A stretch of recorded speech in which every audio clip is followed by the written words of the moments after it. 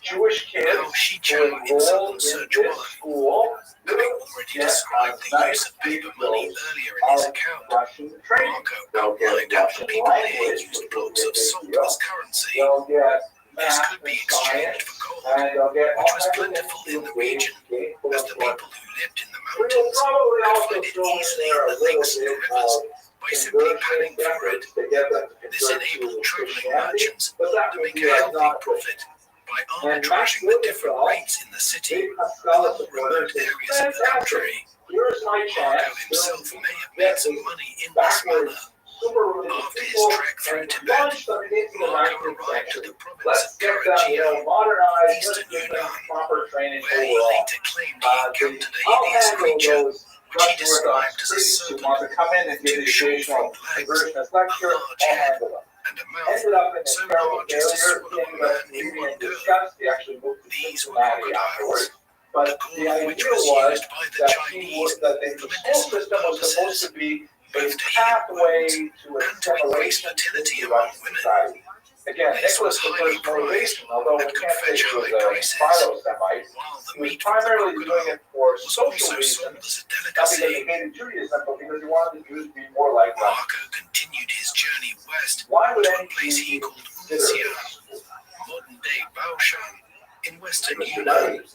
near My the name is Chinese good reason. border with Good reason. modern-day In this Myanmar particular or case, I Burma. would think there's a In better his later motivation. account But of the good local guess. customs, Appreciate it, Mr. Rubin. Marco observed that while the men devoted This is themselves to Karen hunting and Wilson, fighting, the mother of the the women Inquisition. did all the work at home with the Jewish parents assistance of generally male want to get captive their slaves. kids ahead. While this We was will not see in too the dissimilar 1920s to in the Russia was a modern huge practice, phenomenon, Marco but reported with they generally bewilderment don't send that their whenever kids a to woman school gives where they birth think to a they're going to child, convert to another the religion. man joins the They baby generally in don't. That's bed just too far. and remains It there does for the happen, next 40 days, but a little too while far, the John. woman goes back to managing the household. Before their kids say, While the tale had many doubters among Marco's contemporaries, modern anthropologists have observed similar practices among native populations in several other communities around the world. Okay, good. After describing the region, the travels of Marco Polo goes on to provide a detailed account of a recent battle between the Mongols and the king of Myanmar and Bengal.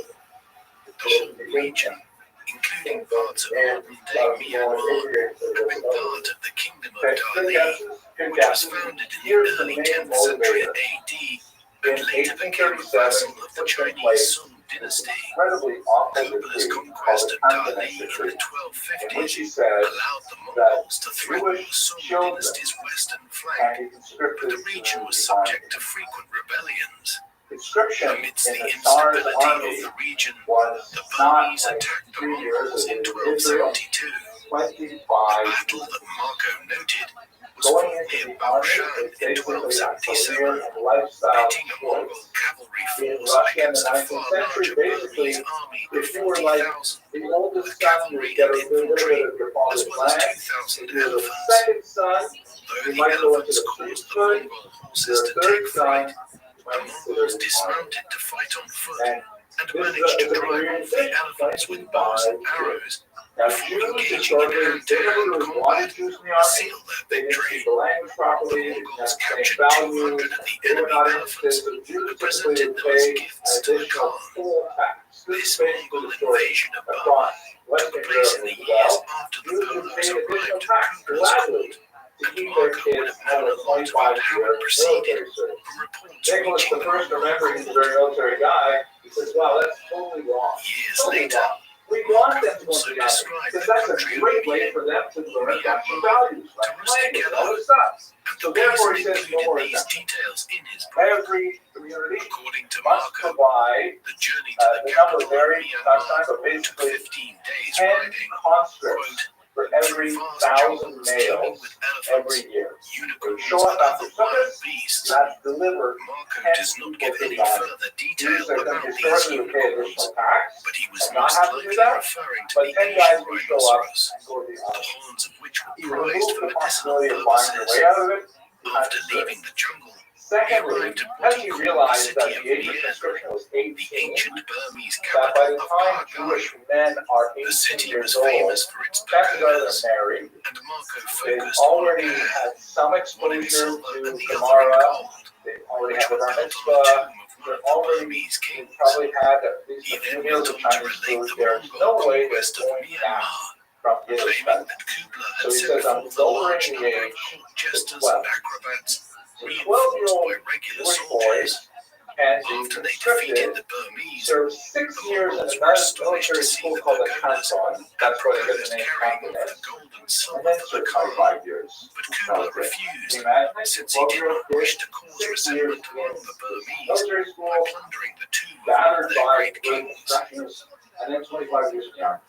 In his description of neighboring Bengal, which was conquered by the Mongols in 1284, Marco observed the trade not only of spices with India, but also of slave girls and prisoners of war, who were made into eunuchs after being captured. Marco then related his visit to the kingdom of Kaujigu, or Jiaozhou, what is now northern Vietnam. Although the Mongols had first invaded the country in 1257 and sacked its capital, forcing the kingdom to submit to the Khan in 1261, Jiaozhou revolted in the late 1270s, and sporadic fighting took place over the following decade. Again, these latter events occurred while Marco was in the Far East himself. After Vietnam, Marco began his return journey to Khan Balik, traveling through parts of eastern Yunnan and Sichuan. At Guizhou, located east of the modern-day city of Chongqing, Marco encountered fierce lions who threatened to attack traveling merchants during the night, forcing them to sleep on a raft on the river. In order to defend themselves from these beasts, Marco claimed that the men would train a pair of wolves who would work with them to kill the lions. It took 12 days for Marco to go from Guizhou to Chengdu, where he retraced his steps back to the capital. After the account of his travels into southwest China, Myanmar, Bengal, and Vietnam, there is then an itinerary of the Venetians' travels into eastern China, presented in the Travels of Marco Polo. Though once again, Marco probably made several such trips, which were later presented as one long journey by Rustichello to make the account more readable. While the beginning of the journey took him over the Marco Polo Bridge at the city of Zhuozhou in Hebei province, he turned due south to Hejian and thence to Zhangzhou, where he observed the production of pure white salt, which was exported to other parts of the empire, making its inhabitants wealthy and generating tax revenues for the Khan. He probably followed the course of the Grand Canal until he arrived at Jilin, which Marco described as a busy river port, with one channel flowing west to the province of Cathay, northern China, and another flowing east towards the province of Manzi. A term that Marco used to describe the recently conquered Sung dynasty in southern China. Continuing on a southeastern course, Marco eventually reached the Huai River, which in Marco's time shared a course with the Yellow River, which Marco called by its Persian name, Karamora. The Yellow River marked the boundary between the former Jin Empire in northern China, conquered by the Mongols in 1234, and the southern Sung, which was not fully conquered until 1279. We're going to talk about the travels of Marco Polo went on to give an account of the Mongol conquest of the southern Sung, whose ruler was referred to as Fakfor, a term used by Persian and Arab historians meaning son of God, roughly corresponding to the Chinese Tianzi, or son of heaven. In 1268, Kubla dispatched a general named Bai Yin Hundred Eyes at the head of a cavalry force of up to 200,000 men, supported by a river fleet, to invade the Sung Empire. Marco describes how Bai Yin had requested submission from 5 cities on his path, all of which refused. The Mongol commander simply bypassed them and continued on his march, knowing that Kubla was following behind with reinforcements. Once he arrived at the 6th city that refused to submit, The term Orthodox will not be coined for about another 60 years. It will be coined in Germany largely as an insult. It's designed, because the word Orthodox means one doctrine, one way.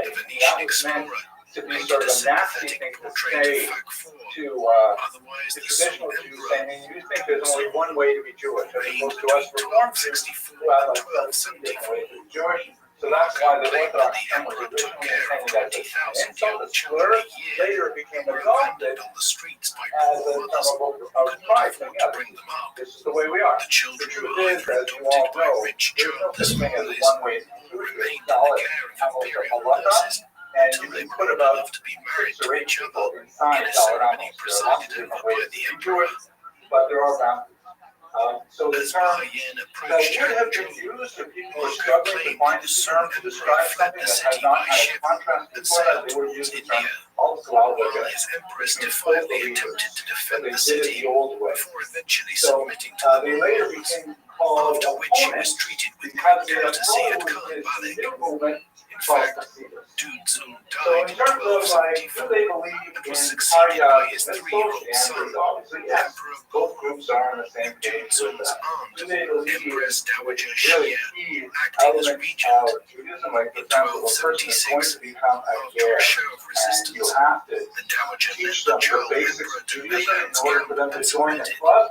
There are The 3 emperor's 2 basic things younger that brothers is like escaped part of by the sea curriculum to for Fujian sure. What are the province, 3 basic but things they've after got to Song get? forces were defeated in The Bible and 1279 in a naval battle on the south coast of China, the Song Prime Minister took the uncrowned 7-year-old emperor, Jiao Bing, in his arms and jumped into the sea. You can probably manage to get into the club. After arriving So in at terms of Xianyang Shabbat, in yes, they're on the Hubei same province, page. In terms of kashrus, his father and absolutely, his they're on the uncle same page. And in terms of allegedly played intimacy, an which is important what part I'm in bringing the translating it city out. under Mongol. Yes. So then, how According to are they Marco's different? account, If they are while all the on the rest of the same Song kind of page Empire as had these surrendered things, to what Lugna, is next? the Yes, there fortress are at like Xianyang tiny little continued details. Like, for to hold out example, for 3 even in years. Shaka, The there great is a Khan, difference in his in the frustration, construction of the turned mikvah. to the 3 Things on the Venetians door, and asked them if they had any ideas to take the city. The Venetians informed the Khan of European mangonels, a type of siege engine or catapult which could throw heavy rocks against the walls of enemy fortresses and bring them down. According to Marco, Kepler then ordered the construction of 3 of these machines, So which were it's brought by really river because to the of besieging army the at rebellion that we Xianyang. started this whole unit The with. fortress did not The hold out for rebellion long against these of new weapons discovery and is soon really the surrendered to the rebellion of Mongols. Communism. In the sense that Here we see they're Polo's finding, capacity as for it were, deception old low, things nearly and everything in renewing his them. tale, Like as he would have related it to Rusty Keller, was starting with something untrue. totally new. Generally The speaking, siege of Judaism Xianyang traditionally actually frowns ended in on the new. 1273, Some 2 sober, years before Hadash, the Polos Ashur, and arrived in Torah. Kepler's The idea court of in saying, hey, 1275. let's bring this in. The Right? Is Mongols that did Hadash? prevail in the Well, siege yeah, we after don't do that. introducing new That's siege engines to But their if armies. you find And something both that used to be Mongol done a and long Chinese time sources ago, credit so to Arab say, siege hey, engineers with the innovation. Polo incorporate was claiming something that credit for used to be something done a long which time he had ago. nothing to do with. It's not much available for you. The difference As Marco's travels continued in China, he arrived at a place called Xingyou, a city which he described as standing, quote, on the longest river we in are the going to world. notice all the things This that go might have been to the Zhuzhou Nagan crazy in short. Jiangsu province, So hold near it for the now, estuary okay? of the Because that's Yangtze going to be, I River, think, kind of like the the longest high point river of the in show. I don't China, want to give it away and the before it third really gets. longest in the Let's try to world, understand a little bit of surpassed what are only these by the rebellions Nile and discovered, right? Amazon rivers. What's new, what's Marco innovative suggested to Rusty is Keller from the that the perspective of amount the of Hasidim, commercial what's shipping new and is naval stuff that traffic has on the been river forgotten. was greater than that of News, all you know, Europe's all rivers this Kabbalistic combined. stuff that we're On bringing his in way that's to really Hangzhou, old and so Marco old went that people past forgot about the it, large so and they're not splendid interested city in something new. Of of course, that's Changzhou, non-Hasidim, it's not where a new, of massacre course. had There's a recently lot of been Paladin inflicted on the that city by Bayan's army after the city's garrison So, for resisted example, more fiercely than the term anticipated. Hasidism, Of the it's hard large to and know very exactly splendid how to city of translate it, but as I Suzhou, mentioned, I think measuring last week, 40 miles the in word circumference, Hasidim he has been remarked used that there many were times in 6,000 Jewish stone history. bridges and an You unimaginable see it with number of David Amelech, inhabitants his there. followers were called He went Hasidim. on to You see it observe with that, Yehuda quote, Maccabees, if they they were were a also called warlike nation, Hasidim. the men of the province of Manzi would conquer all the rest of the world. Yet instead of focusing on war, the people here preferred to be merchants, craftsmen, and scholars. Marco's remarks reflect the reputation of the Song as the imperial dynasty that took China to unparalleled heights of cultural accomplishment, but struggled to defend itself from successive invasions from the north. After passing through some other cities, Marco arrived at Hangzhou, which he considered to be, quote, without doubt the finest and most splendid city in the world. He evidently gave a detailed description of the city to Rustichello. It was surrounded by water, with hundreds of bridges to allow people to get around. A layout that would have doubtlessly reminded Marco of his native Venice. The city had many squares and markets filled with all sorts of produce, while a large lake dominated the southern side of the city, the famous West Lake, around which wealthy people built their mansions. Of the lake itself, Marco claimed that a voyage on this lake offers more refreshment and delectation than any other experience on earth. The Venetians' praise of the city extended to its women, and he is likely to have partaken of the services of the city's courtesans on more than one occasion during several visits there. Yet for all the wonders of Hangzhou and his extolling of its virtues, Marco noted that it was under heavy military occupation, and a strict curfew was enforced by the Mongol authorities. As much as Marco found much to admire in Kublai Khan's China, he did not intend to live the remainder of his life there. During their stay in China, the Polos had requested leave to return to Venice on several occasions, but Kublai found them useful and was reluctant to let them go. The opportunity finally came in 1291, when Kublai's great-nephew Baibun, the ruler of the Ilkhanate in Persia, sought a wife in Mongolia. Kublai obliged by sending a princess named Kirkochin to Persia, accompanied by 3 Mongol nobles. But the outbreak of civil war in the west prompted them to return to Khan Balik. By now it was 1292, and Kublai instead ordered the Polos to escort the party to Persia by sea. After traveling down the eastern coast of China via Hangzhou and the provinces of Zhejiang and Fujian, where Marco claimed they found a lost community of Christians who worshipped in secret but were allowed to practice openly after petitioning the Great Khan. The party arrived at the port of Zhuangzhou, which Marco refers to by the Arabic name of Zaiton. Here, Kublai had arranged for them to have a fleet of 14 ships waiting.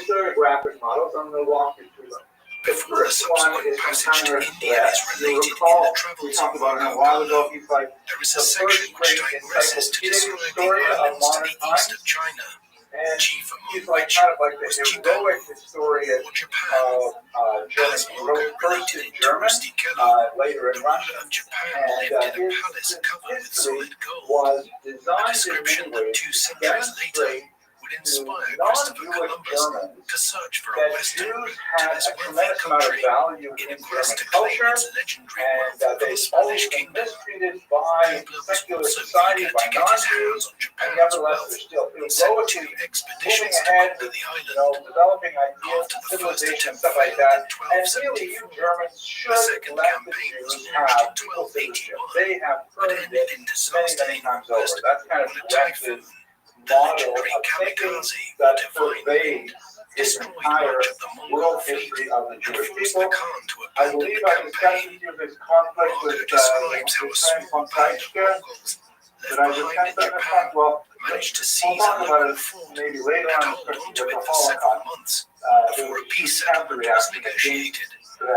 These events occurred while Polo was in the east, so while he did not himself visit the Japanese islands, they would have been a subject of much conversation at the court of Kublai Khan in the 1270s and 1280s.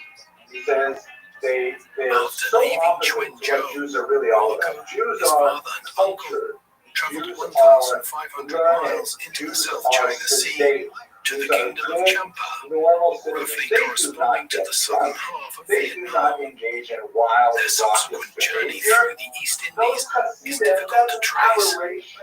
Mention is made in the Travels of Marco Polo of the great island of Java, 1,500 miles southeast of Champa, which the Venetian claimed to be the largest island in the world, but the description seems to be more appropriate for Borneo. He also referred to a lesser Java, now the Indonesian island of Sumatra, stating that while Kublai claimed authority over the island, its rulers remained independent. After sailing through the Straits of Malacca, the Polo stopped off at Ceylon, the pre-modern name for Sri Lanka, before sailing around the southern tip of India and up its western coast. There, the Polos allegedly attempted to find the tomb of the Apostle St. Thomas, said to have been martyred in India and buried near Madras. The Travels of Marco Polo claims that the journey across the Indian Ocean took 18 months, and that by the time the party finally arrived at the port of Hormuz in the Persian Gulf, only 18 of the initial party of 600 that left China were still alive. We can probably assume that Marco was once again exaggerating here. Upon their arrival, Princess Kirkachin discovered that Arghun Khan, her intended husband, was already dead. She was therefore married to his young son, Hassan. After remaining in the Persian court for 9 months, the Polos were allowed to return to Venice by land. On the way, they learned of Coppola's death in the Far East in February 1294. As the Polos passed through the kingdom of Trebizond in northern Turkey, the corrupt local authorities demanded a large quantity of their wealth and the valuable goods they had brought with them before they were allowed to continue their journey. They eventually arrived at Venice in 1295. Their long-haired Mongol kaftans, making them an object of curiosity among their compatriots. When they returned to their house, they were turned away as strangers by relatives who had moved in and taken possession under the impression that the three men were all dead. After all, it was 24 years since they had left the city. When Marco departed, he was around 17 years of age.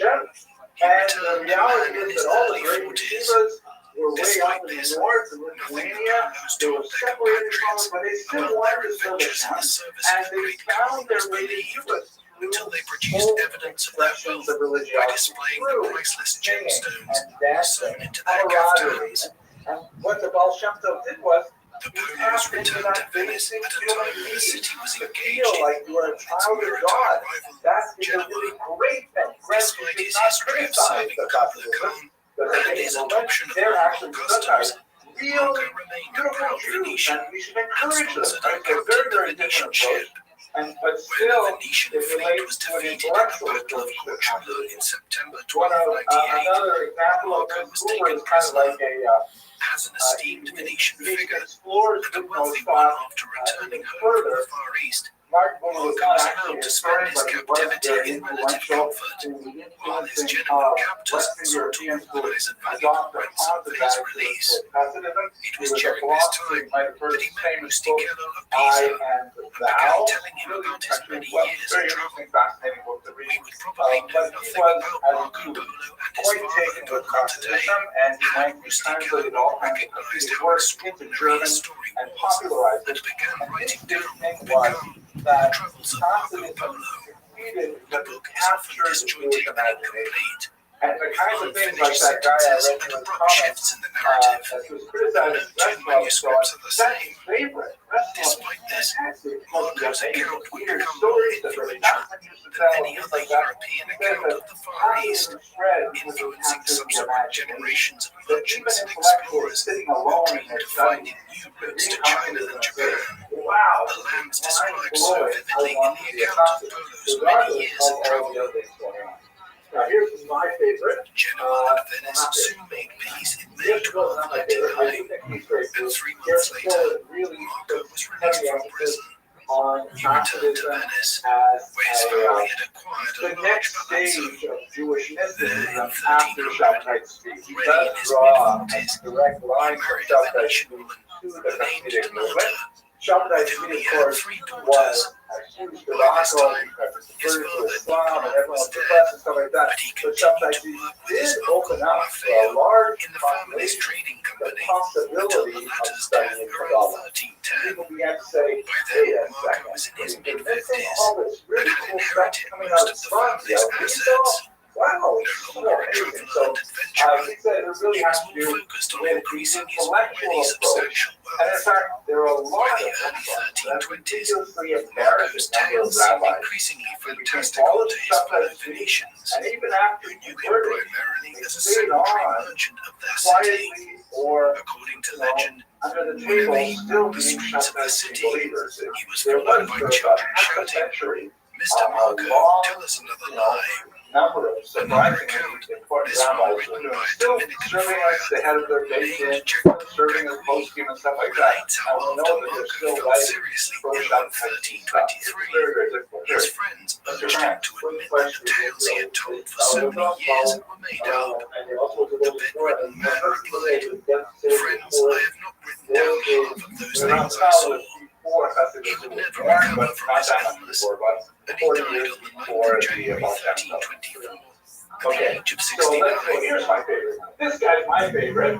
Marco Polo enjoys a legacy as one of the greatest travelers in world history. A native of the Venetian merchant republic, Marco joined his father and uncle on their journey to Kublai Khan's court as a teenager I don't know. and would serve the Great Khan for 17 years, during which he traveled extensively throughout China, making detailed observations of local societies, economies, customs, and religious beliefs. After returning home after 24 years of travel, his participation in the Battle of Cortula proved a stroke of fortune, as it introduced him to Rustichello of Pisa, who helped him immortalize his travels. The travels of Marco Polo soon became a literary sensation, with dozens of manuscript copies of it from the 14th and 15th centuries, attesting to its popularity in Italy and France. While the printing revolution thereafter brought many new readers across Europe, it would inspire future explorers and also offered a template for the burgeoning genre of anthropological studies of foreign societies in early modern Europe. Ultimately, his story is one of strange paradoxes. The travels of Marco Polo were made possible by the brief peace which existed across Asia during the era of Mongol, that followed from decades of brutal war and conquest. Soon, Central Asia and the Middle East would collapse back into warring states and rival powers, blocking the route of Europeans to the east once again. With that, new sea routes to the lands Polo had described would be sought after. Hence, in his own way, Polo was instrumental in opening the European mind to the possibility of new worlds to explore. Tax revenues of the Jewish community. There was a special tax on kosher meat. Do you believe that he gave an accurate account of his travels and his many years of service at the court of Kublai Khan? Might he have embellished what he related to Rustichello of Pisa quite a bit? Please let us know in the comment section. And in the meantime, thank you very much for watching. And the Hasidic movement was a rebellion against these awful rabbis who were not primarily concerned with the spiritual welfare of their flock. I'm back to Mr. Rubin. They're not related, I checked it. Okay, good. Thank you for letting me know. So, he said that the Hasidic movement was set up initially as a grassroots religious movement to say, we don't want anything to do with these, all I can think of is profanities here, so I'm looking for a word. So all of these corrupt rabbis who fought their position and are not interested in doing what we need. We need counseling, we need guidance, we need, like a rabbi to inspire us. These guys are the last thing from inspirational. But these local charismatic leaders who know how to sing, who know how to dance, know how to tell tell a story, they want to sit down and have a drink with a fellow Jew and to cry over their problems. Those are the guys who want to be our leaders. And moreover, where he points to you really seeing that, we'll talk about it when we get to the conflict in a second, they set up alternative revenue streams that supported these new popular rabbis. For example, I mentioned meat tax on kosher meat, right? Who would be collecting, do you think, the meat tax? The tax collector, but where would you pay it if you wanted to buy meat? Yeah, well, the butcher shop. This is typically the showman too. Like you buy a meat yourself. You guys probably never saw salt meat, right? It used to be when you got meat. You did not come, with the blood in it. You have to actually salt it yourself. My mother would salt it herself. My wife actually has to take a special class with adding salt up to liver. Complicated things. You guys just buy the meat, like chunks like that in the plastic at the grocery store, right? Anyways, so if you would buy it from the showcase, who's paying the tax to the rabbi who you don't like, what happens if you want to pay your meat tax, which you're going to pay anyways, to a Hasidic rabbi? How would you do that? You say, oh, I'm sorry, I have to have a Hasidic shkita. I can't go to the regular shkita. I need to go to the Hasidic shkita. And so you have a different shkita that for Ben Sion Dinor says it's a whole new revenue stream. It directs it away from that. Rabbi, let's do it. Let's say, for example, the Lidbach Saladav and Chakra is during the week at 6:19 a.m. And you're falling for something. Chassidus that says, when you're ready, like 7:30 in the morning. So you have to have a shul. Especially if it's overlap, you have a new revenue stream. That's your leader's argument. It's maybe a little bit overstated, but I definitely have turned it out. There's money involved. You have a Hasidic rabbi, and like elect to support this guy. They're trying to take this into the corrupt rabbi or the first Mr. Berendich.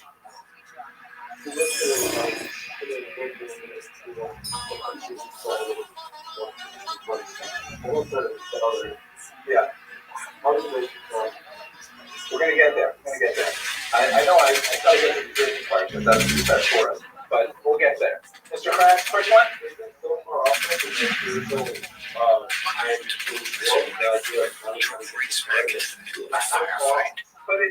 Mr. Frank, ever was it so money is always the tool that motivates so much more people. We're going around town. My family would never find out what happened to me out here. My body would never be found. Not necessarily. We still see. I'm going to show you the Baal Shem Tov's tax return in a minute. Other interesting arguments. Rabbi Albert, very, very interesting scholar, said, you know what it's all about? It's saying for the human race. Hasidism actually, especially in the early days of the 1700s, allowed some unusual opportunities for women where they had largely been locked out of this religious practice. There are actually several examples of female ready. There's a famous native of this year, for example, Rabbi Rothschild, and she would have a gift. She was really clear. Sometimes the veil, sometimes not. All kinds of interesting ways to open up what is traditional practice. Say these other things need to be done. And all of a sudden, the new practice is another example in the 21st century you might want to think about is like Kabbalah, right? We still have a Kabbalah couple going to Montana to set up a Kabbalah house. There's only the two of them there.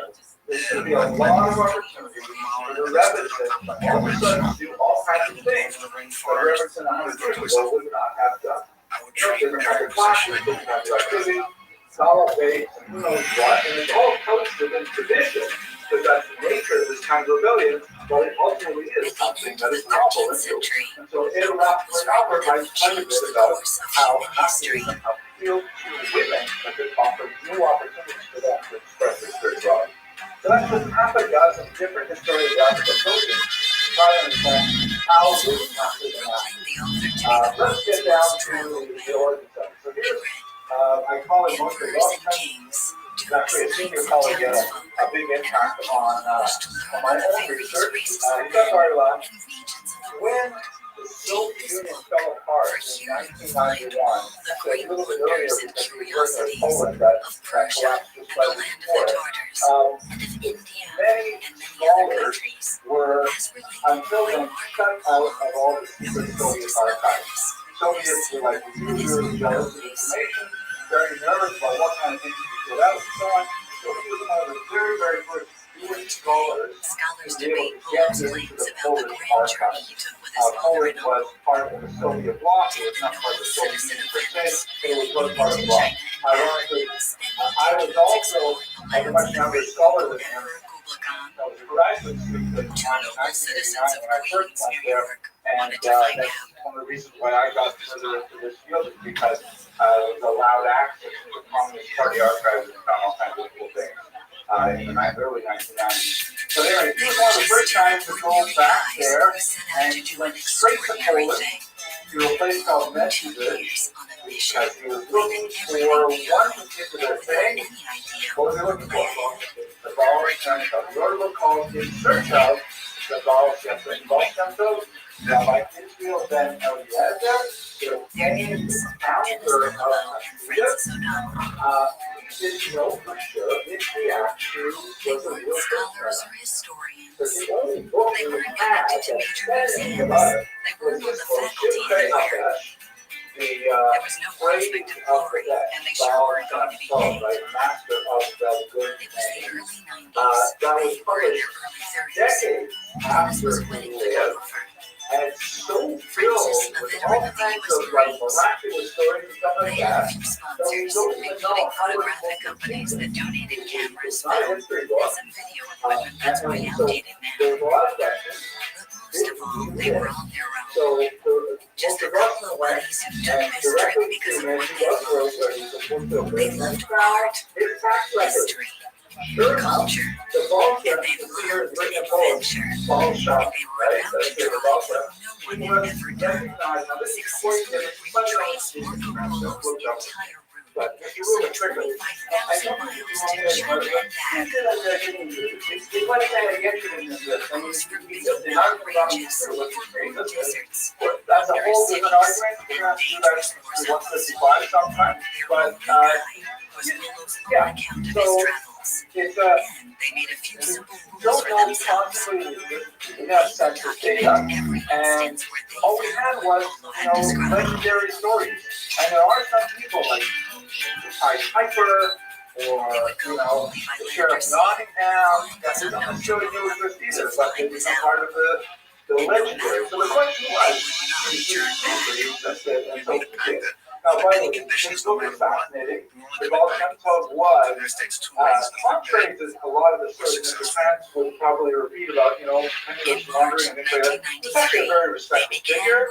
He had a house paid for by the community. He lived on the main street. He had a pretty good income.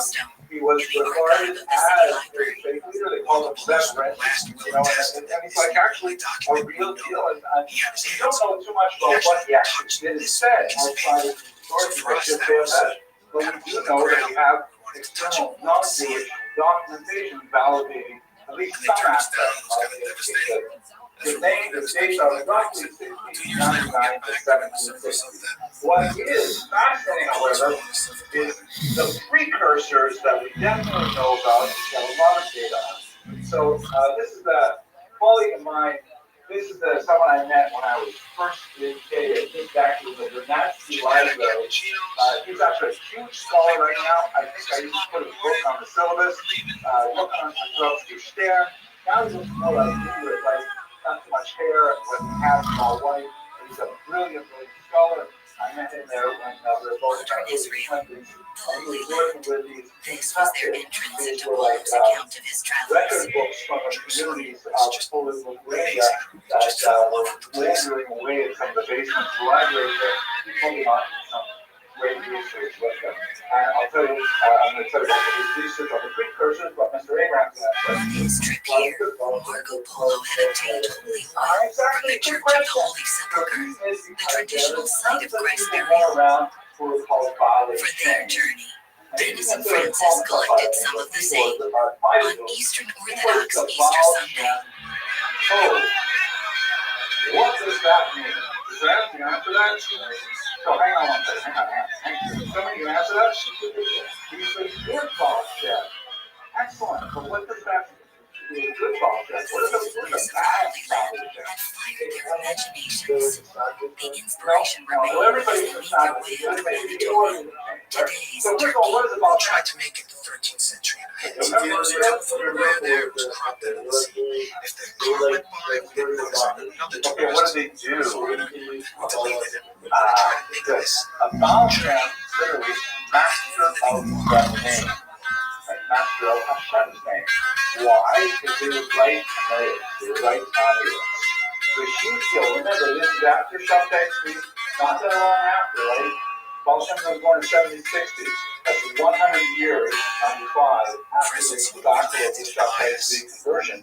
But in those decades, there are all kinds of This people was who are New York Harbor of its time. European ships, they had to get all these notes of information, dropping off their caravans to England. It would have been really bustling. When our children was born, The journey we was got going these little crazily. laminated Just two cards. guys on a road trip. VCR Only this trip happened to be on the famed Silk Road. So that's pretty not a tech tablet, right? That's just it's a tech They These are like visited caravanserais, not use the word the kind of medieval but like roadside magical hotels where devices. Polo must have More stopped. technical terms, they are Places where merchants could spend the night with their pack animals inside protective walls. We started a tradition we did throughout the trip, was to try to get ourselves in local newspapers. It's written in their language. It's to make sure very official. We weren't just tourists. People would stop us in the street like, hey, Marco Polo guys, Marco Polo. And it just Yeah, Kabbalah Mafia, So, this is part of Jewish culture, right? The council, the hand with sometimes the iron, the wood off the iron part, the little parts that we got on Facebook, going to the mother of the fridge, we love those things. I have some of myself. In fact, when my first son was born, a very, very religious rabbi gave us a very Kabbalistic amulet to put on the front door. And I have a spooky story to tell you, but I'm not going to do it on the recording because I'll tell you afterwards. But, we use amulets. Sometimes people hang their wheels in the air in their car, stuff like that. So, especially low literacy regions where people have very little contact with Jewish texts in a significant way, like in southern Poland, western Ukraine, there's some guy, he looks really good, he seems like a nice guy. You go up and say, oh, Rabbi, I'm having some trouble with my business. My daughter can't get a shit up, and I'm worried about my grandchild. She's not so healthy. Could you please write a kamea for me? And they'll write something, and wherever you put your hat, put your pocket, you put on top of the threshold of your door, things like this. These people are called ballet shaming, amulet makers. Now, not all of them are so close. But with the whole Easy way to make a living. If you could the next country halfway on write Marco your Polo's name, path was you called might be able to Persia in convince his people time. that it was worth paying money for your amulets. And by the way, this is nothing new in Judaism, right? With How no about diplomatic relations or between Iran and the U.S., somewhere the around country there, was Jim virtually Ballard closed about to Americans. But Dennis and Francis had planned ahead, contacting Tehran's UN ambassador in New York before they left. They had explained the historical and political nature of their trip. What's the defining factor? It's also, of course, on the Shabbos, the ocean, right? Project. And he told us your visas would be waiting for you in Ankara, Turkey, and we believed him. And we got to Ankara, and we went to the Iranian embassy, and they were like, So that means right away, I never heard of you guys. amulets written by experts, and amulets are not written by experts already in the Talmudic period. So every single day we would go to the But Iranian they were not so embassy, and every good. day it was, This guy, oh yeah, yes, we do know about you. We're stuck now with this Ministry of Islamic Guidance, and they just gave us the runaround. And then after 6 aggravating weeks of being stuck there, they finally said no. And that was, it was devastating. My colleague Rafanan studies in Gallatin. In particular, he looked at one called Hillel Balshan. Fascinating example. Hillel Balshan wrote a 500-page manuscript, which forbade to ever be published. He said you can only talk people about by hand. Nobody is allowed to publish it. Yochanan, of course, published it. It really is because it was like one of the last gaps of, anti-book culture. They're not going to go into the whole, business of publishing things that anybody in the street can have it. You have to be able to write it out. So there's a whole background to Baal Shem Tov from the Baal Shem that was very active at this time. Eventually, they figure out how to get into a room by hook or crook. On the way How can you say that it wasn't considered what we want, but they had with the tools of Baal Shem Tov? So there are farms, that they shut the Baal Shem Tov farms, later in the shift event. But there was farms on the Baal Shem teaching so then you have to accept the assertion that is passed down to the student. If you don't accept that, or if you're skepticism, so you want to see the real truth. There's other stuff which I think the Baal Shem Tov might have more of that. I'm not positive. I don't know. It was just amazing because there was no other foreigners there. Also, Cogs are some of the most repressive and difficult countries to get into in situation. People came up to us and they were like, just so happy to talk to a foreigner. Back in 70 years, they were arrested by the KGB, and they would come up to us and tell us, where you're from. They were so interested in us.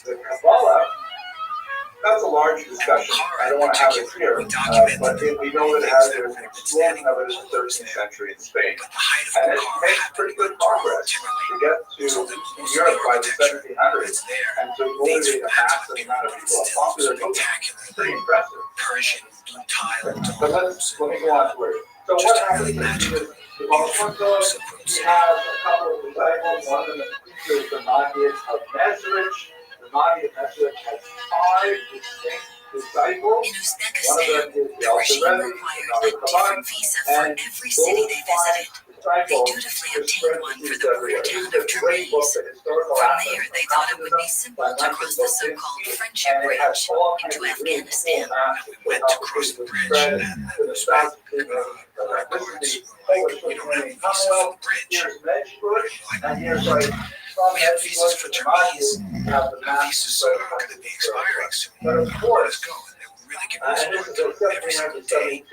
The guy from the FSB, which is former KGB, was interrogating us why we were here, what we were doing, why we want to go to Afghanistan, who are you guys? So we didn't know what to find out. So when we crossed the Abu Daria River, by this guard towers, significant popularity trucks was coming from Afghanistan, so we didn't get shot if we tried to do that. And then our visa for it's actually shaping the way people observe Judaism in Eastern Europe. What are we going to do? The opposition centered around the Vilna Gaon. Here's another example of an image of him. Again, I don't know how accurate this is. He lived from 1720 to 1797. The last 20 years of his life were involved in one degree or another with the opposition.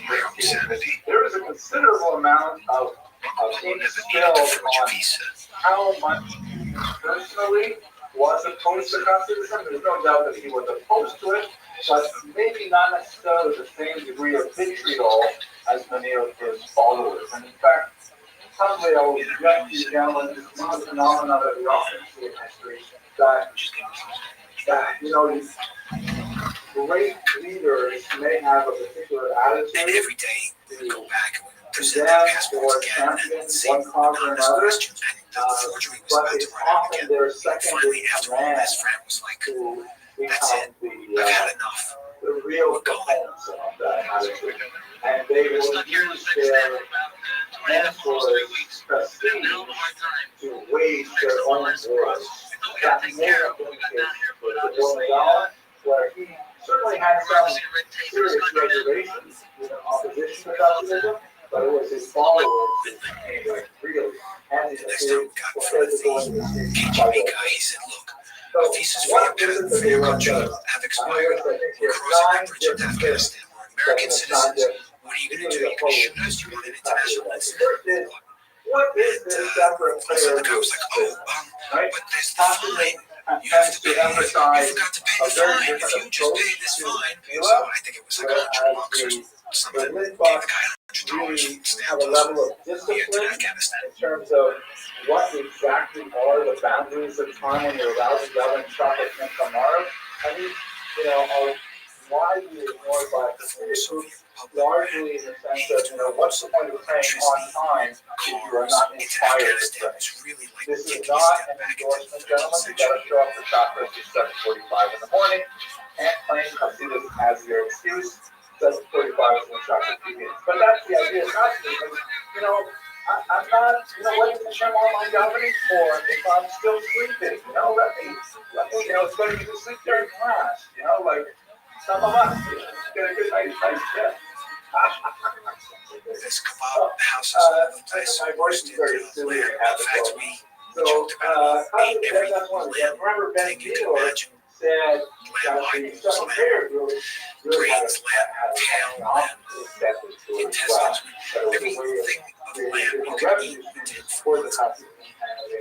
But as they journeyed deeper into the past, it became harder and harder to crop the present out of the scene. In 1993, Afghanistan's war with Russia was over, and the Taliban had yet to take control. Armed Mujahideen factions ruled the country. What's wrong with the Ashkenazic Siddur?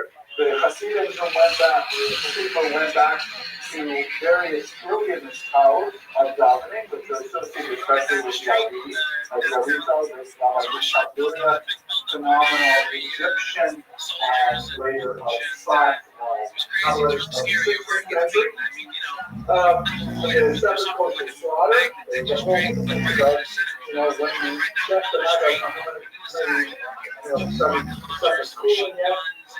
It looks like I should be studying in about 4 months. The schooling, the whole discussion there, your knife has to be both sharp and free of nick. But the problem is, especially with technology in the 18th century, Francis and Dennis had concocted a plan to get safely across the country. A plan inspired by Marco Polo. On an equally perilous path 700 years before, the Venetian had had this shield available, a powerful patron.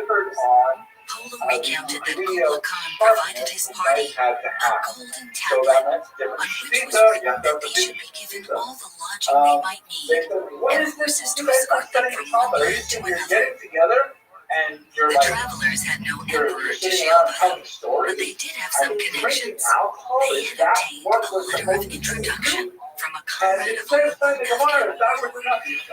Got dropped off at their street, which was basically an old compound with a Soviet tank parked in front as the gate.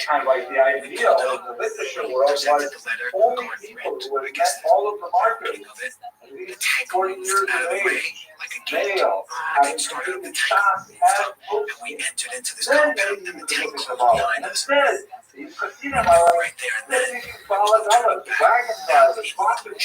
water carriers, regular trucks, lonely people with no education, and they're right away talking about the heroes and yoga. What is going on with you guys? Teaching stuff to ordinary ignoramuses? That's so awful. Just taking pearls and throwing them into the mud. You can't do that. So then they helped me draw something to the vault of the fortress. But even at the time, 18th century, were known for incredibly wild behavior. Turning somersaults in shul was regular practice. Can you imagine? Like rolling up and down. But the idea was, oh, I'm a guy from Arnold, all of my clothes fall out again. So I'm going to use violence in my gesticulations. There were dress clovers, lots of clapping, stamping the feet. Part of the stolen was scream out loud when you're dubbing, like you're supposed to imagine someone got to imagine your back and you're dubbing like a full volume. So really weird behavior. And you add to that alcohol, and things can change dramatically. And so these guys are like, that's not easy. We dub, stock still, don't move, really back. Right? And wait for like body to like turn on the transporter beam, buy it, and then see them like it's so wild, Mr. Grant. We looked at each other and then we kind of came back to it and said, thank you very much, but you can't fly. The Afghan warlord was taken aback, but the letter from his comrade You can imagine. I mean, that Marco just gives you a Polo's sense of golden like tablet. how the list He came back and he said, look, it's really dangerous. and finally, my way anti-nominalism, which is another fancy word for saying breaking the law, breaking Halacha, breaking norms, and even secretly following God. We need to dress you as So these Afghans. are like the This is so charges dangerous. You're going to have to carry that were weapons brought yourself. against the decisional by the Lichtenstein movement.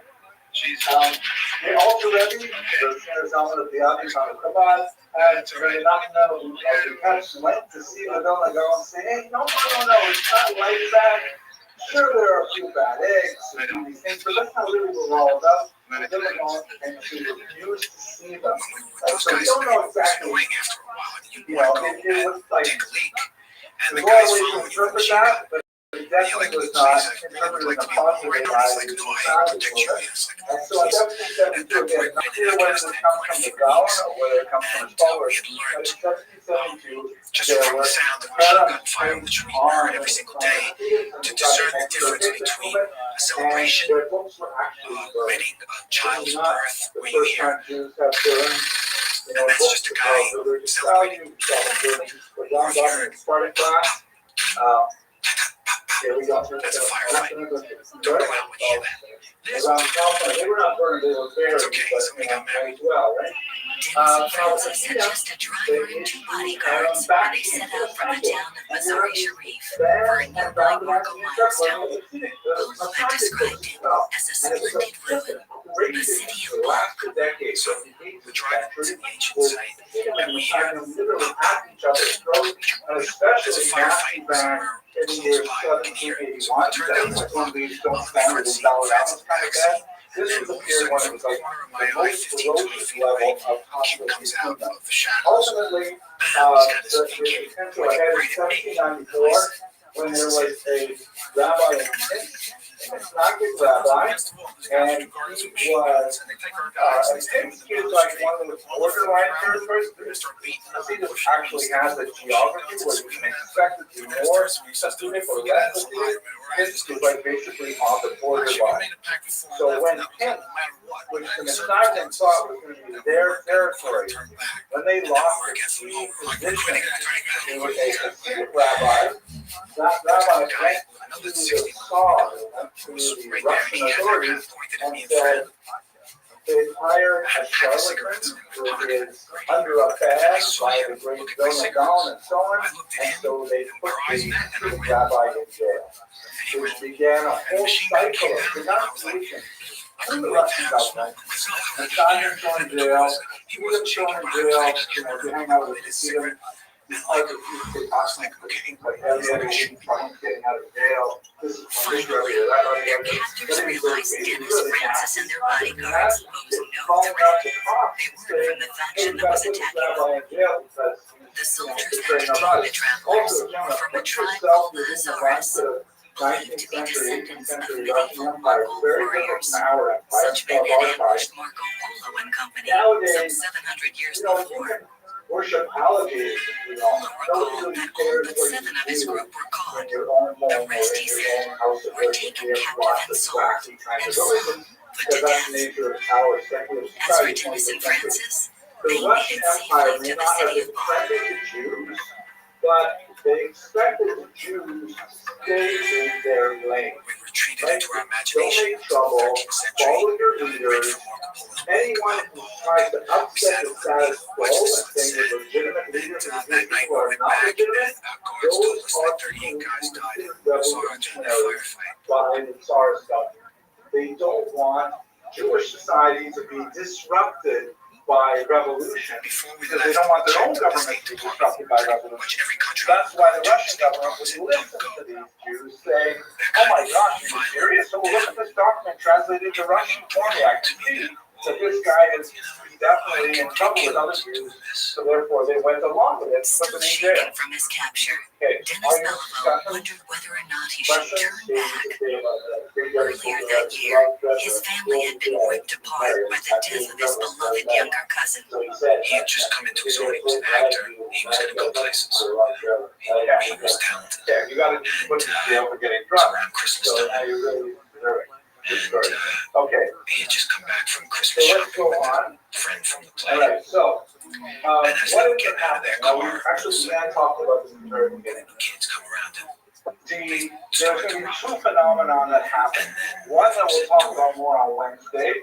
One that I want to mention here. The second phenomenon I was picked up on Wednesday is that this whole fight between the South and the Hasidim died rapidly in the second decade of the 19th century when they realized that they're fighting over tiny, tiny little details, whether the knife should be sharp or whether it should be nick free, but the And I came to the realization that if I didn't do this, like the Hasidim are saying, I didn't want to be a middle-aged guy who looked back and said, I wish I and the Hasidim are saying, why not Shabbos on Saturday? Let's move it to Sunday. So much more convenient. Right, so the Hasidim and the Hasidim realized that they had a far greater enemy of their understanding of Judaism than the masculine movement. Actually, they decided to patch things up really fast because they could not withstand their challenge unless they met the United Force. The phenomenon we'll talk about now is when the Nazis realized they were not going to win a decisive battle against the Hasidim. The Hasidim are here to stay. So then they said, okay, let's start borrowing from their playbook. Let's figure out what we can do to there's a 1,000-foot drop down this icy desert. Even if one of the pack mules went carrying our food, when we had been in trouble. There were few breaks from the slow and arduous slog. When they came, Francis and Dennis worked on their on-camera skills for the film they someday hoped to make of their adventures. Like I would hate for my daughter to marry a hot kid, but I would rather have good relations with my Hasidic neighbors than allow a masculine to live on my street. Right? Like it would be, they didn't necessarily like each other, but they realized they had a lot more in common. As we saw in the class, right? 99% of what Hasidim and Messiah believe in is the same. It's that 1 to 5%. It's just style. You wear dark clothes, you not wear dark clothes. It's not like you observe Shabbos and not observe Shabbos. It's a big difference. Okay, so this is the great yeshiva of Rothschild, one of the most important yeshivas that was established in the late 19th century. It was established, of course, by the great students of the Vilna Gaon, time of Rothschild, who lived within time in the late 1700s, having to figure out how we're going to cope with this. So they say, okay, what we have to do is we have to go back, like the Hasidim, they innovated by finding things in the tradition that we didn't really emphasize. So what we have to do is we have to go back and do the same thing. We have to find those things which are definitely in the tradition, and then we have to make it available. So, for example, what are we good at as Lithuanians? We are good at text, so we are going to double down on that. We are going to maybe one of these live back to the seminar is that we did not emphasize the importance of Talmud study. So we're going to make sure that we're not going to go to the book. Wider exposure to the law. Like, before the Hasidic age, even Gemara learning, we should understand that those kids, it's hard for me to give you a good number because it's kind of a lot of period time, a lot of geographic things, but you know, a child would be lucky to have a smattering of Pirkei Avos in his cultural health. To know Seder of Mishnah, that thing would have been included. To learn Sefta Gemara, Grinding through the walk-on, they frequently saw road markers just as Marco Polo had described. The horns of a tremendous beast, a master of these mountains. It's become known as the Marco Polo sheep. There's not much opportunities that come on us, dark, unwild, masses, to actually engage full-time in sheep learning like you guys, because seriously, historically, really. So These the Litvaks signposts said, would you know what, eventually maybe show the we way really out got of to the make walk-on more and emphasis toward another on country letting mired everybody in study civil war. Talmud. We've got Until at least every recently, the male Soviet studying Republic, Talmud. We've got to Tajikistan, push what we are good at, which is studying Talmud. Talmud in particular, better than anyone. We're way better than our freedom of Talmud. So we're really going to stake our reputation on that.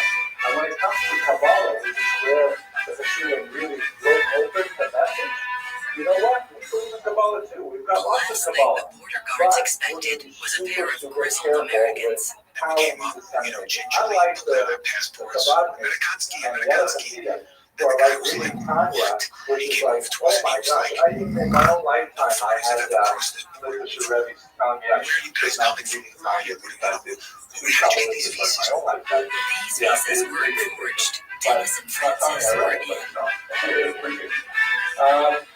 This is the response, really important response, and I encourage you gentlemen to read this. This is Never Chaim by the time of the Lord, the student of the Valley, and this is basically about the difference. And I got to tell you, this is like a mind-blowing statement. It is easily, in my humble opinion, the equal of Tanya. So much so, the great philosopher Emmanuel Levinas. Ooh, it's good. You look like how many things this is amazing. Very, very similar to something like Almost as soon as they had arrived in Tajikistan, the travelers were ready to leave. The question was, how? It changed my life. I'll tell you first of all, one story. So, 1 minute left. When I was first in Yeshiva, it's a personal story. But when I was first in Yeshiva, I think I know that I went to Yeshiva late in life. I was already in my 20s. Some sort of vehicle to take us this way. There's plenty of vehicles. There's just no benzene. There's no diesel. So we finally found. Okay, gentlemen, we're going to go into the wild 18th century now, where we left off last week. Monday, we left off Monday. We were talking about. I got to do this thing. Well, we left off. I'm just late. Just keep coming late. Okay, please do it. Where we left off last week, we are at like the destruction, the feet of the Mississippi Rebellion, right? And we talked a lot about the socioeconomic roots of it. Looking through it, I have some really good questions there because, you know, we spoke earlier about the stages of anti-Semitism and it had major things to go along with it. Well, we did really look at anti-Semitism as a horizontal phenomenon, meaning like, why would people hate Jews in this country as opposed to in this country at the same time? To realize that there are definitely regional variations regarding their the weirdest thing about anti-Semitism, the kind of supernatural thing about it maybe, is that it seems to be a virus that anyone can catch. Kashgar is a silkwood oasis in western China, in a region marked by Uyghur land of the Uyghurs. Today, the Uyghurs are a Muslim minority within China. Some are seeking independence. And Eastern Europe, there's no question that the majority of the concept of anti-Semitism was of a socioeconomic As Marco Polo described Kashgar, the inhabitants live by trade and industry. This is the starting point from which many merchants set out to market their wares all over the That's not world. to say there were not also religious elements, you know, the Jews killed Christ and things like that. It's not to say And that just as the travelers blood did in libel did not Polo's seep time, into Dennis and holiness Francis in would certain prepare in ways, Kashgar for the next leg of but their if you journey. were to kind of like boil it down to its major element, the socioeconomic element is significant. one last caution with regard. I think one of the challenges of studying history at an academic level, as opposed to kind of like an identity building phenomenon, like there are some Jewish movements that will really say, let's teach Jews about the Holocaust so they will become more committed Jews. Right? So if that's your goal, then you're really going to emphasize certain aspects of the Holocaust that lead to the goal of being more committed Jews. But if you are interested in the academic study of the phenomenon of anti-Semitism, without the ulterior goal of what it will do to the person in terms of their ideology, their philosophy, their religiosity, then you got to recognize the fact that it's not always true that Jews were completely blameless. There are elements of our behavior over the centuries which have, from time to time, occasioned a backlash, which is generally speaking part of the proportion to the nature of the original events, but nevertheless that's part of the autopsy of hatred that we're engaged in. Again, I want to emphasize one more time that if we try to understand interethnic relations as objectively as possible, it's not always true versus their blameless. There was a reason there was no camels because I don't think that I can say with great confidence there is no history of a Jew ever been caught murdering a child and drinking his blood. That I can say for sure. I cannot say for sure. In fact, I would not say for sure. It's not the case. It's like mad dogs in Israel like around in the sun. It's like mad dogs in Americans are like going to the top of a continent. That young child, I can't remember his name offhand, unfortunately, but that does happen. And how that sometimes gets translated into positive violence is really what we're trying to set against the crisis. We're talking about how managers always how they follow the place. Doesn't do the fact that people are always blame when they're not happy with life. It was actually very nice to be on the back of a camel after being on the ponies because the ponies were, right, when you're up for the transacted, the camels you have a covenant to the thesis of the great philosopher of Jean-Paul Sartre that we talked about in one point, who said, see the dream n'existe pas. They are funny creatures. They regurgitate their Jew did not exist. They just do this weird thing. They just every time I need some kind of construct to explain his own failure, the Jew is a great construct. And ironically, the more Jews are blamed for it, the better construct it is, because the Jews do that one. look at books and say, oh my gosh, people felt this way about the Jews 100 years ago, 200 years ago. Yeah, it must be true. It's a conspiracy that builds upon itself. So you're absolutely right. I don't think that's sufficient to explain all types of anti-Semitism, but that is definitely one major psychological motive. There's intellectual forms, but like what happened recently, with for these drums, we consider, very out of like normal civilization. It's not normal. Said at the top of a car. Horrific attacks.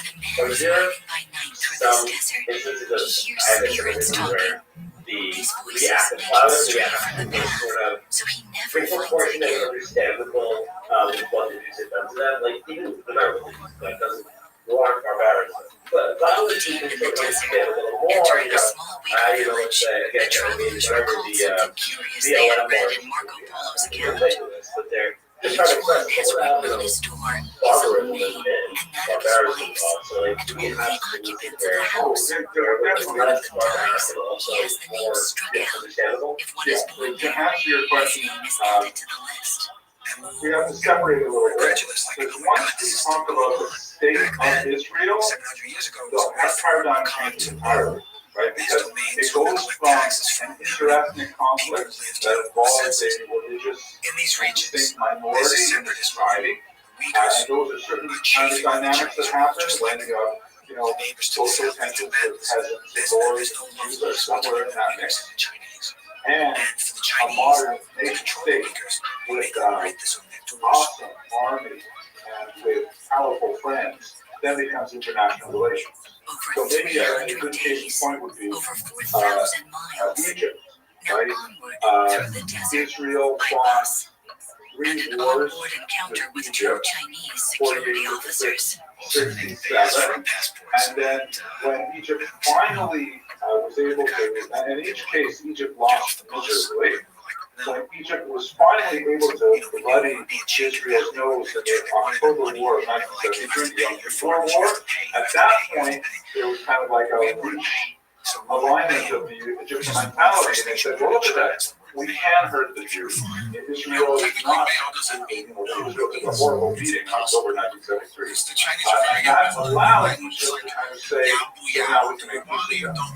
Doesn't mean they were friends, doesn't mean that the level of anti-Semitism subsided, but it was not like suicidal anti-Semitism. It wasn't kind of like, we don't care, our entire country is destroyed as long as we can kill some more Jews.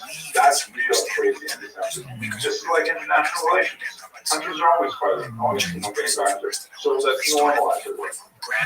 It's horrible to center there with brothers will die, it's horrible work, but it's normal. What is not normal is Along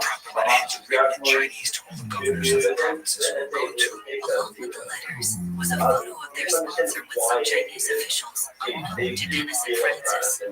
Fran showed it to the police officers. Then, a daring bluff. They pointed to our sponsor and said, "This is my father. This is Deng Xiaoping.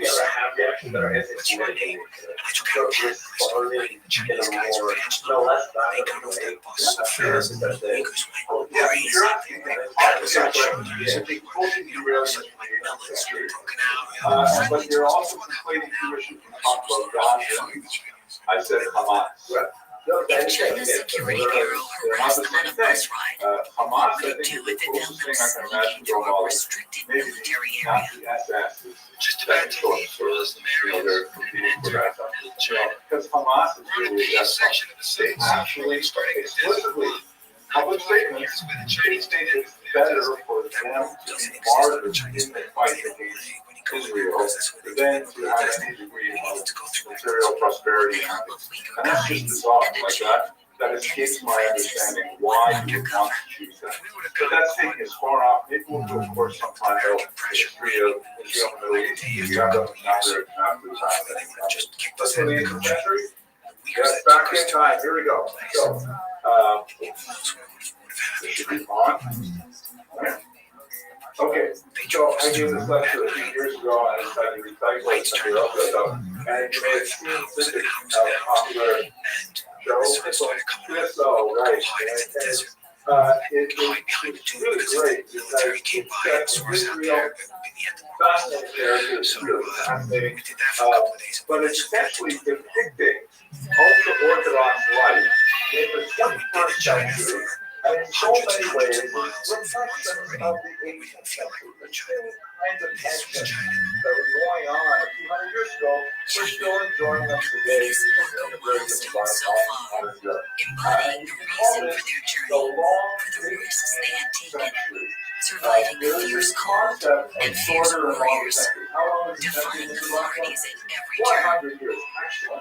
In the city of Taiwan, where luxuries fit for the Greek Khan himself, food that seemed exquisite after weeks in the desert. However, historically speaking, we can have a short century or a long century. So, for example, the 19th century is considered long by most historians because it begins with the Franco-Prussian War of 1870, and after that war between France and Germany changed a lot of alignment. Then it continues all the way up to 1914, beginning of after yeah. Look at that. 33. So that's a long 19th century. It doesn't go from 1900 to 1999. It goes from 1870 to 1914. Most historians will think about the 19th century in those terms. There's the short 20th century, which goes from 1918 after World War I, 1991, with his account of a land virtually unknown to Europeans, helping to inaugurate an unprecedented era of interaction between distant cultures.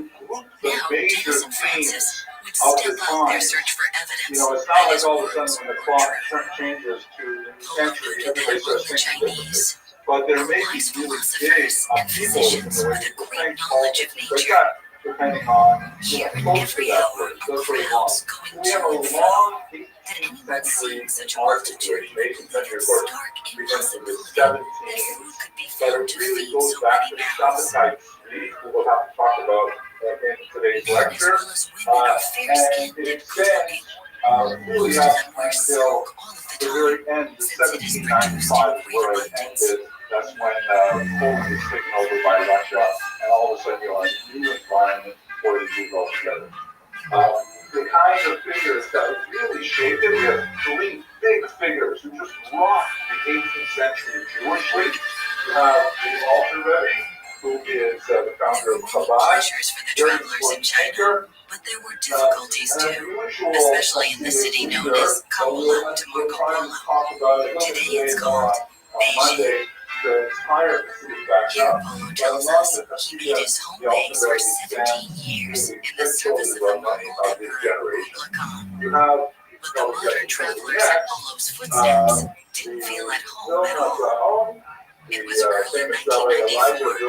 China was much less open to the world at that time than it is today, with many fewer visitors from the West. It was a very difficult part of the journey. The problem for us was we had been traveling for a year, we were tired, we were cold, we were homesick, we used to get treated and used to being invited into people's homes, brother, the hospitality that we had received up until that point was amazing. So when we got to the heart of China, Beijing, we definitely felt the change. If Mayo was the first word we looked at Chinese, then Guaylo was the second and third. The traditionalists, when the Hasidic movement began kind of as an intellectual spiritual rebellion, the Misnakian opposed it. So that's how the traditionalists get the name opponents.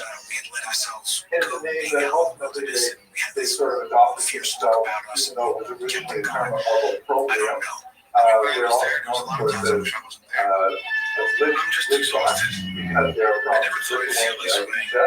But they would call them Jewish. Obviously, this institution has as well, but we are definitely party friendly, all kinds of things like that. These are it's a brand. That's just what a lot. Well, obviously, it's good. I think the budgets are lots of fun. I can tell you a whole story about my dog that we get like. We had a tough time, but China is an easy place. I think that's what makes it that much more beautiful, that much more endearing, that much more rich, because sometimes if something's easy, you take it for granted. If something's difficult, that's what made the experience that much sweeter, that much richer. A visit to Gansu province provided perhaps the sweetest, richest Marco Polo moment in China, and a crucial piece of evidence that the Venetian had been where he said he'd been. Marco Polo talks about this reclining Buddha in China. And it's one of the few pieces of artwork that he describes in his book that still exists today. When he's still there, it was already 300 or 400 years old. She was about 8 years old, was sitting in the sukkah, and I'm talking about in the Sanatoka, so she just read my stuff, right?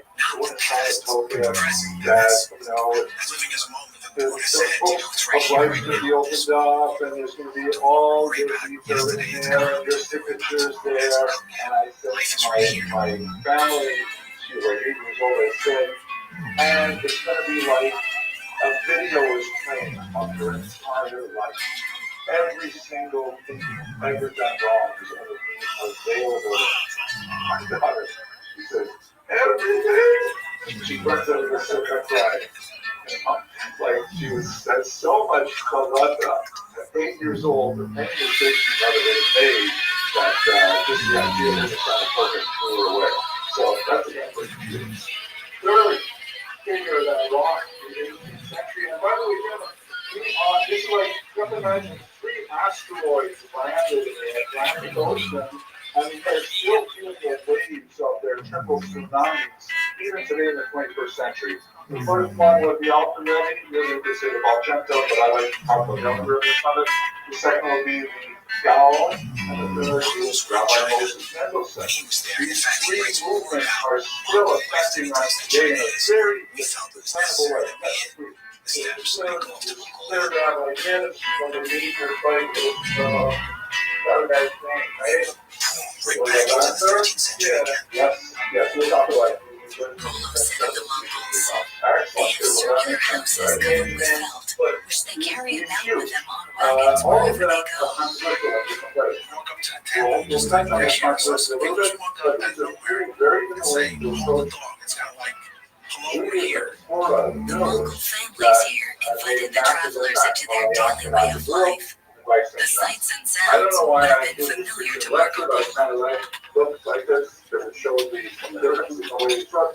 And I also included this picture because a lot of times I walk those streets, people say, hey, aren't you a sheep so much? Grab a sheep, turn it over on its back, No, make an incision laugh. in the chest. The sheep would, jerk around for a little bit, and then it would die with the blood into the chest cavity. Then they would open it up.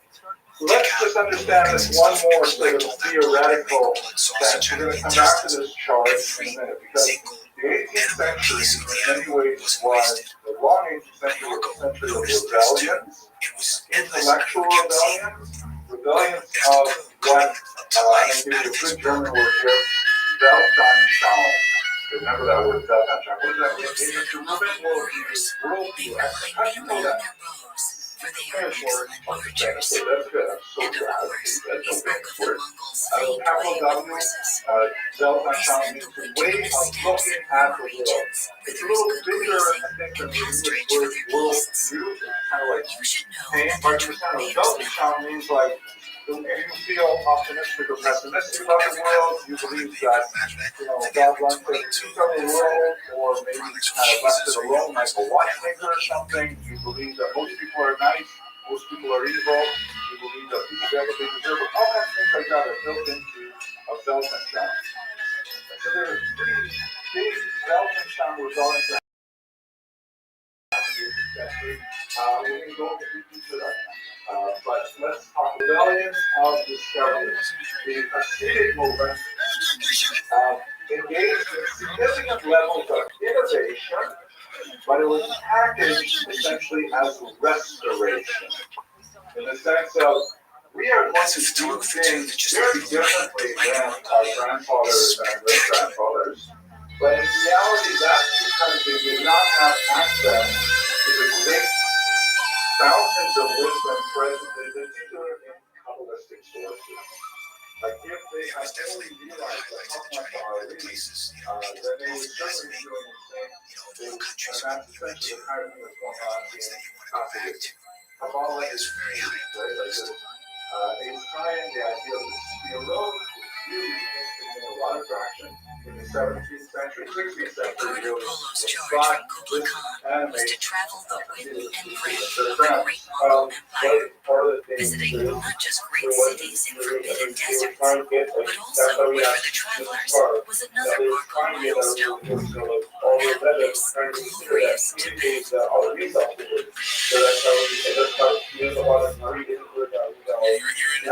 We're going to go there.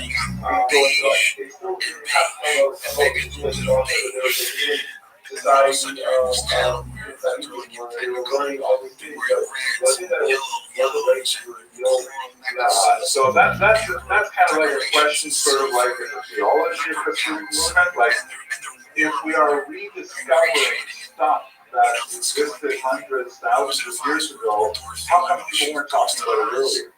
So that's a good question, more on a theological level. On a historical level, we definitely know that the ideas go back very far. Yes, it's a rebellion based on discovery.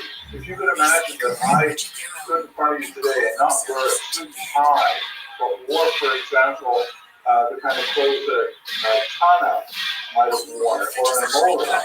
You look at me kind of crazy, but I say, no, these clothes grow. This is the way it goes. You know, Rabbi Akiva wore exactly the same shape.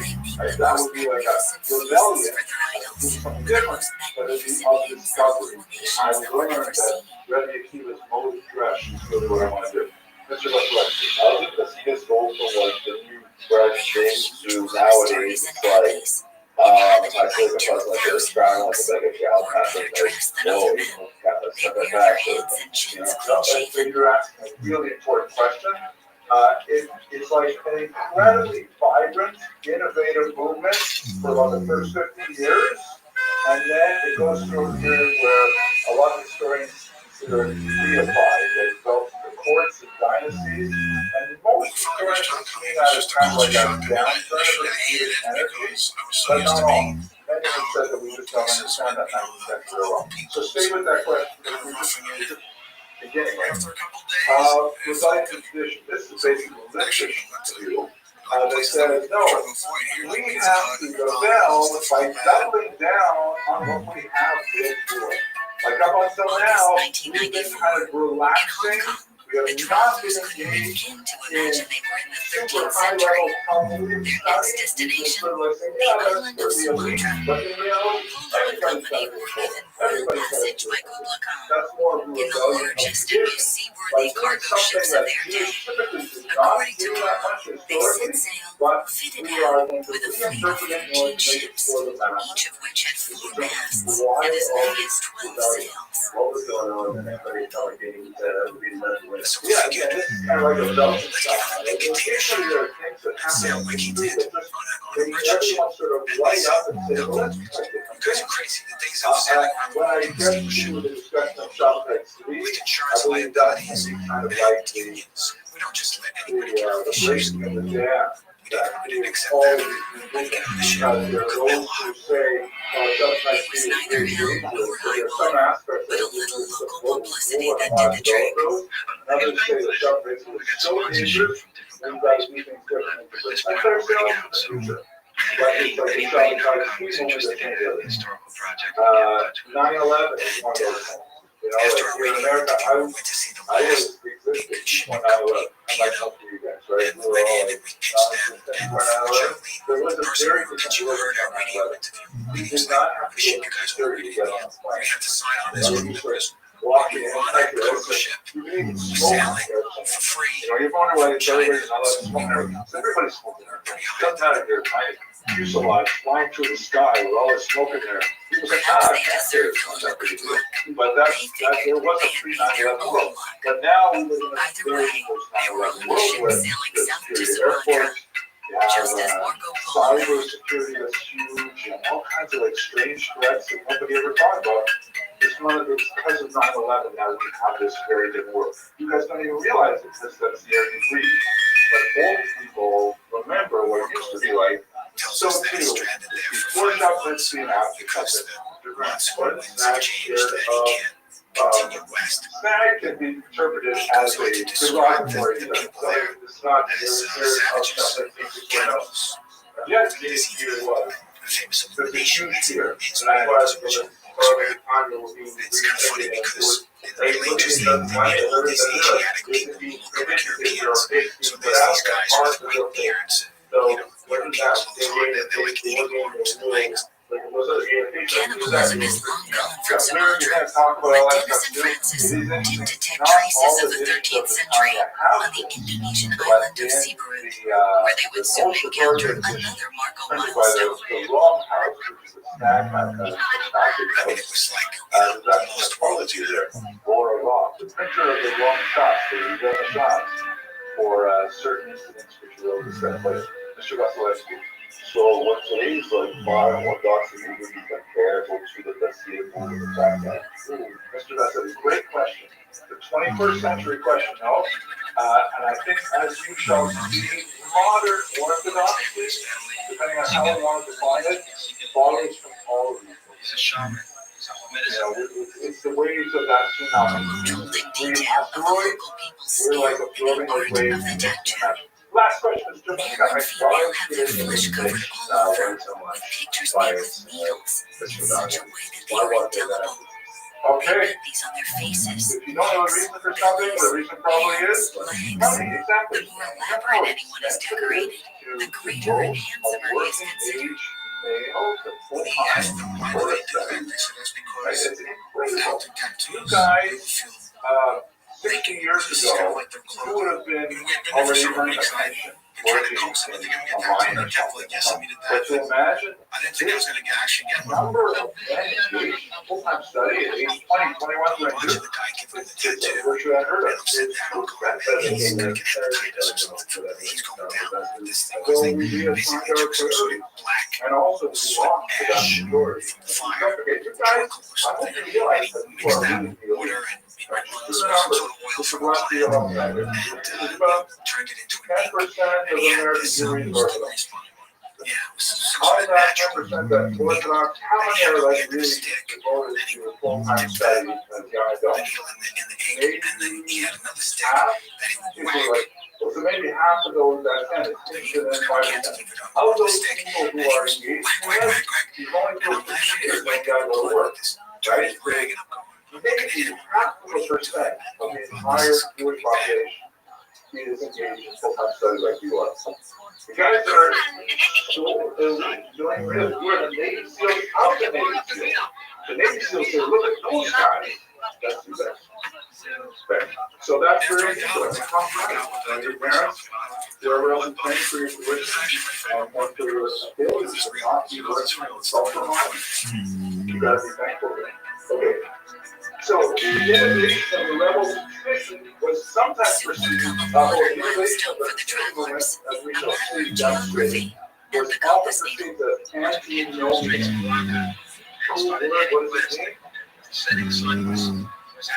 The Greek original is noble. Whatever that word noble means law. Antinomian means breaking the norm. Like the leader of this great country, for example. Breaking the law. Not necessarily breaking the law. The thin line. Right? So antinomian. The Hasidim were seen by the Spartan as being antinomian, as saying, wow, what are you guys doing? You have a shulchan aruch. This is what God is supposed to tell them. You're talking later. And this is not supposed to be before. What are you guys having your freshman year? All kinds of things like that. The latest example of this gnostic approach was with the South Sofer, I think, one fascinating thing, where he said in the late 19th century, so I'm borrowing a little bit later in time, but riffing on a Gemara, speaking about when wheat is permissible to be consumed, he says, Kadash, Asur, in HaTorah. He would have said the Kadash As they sailed toward the port of Madras, they stopped worrying about access to Marco's Persia and started worrying about how they were going to get on the ship. October 20th. Great. So the It original is context visible in the tomorrow, distance. what's the original After context? a day around here, as the captain says, it will be 3 or 4 Right, days so until we get you north. use the distant traffic, Just you have to 22nd. wait till after, it's after We've been hanging I over remember, before you drinking use that, it's called Kalash, and for it's some also that. The sea is That's warm, why the we clouds read, are pushing like, like young fish. times, they were October full-size. 25th, He we'll said, be anchored in is the that east in 3 days. Wow, Gadol. The last 2 of the Kadash Kadash, and Asur, and the Torah I is finished the new. book and have that read every magazine on board the That's ship. kind of like an extreme reaction. October You will 30th, not come I any can't of believe we're still on this vessel. Apparently, they never had foreign nationals disembarking as passengers off the cargo ship October sort 31st. of rebellion of What a bureaucratic nightmare this has turned out to be. Okay, the last one here is the rebellion of expansion. And where we see this, this is going to be associated more with the Hasidic movement that we'll talk about probably on Monday, where we say, wait a second, our world has been too small. There are lots of things outside the world in great distinction to what the Sam Sofer says in Kadash Asur and Torah. Wait, but it is not Asur, must be mutter. And if it's not Asur and must be mutter, then we should be doing it too. So the value of Hasidim was an experiment in the outside world. They're adopting all kinds of new practices and behaviors. And although this is not really a fair comparison, I know And everywhere were echoes of Polo's distant words.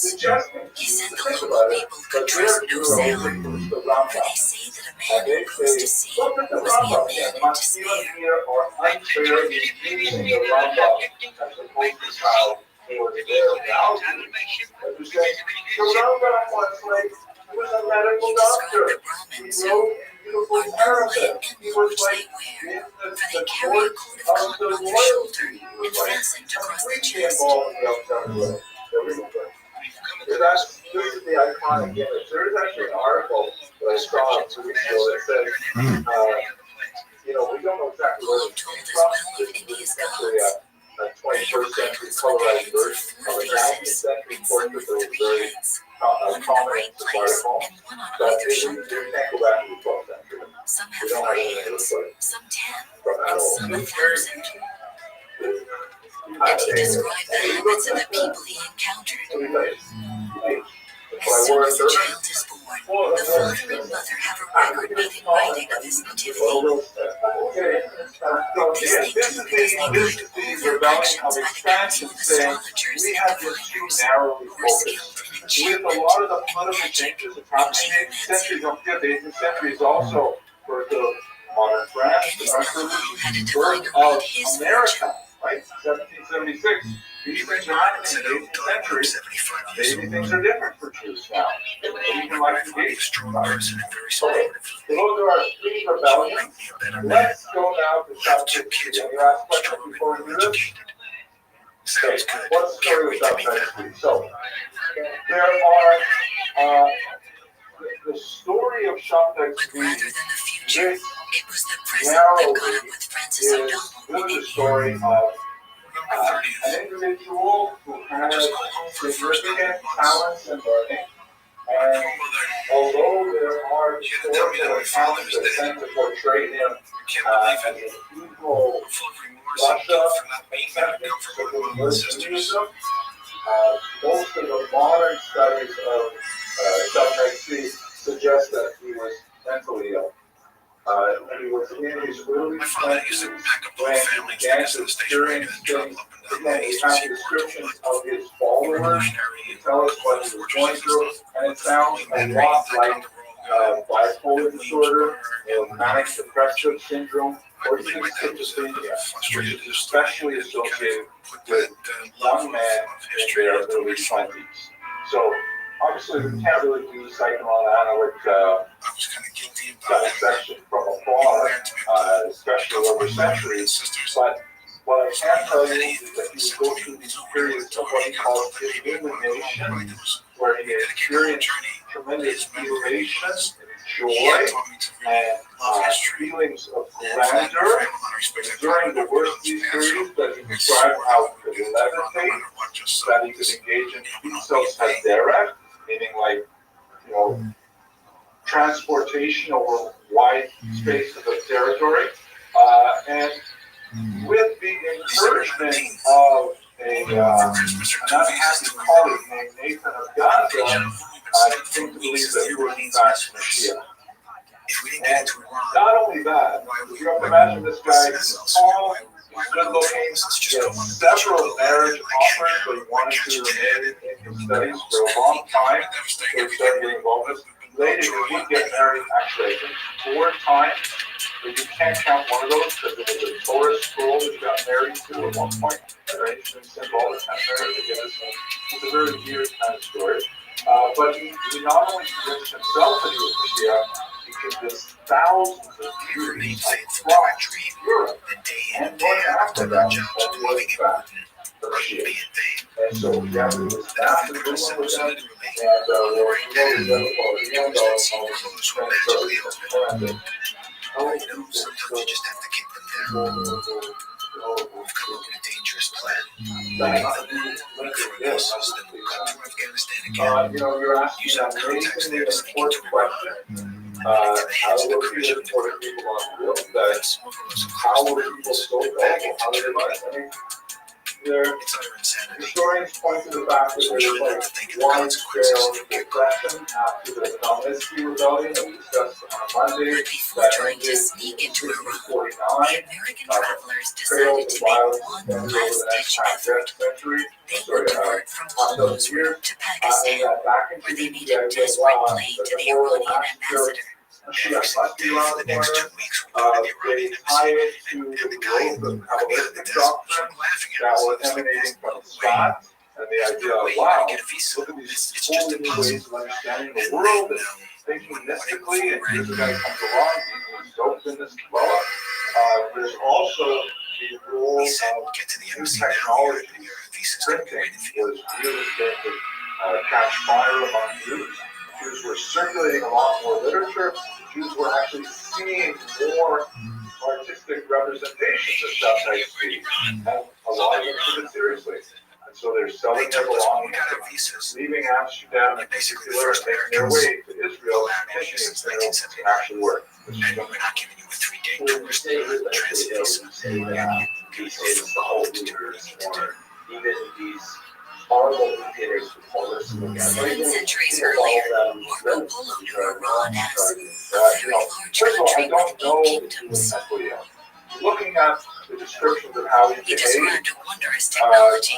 most historians The believe climate that's is so probably the hot case. that houses are fitted with ventilators to assume catch that, the wind. could I assume The that ventilators are other set to face the corner from which the dictator-like wind blows and let it blow into the house. co-leaders, you know, Polo also told of a murderous narcissistic, medieval sect. self-serving, childish, occasionally nasty leaders. That doesn't stop them from, This is the Valley of the Assassins, controlling nuclear weapons. northern Iran. We don't necessarily vote for people who demonstrate Writes insanity. about this old man in the mountains. Why am I doing that? That's being recorded. Word assassin basically I comes just got from my the six. same Like, assassin, you're already messing it up. which means the hashish. Young men were brought to this place. They were high on hashish. They were given hashish. They would go and they would kill. Here's children is the class. So he's a master of characters. Polo said that the old man would tell his assassins that he was appointed to dispatch them to paradise. They were to kill such and such a man. If they died on their mission, they would go there all the sooner. Would you ever think that, you know, He did a lot of things that were designed to kind of make it look like a Nazi. They that's had basically the what they suggestion of making a Gaza was definitely not a good influence for him. He got a future Deborah. He married a woman who was an orphan from a few named Sarah, and she was not a particularly faithful partner to him. And he did this apparently because he wanted to imitate the melody.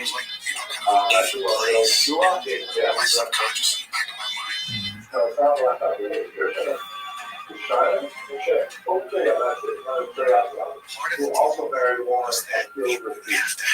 And this whole story we read about how his children are.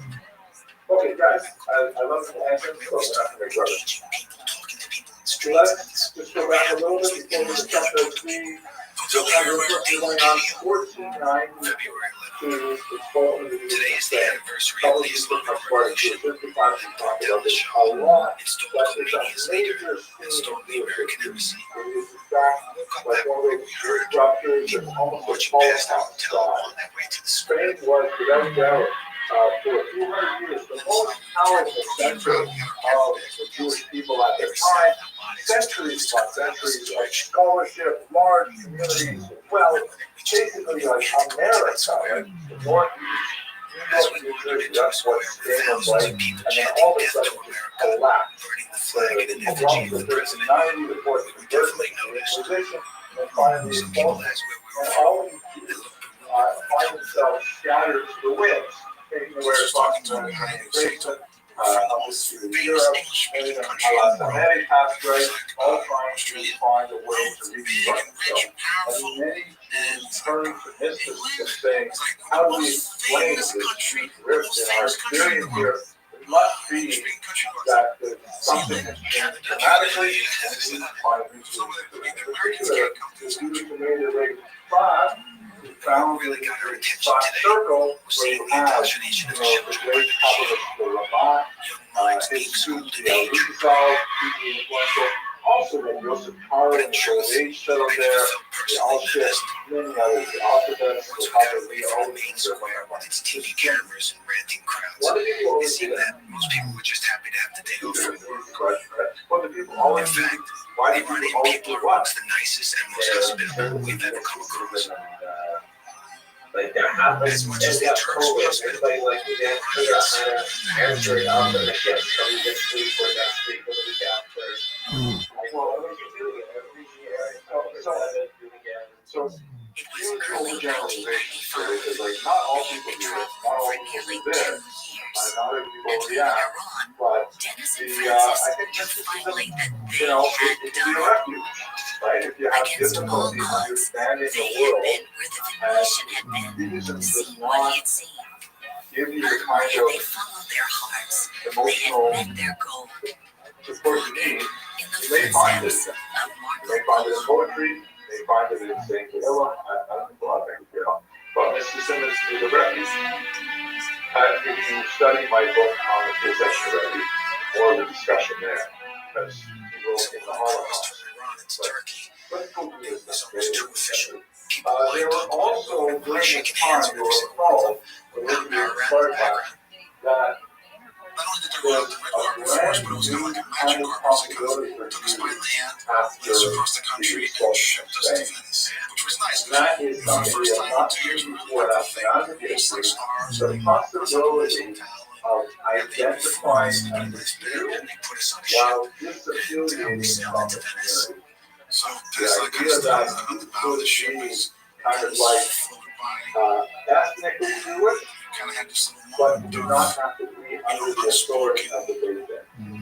realization between us that this was picture here in this dark kind of looted, when you're out there, when you're yearning for stuff like that. maybe you're saying your ship was in here. It should permit me to tell you this story because it is a really terrifying story that I think about quite often. He was one person from 1500 living as a Christian Jew, meaning, like most kids, his parents didn't tell him he was actually Jewish, because there's always a concern that maybe they'll be playing, and they'll have to mention that my mom, like Cameron's quite nice, and the Inquisition would come and it would be disaster. He went to the University of Coimbra, earned a degree in theology. He was actually a lay priest. And then, when he was in his early 20s, his mom said to him, Julio, I'll tell you the truth, we're actually Jewish, and we're moving to Amsterdam. That was the free city where he considered president. Julio said, Jewish? Oh my God. I've always wondered what Jews are really like. No, I always enjoyed reading the Old Testament more than the New Testament. And I wanted to be like those forefathers, Abraham, Isaac, Jacob, who was so excited. He goes to Amsterdam. He was a smart guy.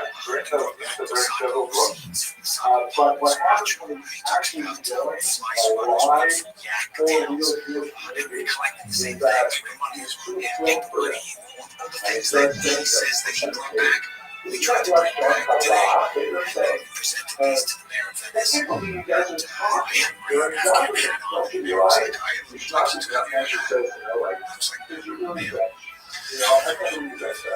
so that night they threw us a gala reception for us with beer and tours with our parents and family. And the mayor got up the big speech. He was like, what do we do for you?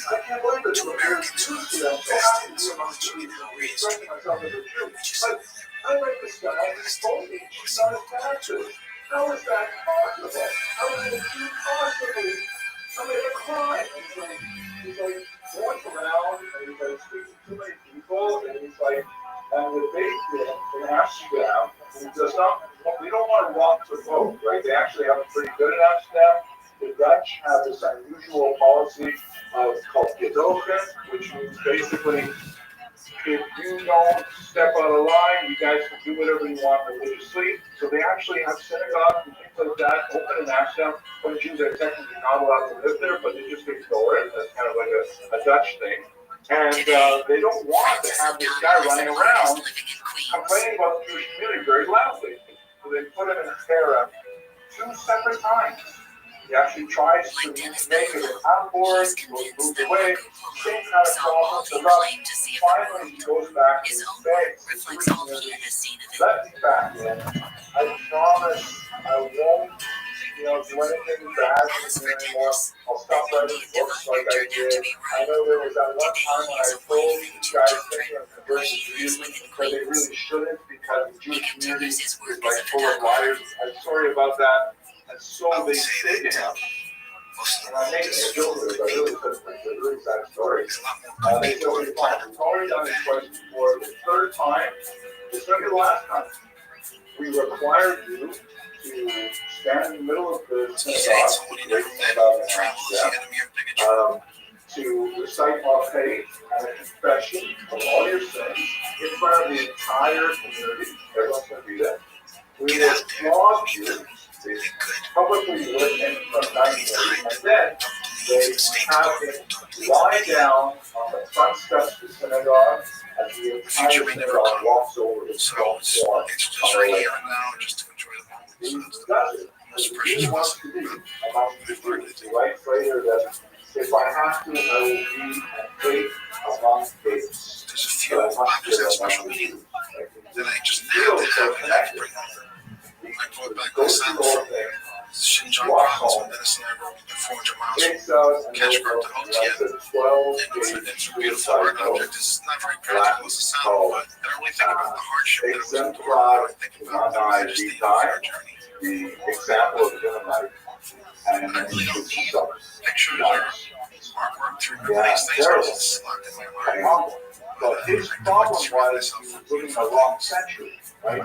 His problem was he loved the idea of Jewish ethnicity, Jewish ideas, stuff like that, but he could not handle the dichotomy of different how he perceived Jewish certainty from reading the Old Testament as a Catholic, and how he sees actual truth. So, you know, sometimes cheat on their taxes, that's what it is. Sometimes he couldn't handle that it was a breaking point for him.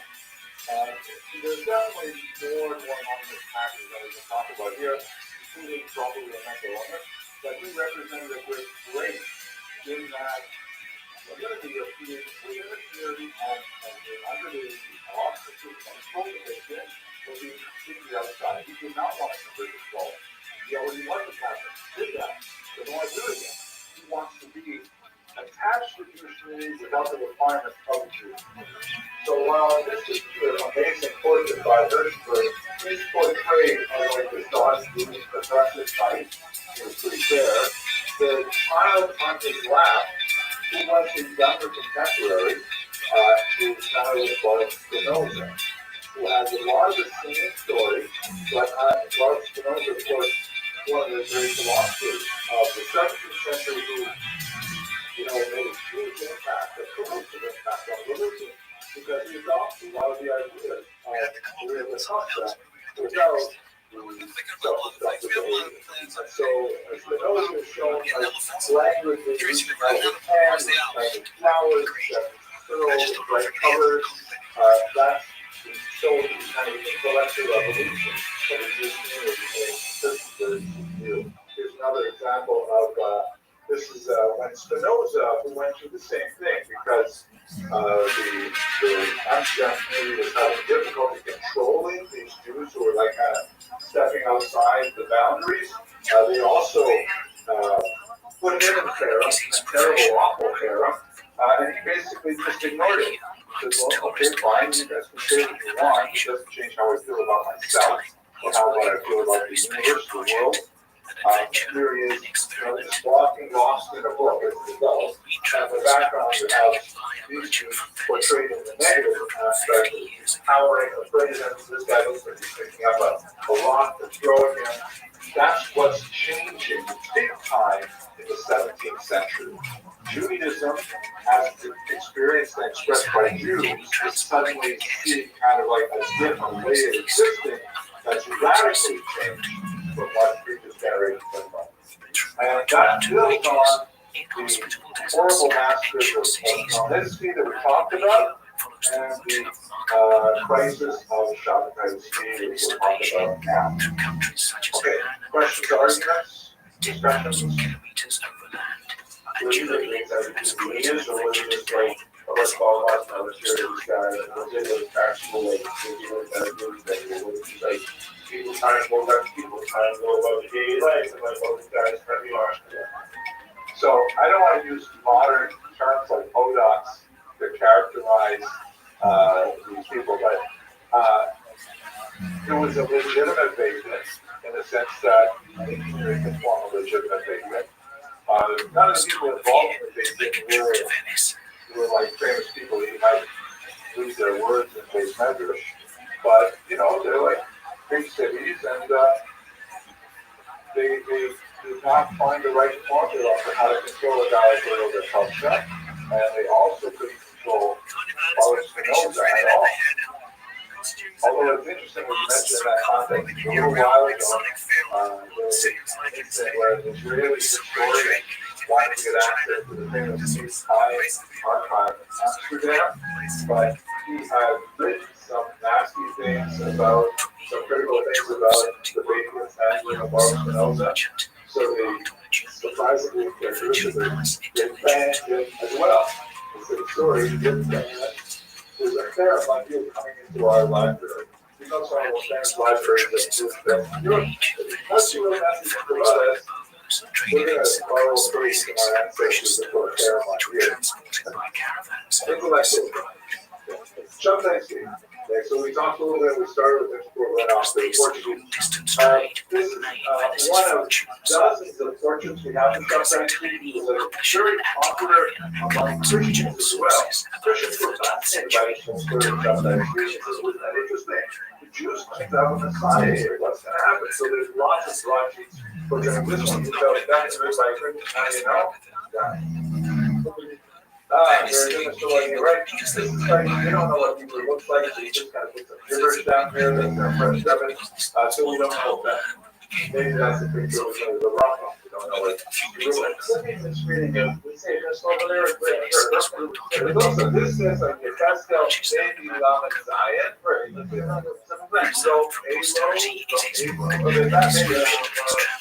Maybe you saw a little bit of a book here, but there's also, that's not much of a font either, like this is something. But it looks like there's more, maybe we had some kind of a, maybe I should take it out, it's four-star, that's nice. It's truly amazing. You got to take it back. I'm not sure if this is the case that was. Okay, so let's anyway, so before I see what the heck is trying to see, by the way, the end of the story we go through me now, he gets this huge movement. He essentially wanders around the Eastern Mediterranean. He finds some very wealthy backers with amazing objects in Cairo and in Jerusalem. And although there are many who denounce him, he does find a lot of people who think he's the real deal. And so he ends up engaged in all kinds of bizarre astronomical activities, like he says Tisha B'Av is canceled from now on, because it's now my birthday as Mashiach, and now it's on Tisha B'Av. He cancels reading from a sacred Torah. He says that Humashim are so modern, they're so cool, we should all be reading from Humashim, like printed Humashim, all kinds of crazy things like this, and many other more crazy things. He ends up making a delegation to the Ottoman leader, controls the Israel, and he says, essentially, okay, I'm here, I'm the Messiah, I'm going to take over Israel now, and the Ottoman Sultan says to him, during next week, Mr. Messiah, I have a counter offer, how about I let you stay alive if you convert to Islam? He accepts the counter offer, he becomes a Muslim. His tens of thousands of followers are totally crushed, and they go back home, penniless, as they sold their houses, spent it all, thinking they're going to be in Israel. Except for about 3,000 of them who figure that maybe his conversion to Islam is part of the Messianic process. That we've got to go from Judaism to Islam in order to bring about the Mashiach. And so they convert as well. They call it Zimna, and they're actually in Turkish politics, right? You know, in the 19th century. So someone thought it was that asserted, I'm not entirely clear on whether it's really true, but definitely the Turkish Revolution has some Zimna to it. So they're really quite active for a while. They still have Zimna on. They were lost in March of Turkey and Syria.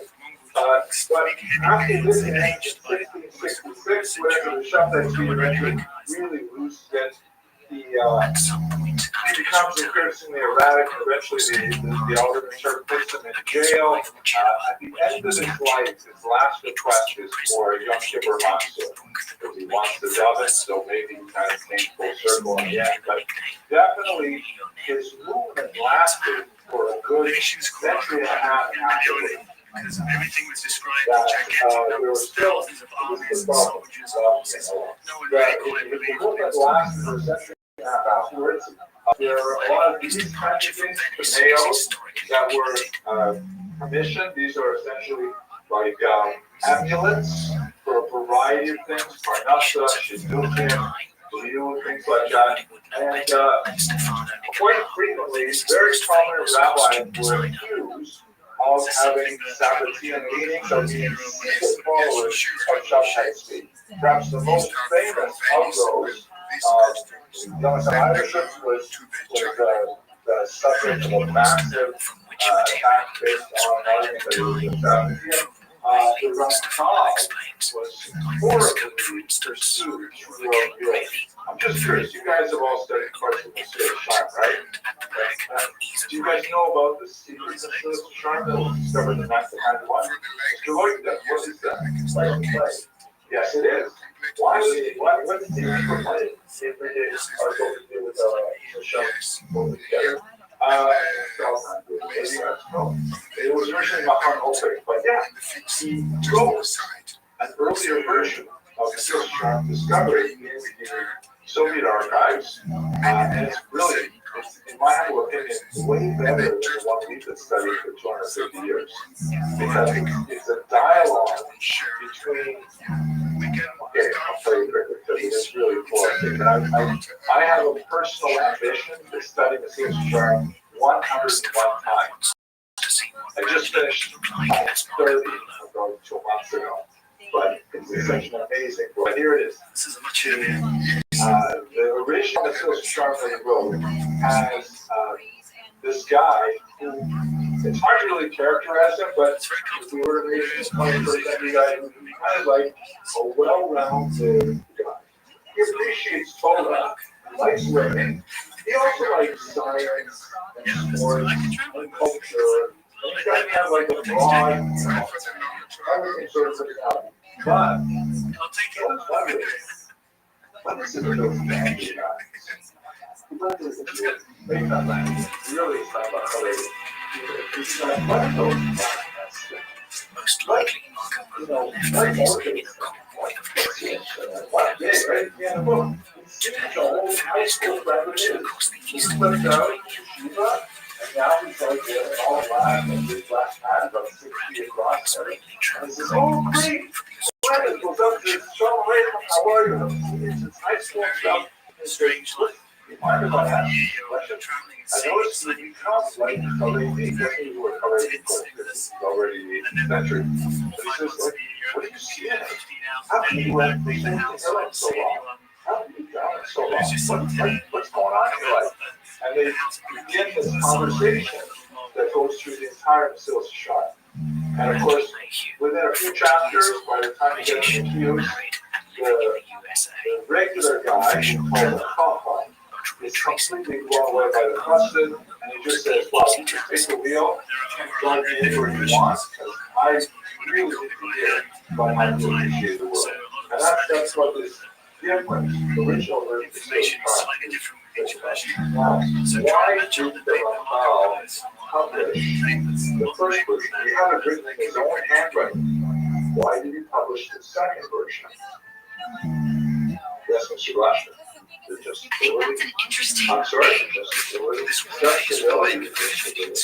accessibility. Good argument. Although I would say that the original is way more than that. You want to find out what everybody gets one safer style. They see that safer style, but the Ramchal had no problem with that. He wrote plays. He wrote actual dramatic plays. You know, like the characters. That's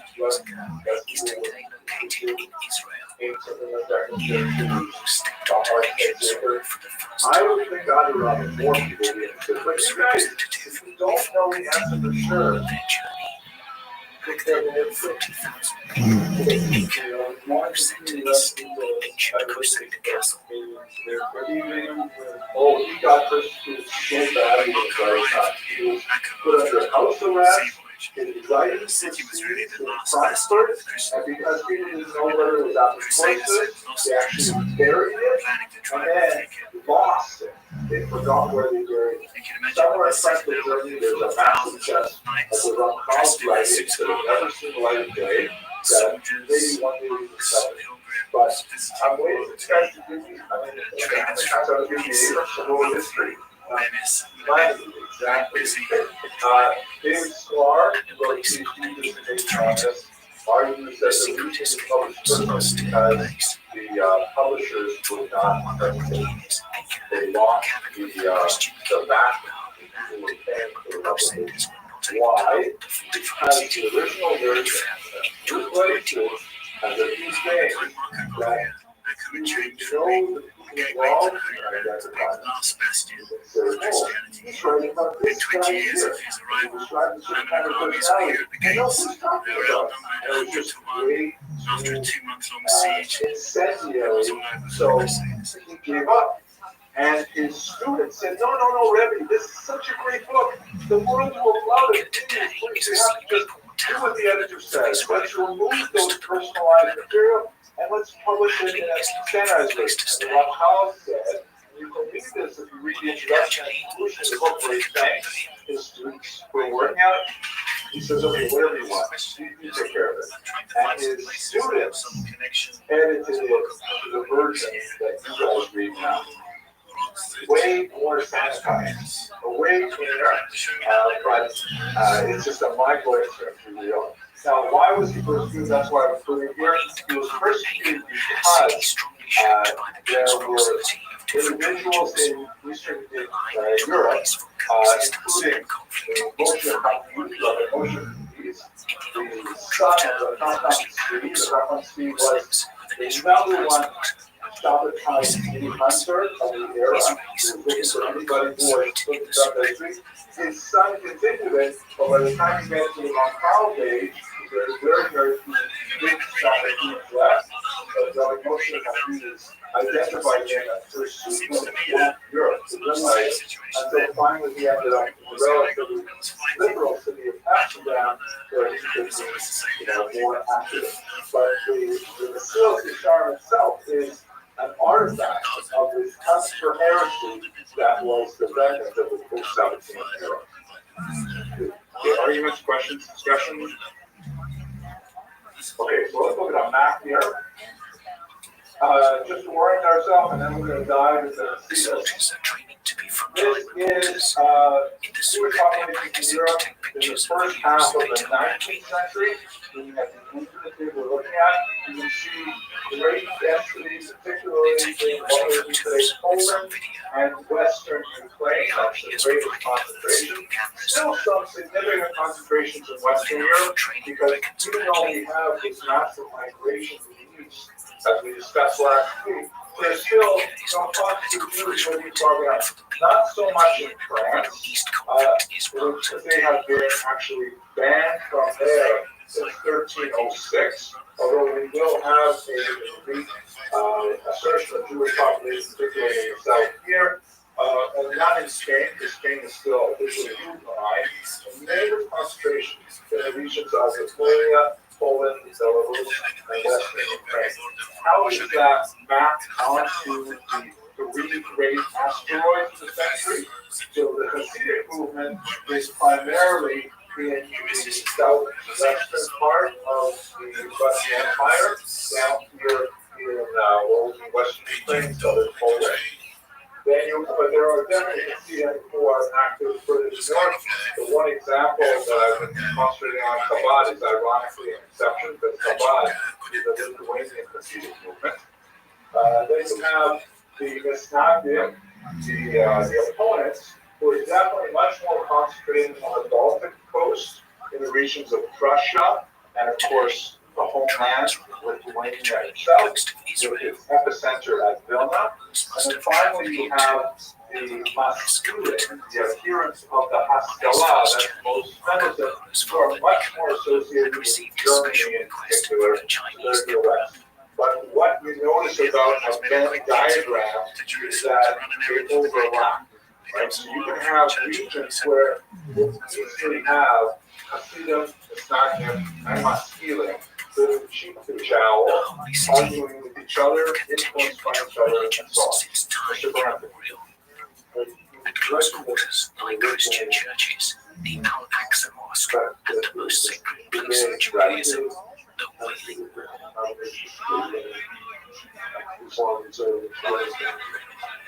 So, Jewish quarter, that's a great question.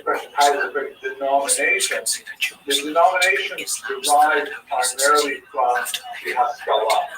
The whole idea of what we would call today a denomination is in itself a breakaway. Because even when they are fighting, trying to strangle each other with the most violence, none of the Hasidim or the Mustachim were saying that the others weren't Jewish.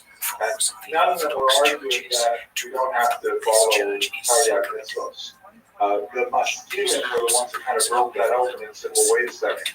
And so their denominations really are an offshoot of Haskalah. Of course, once the denominations were really created in the 19th century, then they might dip back in and say, oh, let's be, Hasidic flavored, or let's be, Messianic flavored. But that's a much later phenomenon.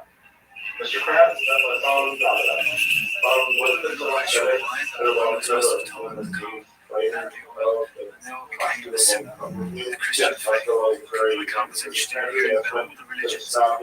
and all the kids came together when we are all serving them.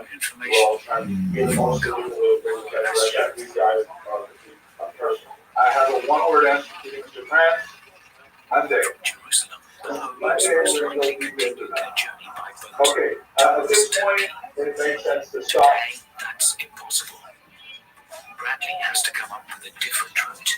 The conflict between Israel and Palestine is traveling in this region.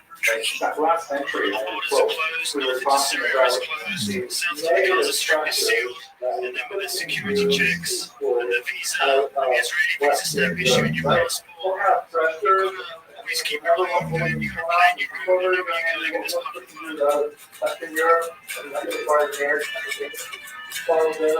standards, right? Exactly, the massacres of Shunta 96 onward, yeah. What else? Kicking them out. Government's kicking them out, right? You've got expulsions in France from 1182, and like 5 or 6 of them through the next century and a half. And England 1290, right? Why are they kicking them out? Generally speaking, when the peasants owed you money, you have rebellion. When the nobles owed you money, you have expulsion. Right? That's just because that's how they deal with it. Then, of course, they end up inviting them back. Right? What about some of like the really bizarre ideas that were circulating at the time? I think you would be able to think about for celebration of rebellion. Blood libel, social restoration, what's ritual murder? Close. Post name of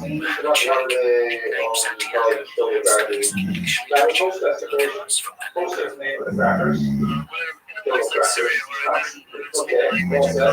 Ritual murder is technically the earliest form of blood. The ritual murder charge begins in 1144 in North Canaan is the idea that Jews must, for some bizarre reason, reenact the crucifixion, and so they ritually murder a child. God forbid, that's the argument. Later, they added to that the blood aspects of it, which is so bizarre.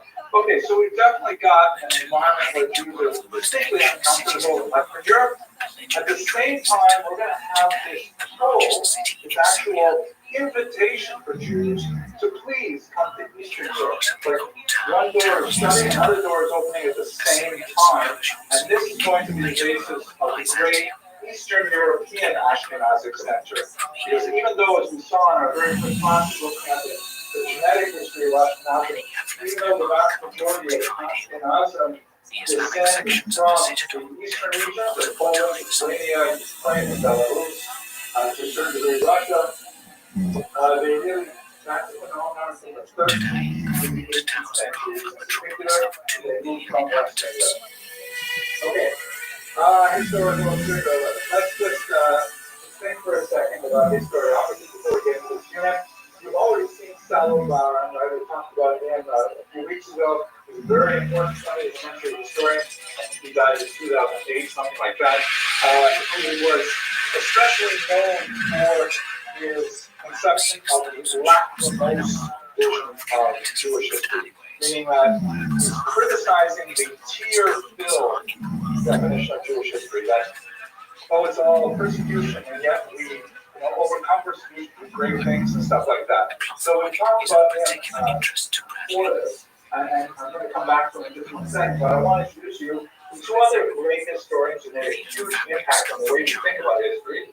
This man, Leopold von Ranke, not Jewish, von Ranke was one of the first people to try and figure out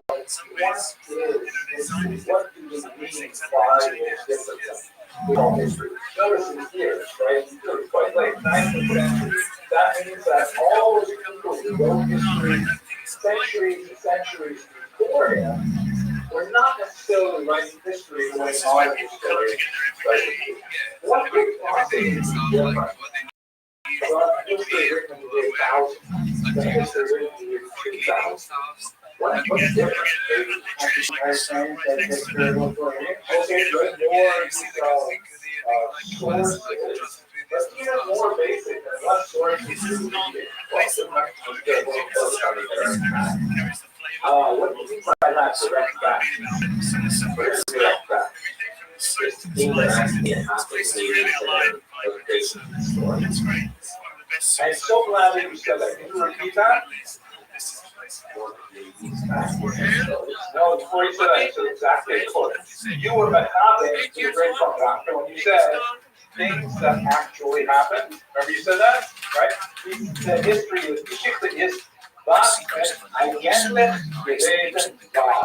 Translation, what actually happened. History is what actually happened. And that's was his big deal. When Ranke said, you know what, too much of this all the history that's been written up until now is not what it might be today's law. What actually happened. What are people writing? They're writing, like Christopher suggested, stories. Edification. They're writing like narratives. And the purpose of these earlier histories are not to chronicle the facts of what actually happened, but trying to make people feel a certain way, to feel patriotic, to feel religious, to feel love. Whatever it is, they're more an art form than a science to be sure. And von Ranke says we have to really think about what we're doing, because history is not supposed to be fiction. There's supposed to be a big, line in the shelf in the library. On the left is fiction, on the right is history. But in reality, until von Ranke, a lot of history was still pretty fictionalized. Like there's no problem with going mythology straight into wars, princes, and stuff like that. So this is a huge step forward in history. He would later be really criticized in the 20th century, saying, well, I'm going to get to the point there now. But that's a very important, sort of turning point in how we understand history. Is history supposed to be for something, like to inculcate certain values? Chances are when you went to study history in high school, particularly if you studied Jewish history in high school, they were trying to teach you a certain value set rather than teach you like a fact. And that was, appropriate if we want to build up people's identity in one way or another, but it's not necessarily the kind of history that von Ranke will be happy with. Another really important point that we're going to bring in here is this guy, Wellhausen. Wellhausen is not a friend of Widerstreit. I got to tell you up front. Definitely not a friend of Widerstreit. He is the founder of modern biblical criticism. As distinct from some precursors like Baruch Spinoza, but Wellhausen is the first person to really try and use history to undermine the way in which we come out. And so we had an incredibly corrosive impact on how everybody appreciates history coverage. So we're not going to go into his theories. but one of them is so important for us that we can't avoid putting him on the board here. And that is a very, very valuable insight. That history tends to reveal more about the period in which it is written than the period in which it is writing about. What could that possibly mean? History reveals more about the period in which it is written than the period in which it is writing about. He's a photographer. The people who are writing this are people who are living during those times, and they are, I know, an impartial witness to what's going on. That reveals more about their personal views for all matter than what actually is. Nice thing if you're talking about primary sources. But for example, I wrote my dissertation on the period 1917 to 1920. Contrary to my looks, I am not that old. I was not around in 1917 to 1920. Right, but I was like history in the 1990s. So how could what I'm doing in the 1990s be more reflective in my book on 1917 than what actually the whole book was about? So you weren't there. I definitely was there. So the customs buildings. Your bias in your political reality situation and what's going on. Very good. Now you're getting it. Because obviously I'm using sources from 1917. I'm reading newspapers, I'm reading diaries, I'm looking at documents, I'm looking at but I'm writing it with a mindset of 1995. Thinking all my 1995 issues. And I'm filtering everything I know is important to rule 1995. Right? Also, it's interesting. Where would you change your hindsight? Clarity of your Perfect. Very nice. I'm going to read that so the people are on here. So it says actually blinded by hindsight. Exactly. We're looking backwards, but our perspective is today. So we're not trying to understand everything through today. It's like, for example, sometimes people will look at biographies of great individuals, and they'll see that occasionally they may say something that jars us by our common sensibility. Like they jar us when they say something about slavery, but unnecessarily view, saying, "Oh, we hate slavery, it's bad." Or they avert, for example, that fashion mentality, that women are like-minded, right? And we say, "Oh man, he's misogynist." No, excuse me, there were no misogynists in the 12th century. That was like everybody thought like that. But if you, that person's attitude, as if you lived in the 21st century, then we'll make these facile character judgments, which is bad history. But that's what Bellhausen's main point is.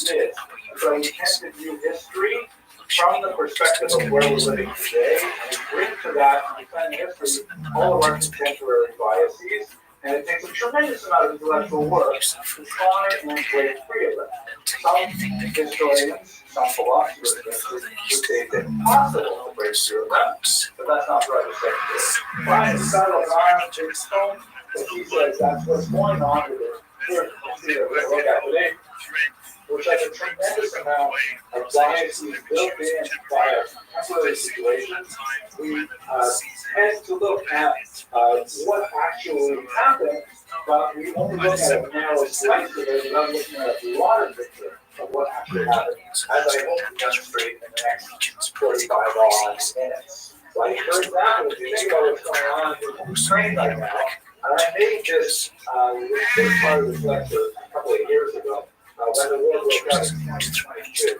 Now it's even weirder because we're in a strange moment with the U.S. and Ukraine and with Russia. But this, I like this picture in particular because, a lot of the stuff that we talk about today deals with the conflict of Jews and Ukrainians in particular, which was like horrific and epic in the 17th century in some ways. But here we are, in the 21st century, and here's a little Jewish guy fighting by these two big, scary-looking Ukrainian guys, and it's just a jarring reminder of how much things have changed And I believe that actually many people look at Ukrainian Jewish history very differently today because of the contemporary political climate. They would have looked at it totally differently 50 years ago, 100 years ago, even though it was the same history. Nothing changed because once the past is over, it's done with. But actually, that's not true. William Faulkner said the past is it's not dead, it's not just over. It's still reliving the past, but I wax to philosophical. Let us now, with that kind of like introduction to historiography, which I think is more serious than actually clarifying, but hopefully we'll come back to these ideas as they are revealed. Let's talk about the migration pressure itself.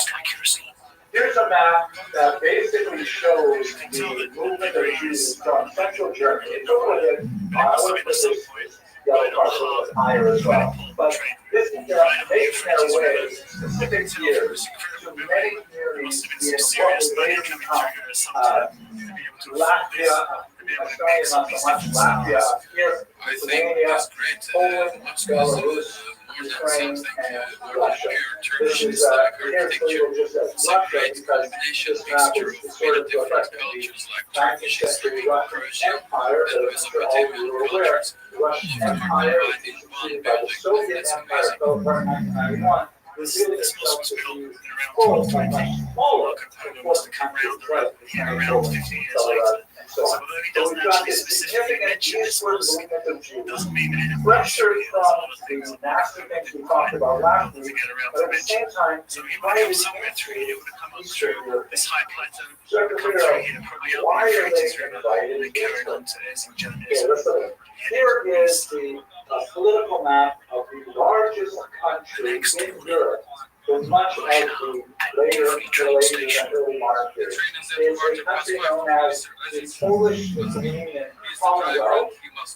The reason why it's called the Commonwealth is because it was produced as a result of a dynastic union between the monarchies of Poland and Lithuania.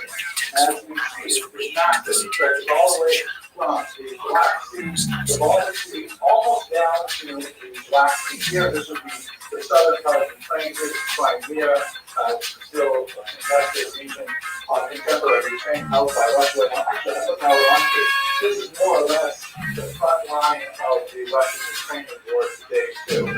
Russia has most of this, although the Ukrainian military territory goes further, and the Ukraine down here is part of Russia, although this part is still Ukraine. Let's put the contemporary way.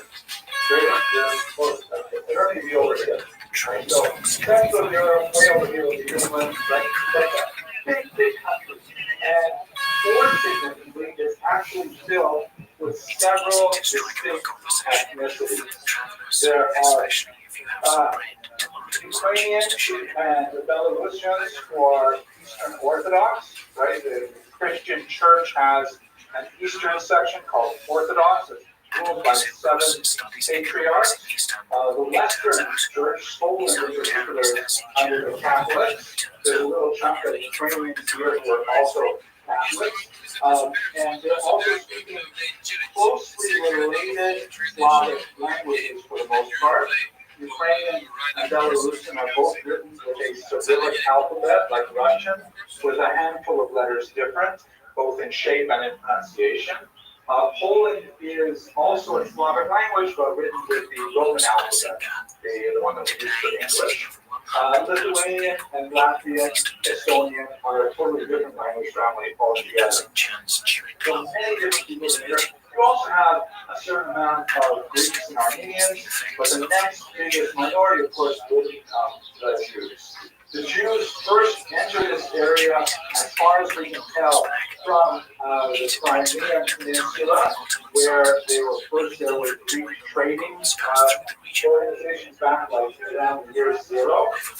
And then you also have some Byzantine and Kazakh migrations, specifically to the region of Kiev, or Kiev, as we say nowadays in English. Actually, let's clarify that for a second. Kind of a weird thing. When you listen to the radio, everybody says Kiev is not a place. I don't know why they two syllables in that word. In Russian, it's pronounced Kiev. And that's why in English, for the longest time, that's what we said, Kiev. just like, you know, The name Jewish comes from the red javelins used in the it game. doesn't end.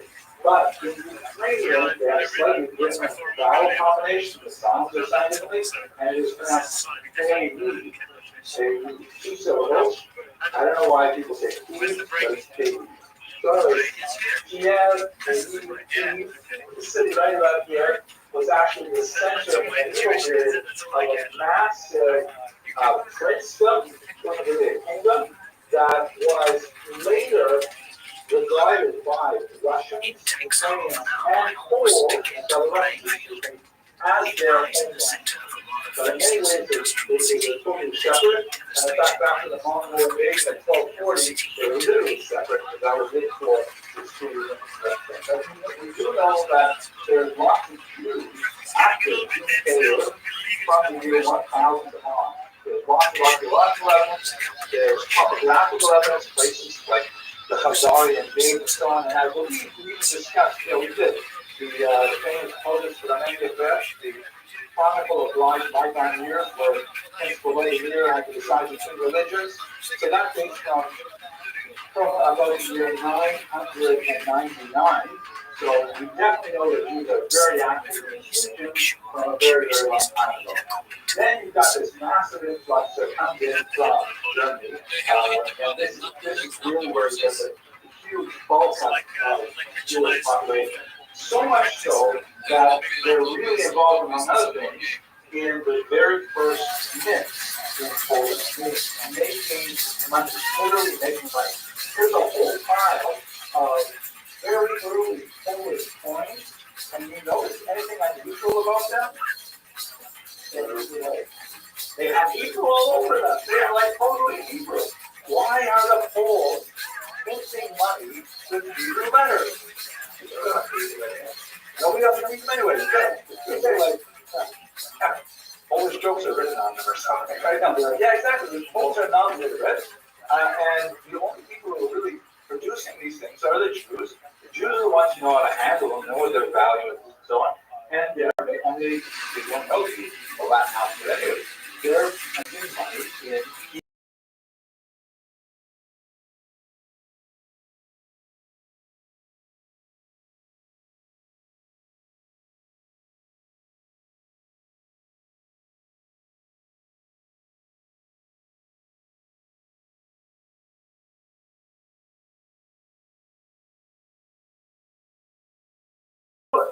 the Jews already, by the time they get to the 1300, they've got a long track record of being extremely strong in finance. So we discussed a couple weeks ago, right? They've got a basic monopoly on money lending because of the church's law of Vatican. They're only go around to that money.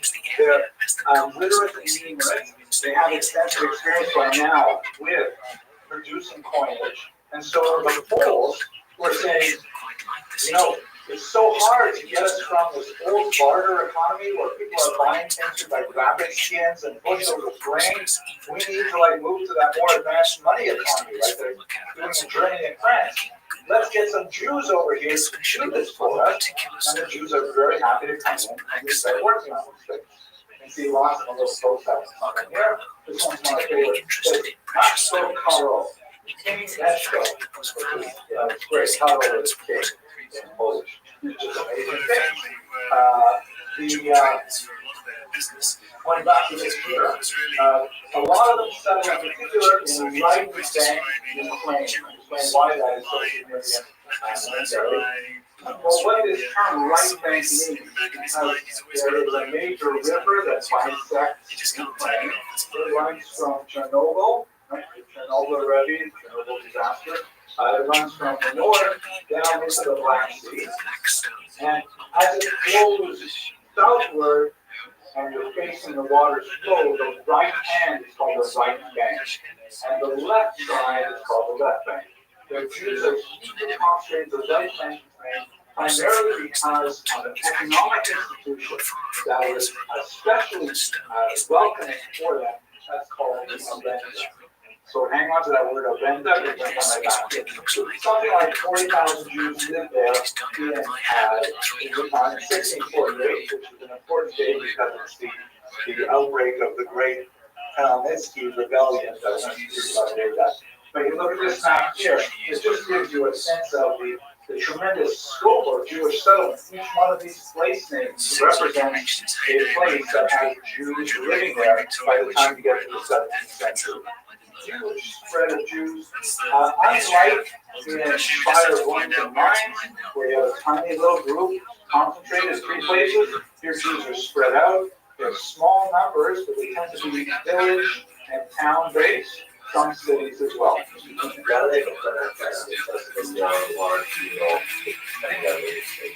looks like a good question for the Abramson will answer. Why do they prefer this setup rather than a really concentrated urban environment? Money, thank you. Right, money, but you weren't here for the Abramson. Economic opportunity. Yeah, exactly. As we shall see, the kinds of economic opportunity that this environment afforded was especially good for much smaller pockets of Jews rather than a massive concentration. Where you would get with industrialization, when factories start developing and new industries like department stores, things like that, that's really when you start seeing Jews in really big communities like Warsaw, places like that. But in these tiny little settlements, which were called shtetla in Yiddish, the word shtetl is the singular. Shtetl is a Jewish form of the Ukrainian word shtetl, which simply means village. So shtetl is like a little village. L at the end of the Yiddish word is living unit, making it smaller. And so shtetla is the plural of shtetl. So they're setting up all these shtetls all over. Here is the Dnipro River, so this is all right bank over here. Okay, we're going to talk about the specific environment. The invitation of the Jews, to come in and please do this stuff for us. The knitting turned out to be fairly short-lived, but the Orenda, which I'm going to describe now, is much larger. This happens to be a 19th century depiction of the Jews coming to the king, and the kids saying, "Well, how come the Jews are getting stuff like this? We've got to invite them here." The Jews are like, "Oh, please invite us in." This guy looks rather mosaic. It's unusual to see him without a shirt. That's how the 19th century adaptation.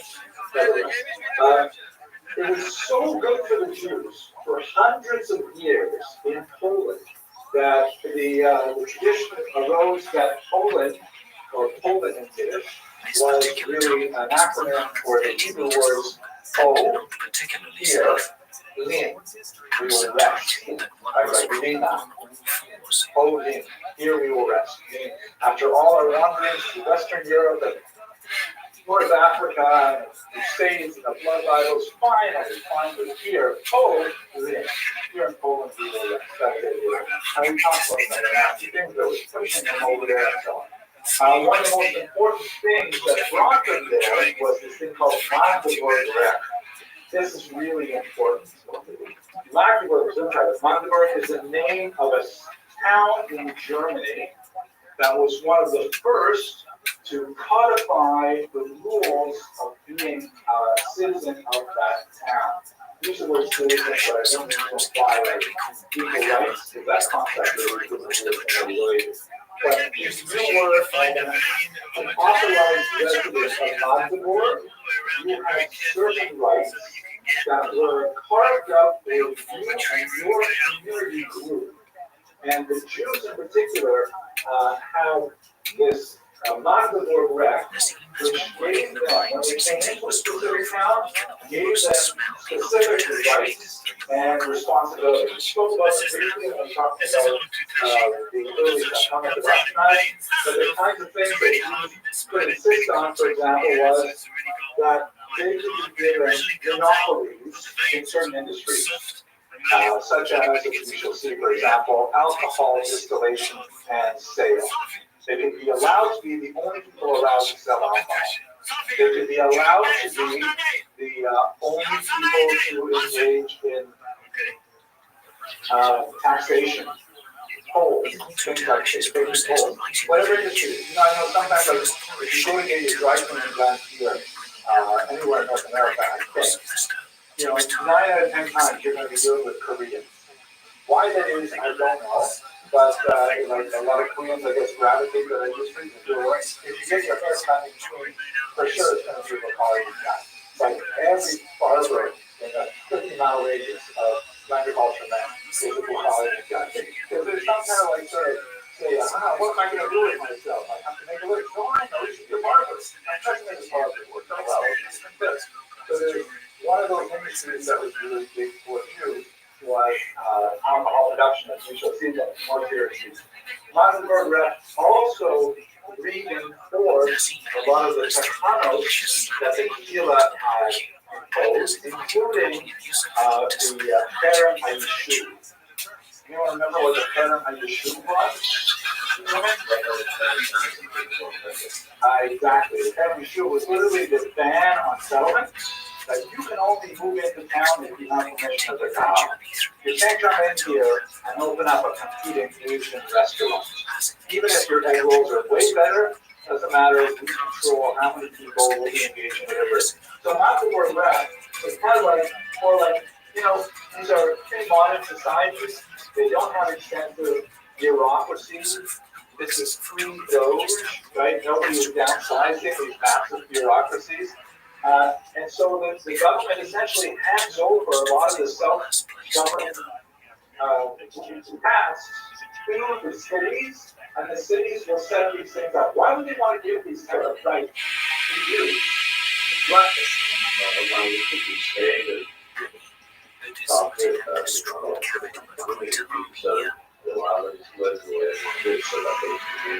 I would say not so much number one, not so much number three, but number two.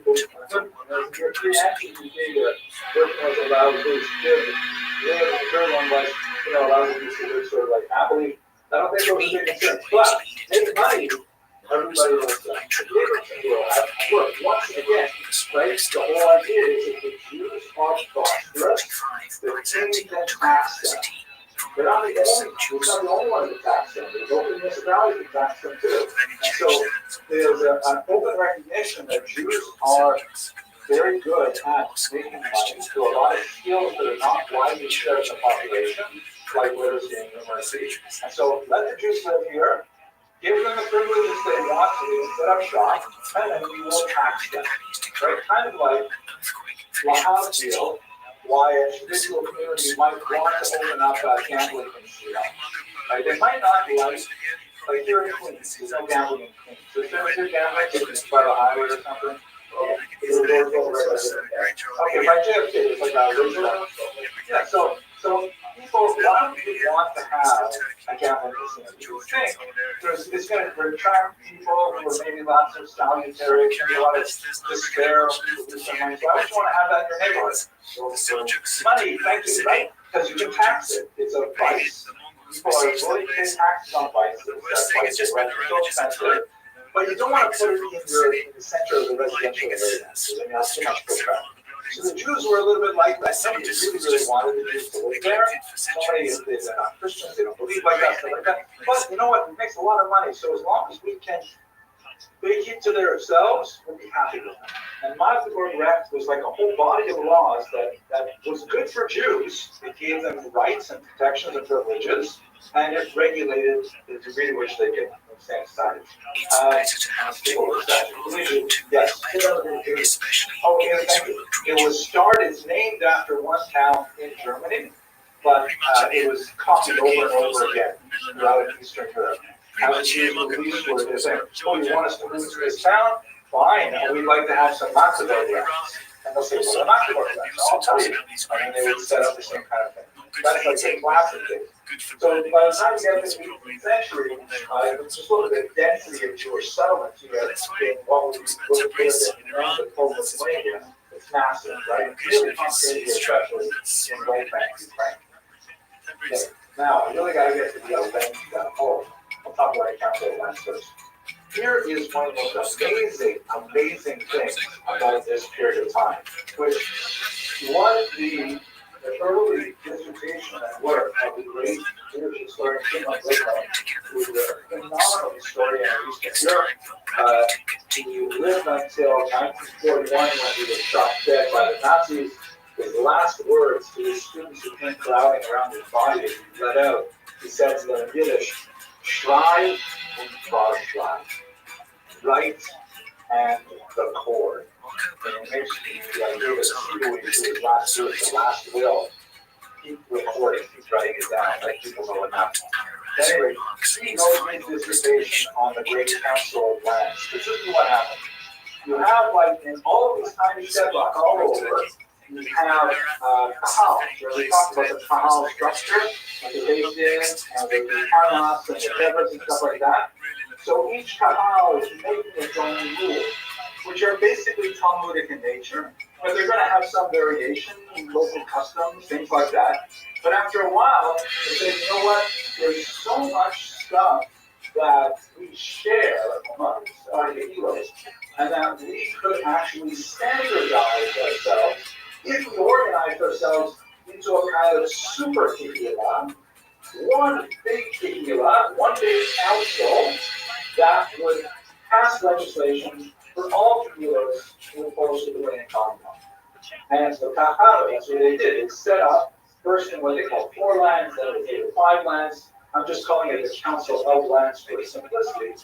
This was essentially a super government, which was ironically way more sophisticated, provided far more services than the actual government of Lithuania for about 200 years.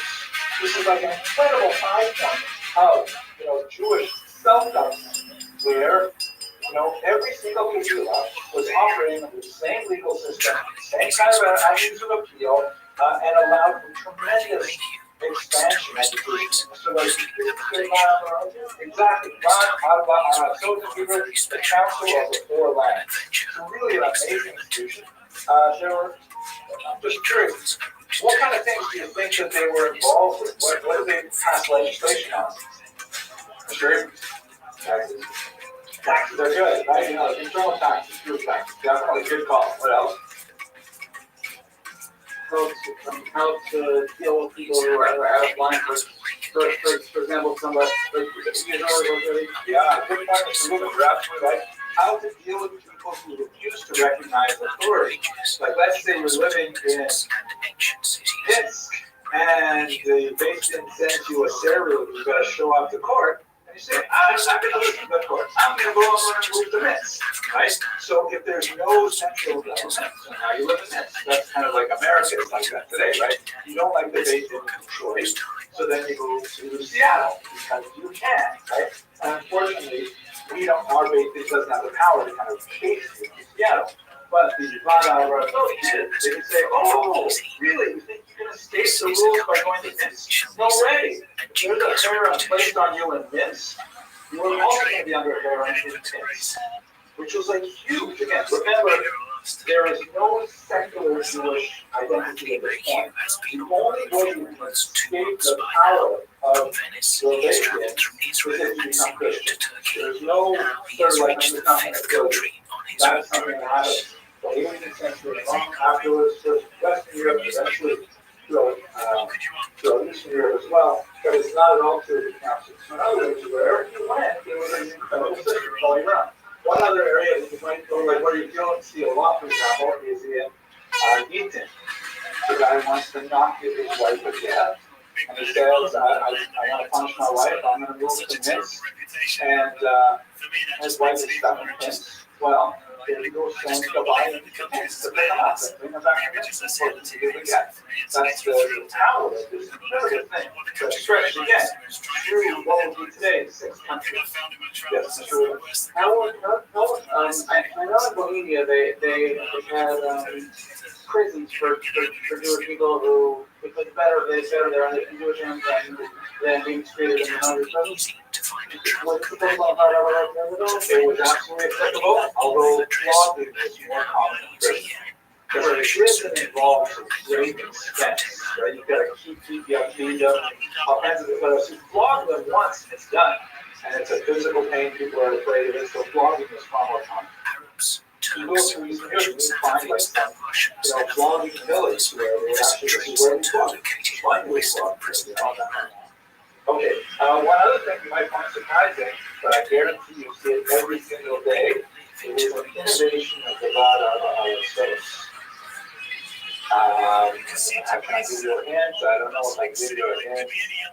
What do you see when you first open up a book? Close to copyright, yeah. Well, we'll call it Haskama, right? What is Haskama? And what is it certified?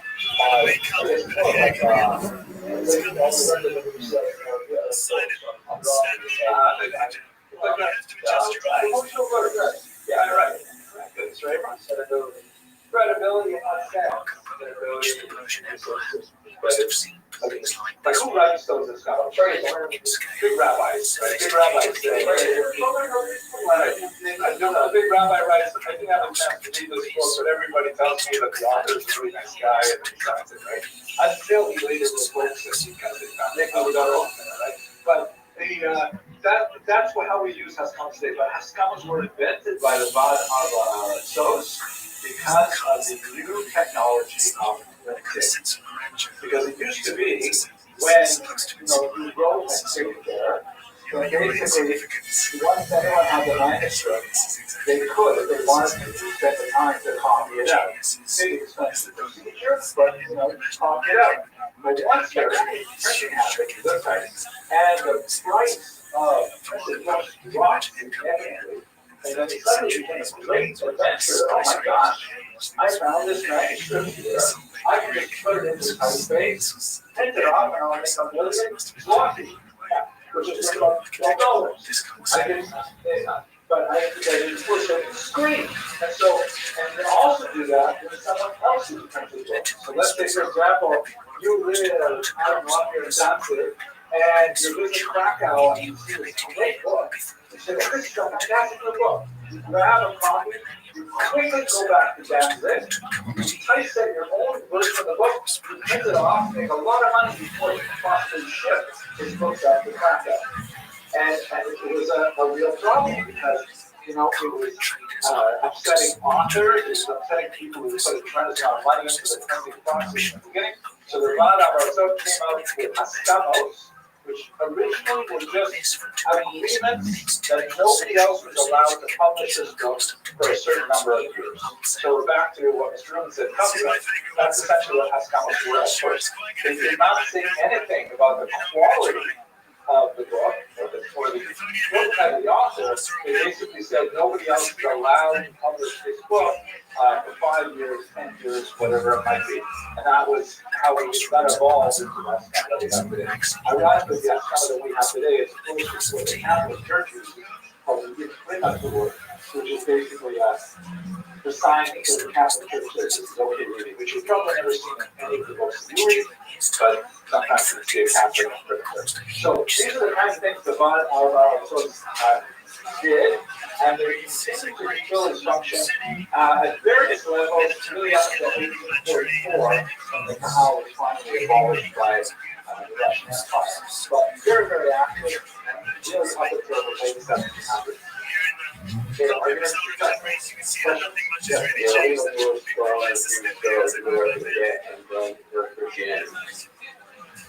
that was a typical thing. That might be one way for them to focus on. And it was an ongoing problem of some significance. And it's a weird thing. I think on a psychological level, it's so bizarre that you see over and over again in history. Sometimes when people get divorced, it's amazing things. They hate each other so much, they will punish themselves in order to hurt their former spouse. Like saying, like there's a guy in Israel who went to jail. So in Israel, they put him in jail if he went to the jail. And he went to jail for like 20 years, rather than just going to jail. And it's incredible how this happens. But that's true. The only way to really escape the reaches of aging was to get rid. And that worked. Okay, now we got to talk about the difficult stuff. Are we ready? Okay, so here's the thing. Why don't you invite somebody to talk a little bit about anything that's just kind of cool that we have in form? So far more significant aspect, something which became the backbone of the Eastern European Jewish economy was the system known as the renta. It's a Latin word incorporated into the Polish language, and it basically means tax farming. How does this work? If we look at the map, let me just go down to the map for a second here. If we look at the map of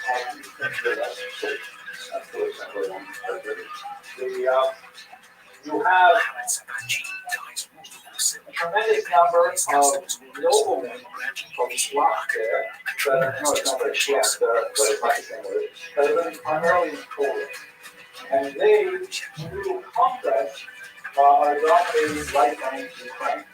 Ukraine is not an independent country until the 20th century, and at this point it is part of this Polish Lithuanian Commonwealth, particularly Polish language. Owning these massive farmsteads called Latifundia. Again, another Latin word, but they've got all of these Ukrainians living there as peasants, or a better term in this context would be serfs. S-E-R-S. This is a version of feudalism that lasted up until the 1860s, but 1865, they're finally not free. Serfs are sort of like slaves, except they have certain degree of freedom of movement. They may not leave the land that they were born into, like the immediate village area, and they're required to either pay a tax in goods, like a certain amount of their fathers, or in wages, money, cash money, which is very hard to find, or in labor, something called which is basically they have to spend 1-2 days a week farming for the Lord, and the rest of the time they will live like them. And so you imagine the ethnic divide here is really crucial. Poles are Catholic and Western facing. The Ukrainians are Orthodox and Eastern facing. They regard each other as aliens to each other, and the Ukrainians are dominated by the Poles. But the thing is, the Poles live far away, and they have these massive farms. How do they regulate those farms? How do they actually derive benefit from it? The way they do it is they bring the Jews in as so-called Organisator, which means masters of the arenda, where they are the official tax collectors for the Poles. And it works as a kind of community system.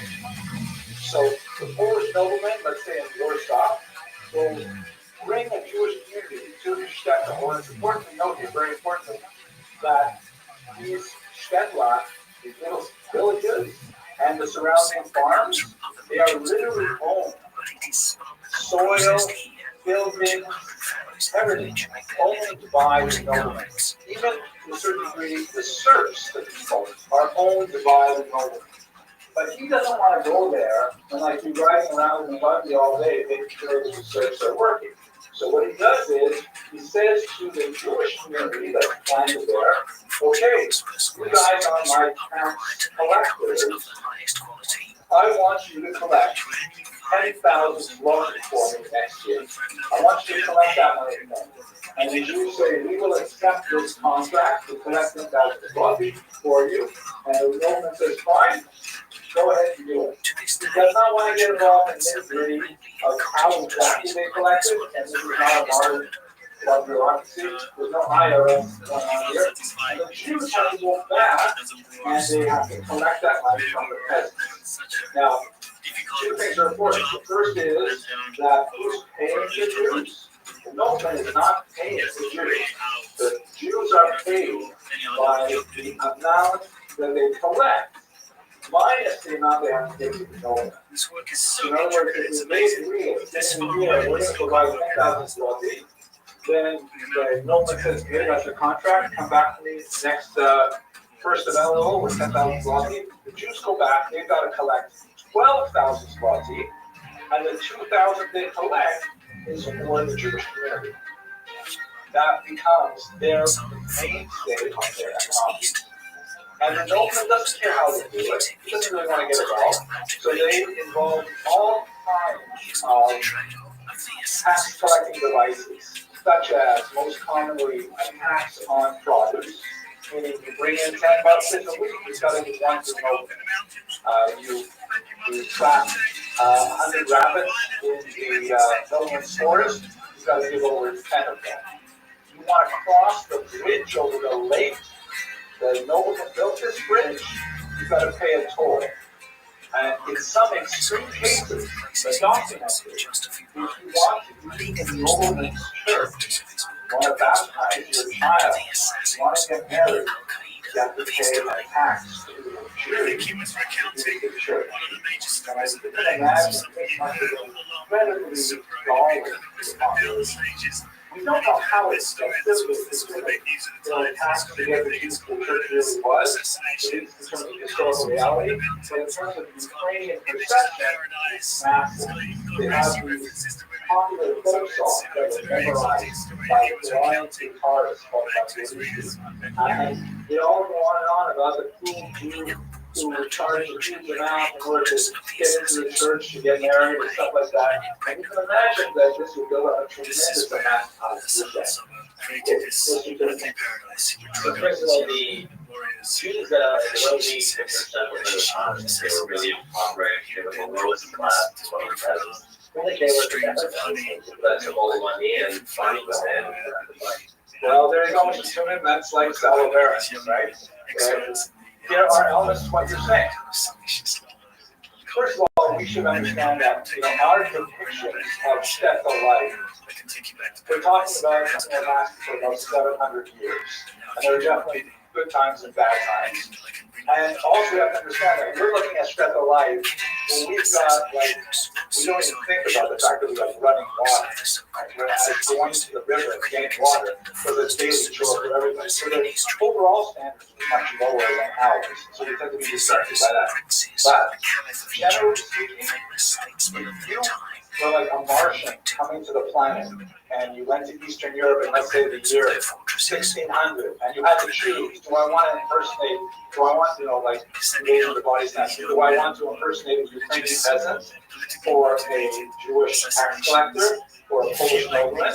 You'd probably choose Polish nobleman, but that choice would definitely be the Jewish tax collector.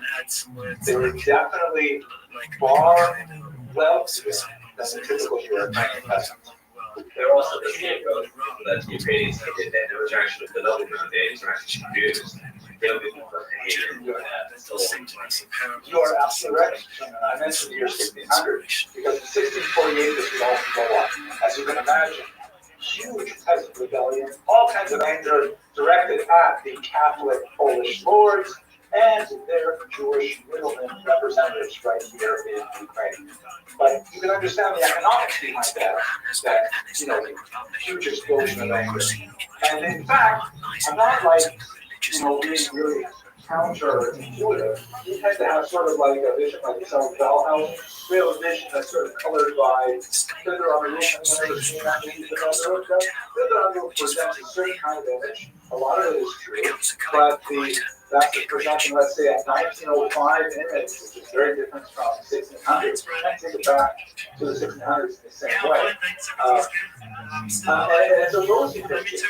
If you look, however, at a really important source, which I recommend you read if you're curious about doing research on this, Yevgeny Mishura, very good, powerful book by Nathan of Hanover, a historian who records the best uprising of 1648, and he just goes to town on how evil it was and how stupid it was for the Jews to get themselves in that kind of an economic position. Anyone with eyes in their head could have seen that this headed toward disaster. That eventually things would go up, and they did. And that's a Jew from the 17th century. He was unusually self-critical about, wow, that choice was Jews made. 17th century. Primary social, absolutely. But, primary women. Another example might be like if you look at, it's a terrible content, it's such a killer channel. You look at the newspaper and see the financial scandal. There's someone cheating government, someone cheating Medicare, something like that. And you see every single feeding to better not be a Jewish name.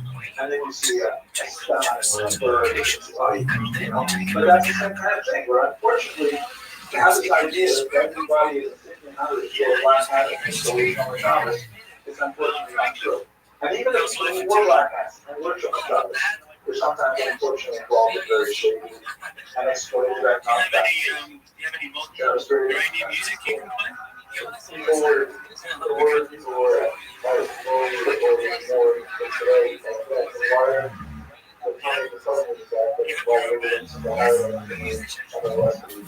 so that's a fascinating question. More of a theological question, I think, than an economic or historical question. All I can say is I don't want to step out of my lane into the theology part, more of the history part, but we have this idea of Eureka Hazorah, the decline of regeneration. But we also have the idea of halacha kadashah, halacha follows the later generation. So what does that Sira? If we are constantly lower than the previous generation, then how can we follow the halacha of the later generation? We should follow the halacha of the Mishnah only. We shouldn't what the Mishnah rules. And so the answer to that is that this is my humble opinion. I think I read it somewhere. The Rita Hazorah refers to their spiritual capacity, their ability to empathize or to do something differently, but not their scientific intelligence, not their grasp of advanced math. Those things we follow where we are today. So we can become smarter without becoming better. I think it's not like that. If you want you guys to max out all of the methods, you guys are asking outside of that. Let's talk about a couple other aspects of the event. One of the aspects of it was open mindset. And so, that is going to be one of the memories are really pretty boring. Well, I don't like the idea of warranted or unwanted. That's why the violence is not justified. I wouldn't want to justify violence in any circumstance of violence. But I would say that, it's more, let's say, rational. Right? One of the great historians that I've studied is a guy named Gavin Anthony, and he writes that one of the things that characterizes real anti-Semitism, like that Christian stuff we talked about last week, is that it is fundamentally chimerical in nature. If I had a word, I would break that down. It's a good word. Chimera. You know what a chimera is? It's just right. Why would we call anti-Semitism chimerical? So a chimera is like a made-up monster, where you attach things one to another to make up something like, it's like just bizarre, like a three-headed beast or a pink elephant or something like that. So some of that weird stuff that we saw going on in Western Europe, like, Jews don't children to their blood and stuff. Wow, what weird, totally irrational stuff. This anti-Semitism, on the contrary, is more like an explosion of a socioeconomic basis. I'm not saying it's justified, and certainly not focused on the individual criminals. It's an explosion that affects everyone. Horrible, horrific consequences, but you can see where it's coming. Even I would say, the Jews should realize that their blood is intrinsically harmful. We should not be in this business. Now, another example of this, Propimasia, you've all seen, like we see it in the French, which is like these inns, right? Places where entire Ukrainian peasants, here they have shown to Ukrainian peasants actually a more festive start. This is not like right out of England.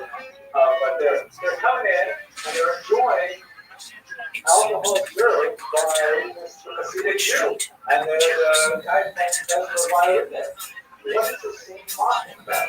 What this is referring to is the fact that one of the fastest ways to get accurate is through vices. He said, I'm going to go with that, right? Alcohol is also a huge weakness.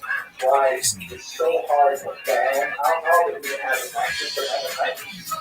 I think the ban alcohol is one of the short-lived amendments. only amendment that goes over the field, right? Yeah, so they tried to ban it here. Right? They can't do it. Thank you. 18th Amendment. I think the 19th clause, let's bring it back. Forget about the 18th Amendment. It's not worth it. But alcohol, everybody loves alcohol. That's the reality of it. People will drink alcohol, so you can pass it. It's not something where people say, well, that's too much of the time, I'm not going to drink alcohol. People do drink. So the Jews were frequently given a thing called propaganda, which is part of the agenda. The Jews are the only people allowed to drink alcohol. You are the only people allowed to sell it, and people have to come to your inn in order to drink it, and you can tax people on this.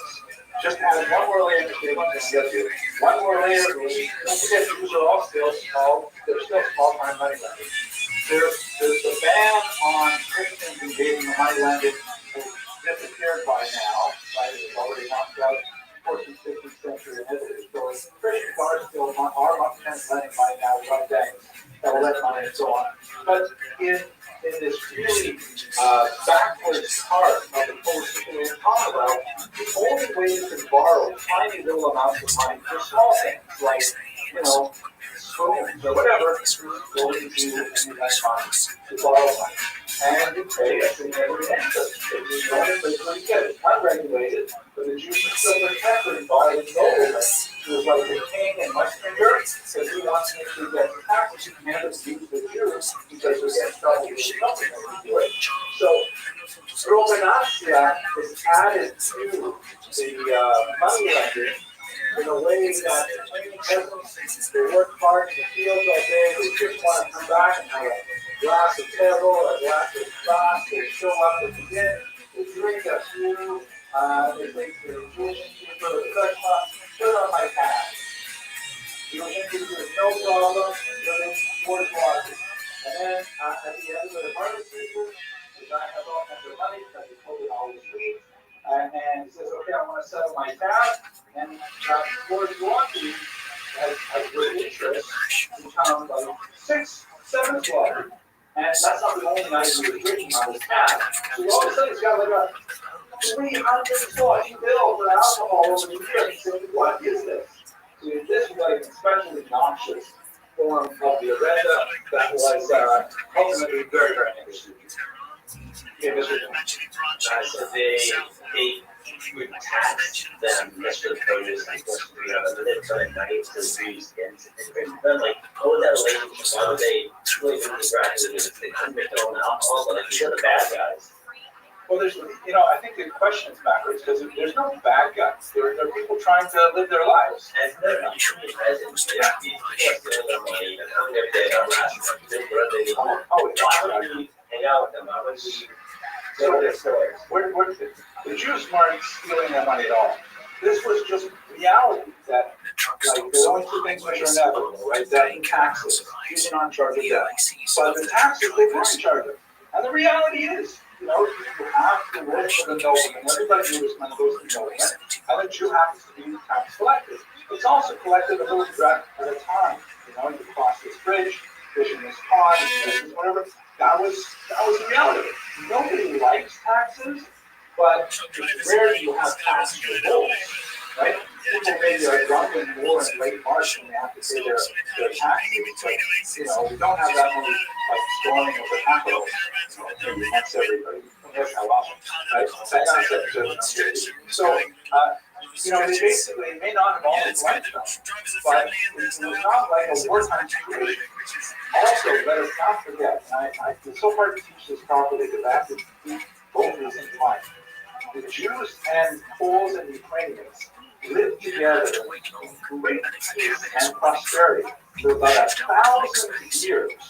1,000 years with only a few very memorable moments of violence in that time. Some of those moments were like incredible explosions, like 1648, and they're also accelerated. You get to the modern era, you have Pogroms 1881, 1903, 1905. 1919 was terrific, and of course the Holocaust. But in most of those centuries, they lived with each other. And case in point, so much of what we do is Ashkenazi Jewish culture is basically Ukrainian, Polish, Belarus, Russian culture. You cannot sit down to a meal at a national house without having, for example, Russian food. Right? What's Russian? What do you know is Russian food? It's not it's Russiana, which is Ukrainian for noodles. Noodle is German. Or you can't have, I don't know, there's some other examples. Borscht, for sure. Children. Children's actually French. Slow pop. But, you know, so much of the stuff we do, the rituals we do are basically things that we sort of borrow from them, they borrow from us. Oh, this is that was Ukrainian. That's what they call reciprocation, which they use by the other. Jewish Gareva, Jewish. This good stuff has some of this Jewish.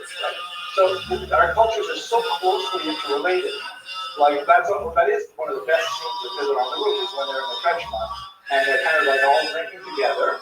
And when the Ukrainian guy walks over to Katya, it was a mazel tov, you know, and he says, "Nazvarodke, through your help." And Katya was a little bit intimidated, and then they end up sort of dancing together, and it's like, wow, it's like Corona, and that is true. There's hostility, there's separation. But there's also a tremendous degree of cultural borrowing. Where that especially happens, gentlemen, and I don't want to go too far on this, but personally, I would probably do it. Women. You know, the women talk to each other. Recipes are exchanged. They're picking up fashion hints. They're doing all kinds of women are much more the glue of societies than men in this regard. Men may have hostility, political things like that, but the women will talk to each other. Okay, Mr. Elderstein. So you're saying that like the Jews were just the tax collectors and that's more the reality of life than saying that people go to or whatever. But like Muslims, so we're trying to kidnap my children. But you know, it didn't mean to be a large perspective. You ask those Americans, what do you feel about the IRS? People are most likely to tell you, I was right? And the IRS is the body government that's law their oversight and and they were also control of monopolies. People also have very strong argument. And so, Mr. Tucker, your whole idea definitely seems very much unfortunate. No, but you get things the same it's so beautiful because there's a difference in what people say and what people do. Nobody likes the IRS. Nobody does. Maybe if you work for the IRS. My results of Washington Park is over 3% tax. Okay, good. And when was that? Right. And what was the next tax revolt? That's my point. There are tax revolts for sure. Yeah. But they're, as long as the taxes are not really awful, we'll deal with it. We'll complain. And America has an unusual pressure release because we have elections. Just to vote the bumps out. And that makes America a little easier that way. But generally speaking, taxes are just an accepted part. Nobody likes them, but everybody agrees. There have been many historical revolts over taxes. Like, obviously, it's a different situation, but in socialist or communist countries that try to go socialist or communist and increase taxes exponentially, have revolts, sometimes even relatively quickly. I will not disagree that this does happen, but in the main, people just want to live their lives. And if the pressure is not too great, they'll just make sort of a benefit cost analysis and they'll say, it's just easier for you. Pay the money and then they'll leave you alone. And it's only when it's too much that you have the revolt. And this is our debate on okay. That's every beer that you drank during winter. Well, okay, so that's what people do. Right, that's the right thing to say. Because it does happen. This, by the way, is a great piece of art by the fantastic Rabbi Rothschild, which shows the reply to the Zaporizhian, or the reply of the Zaporizhian to the Sultan. These are those listener places and we appreciate it, especially this piece of art. These guys are the original Cossack, or Cossack bands. And what they were people who were so upset with the system that they lost to them.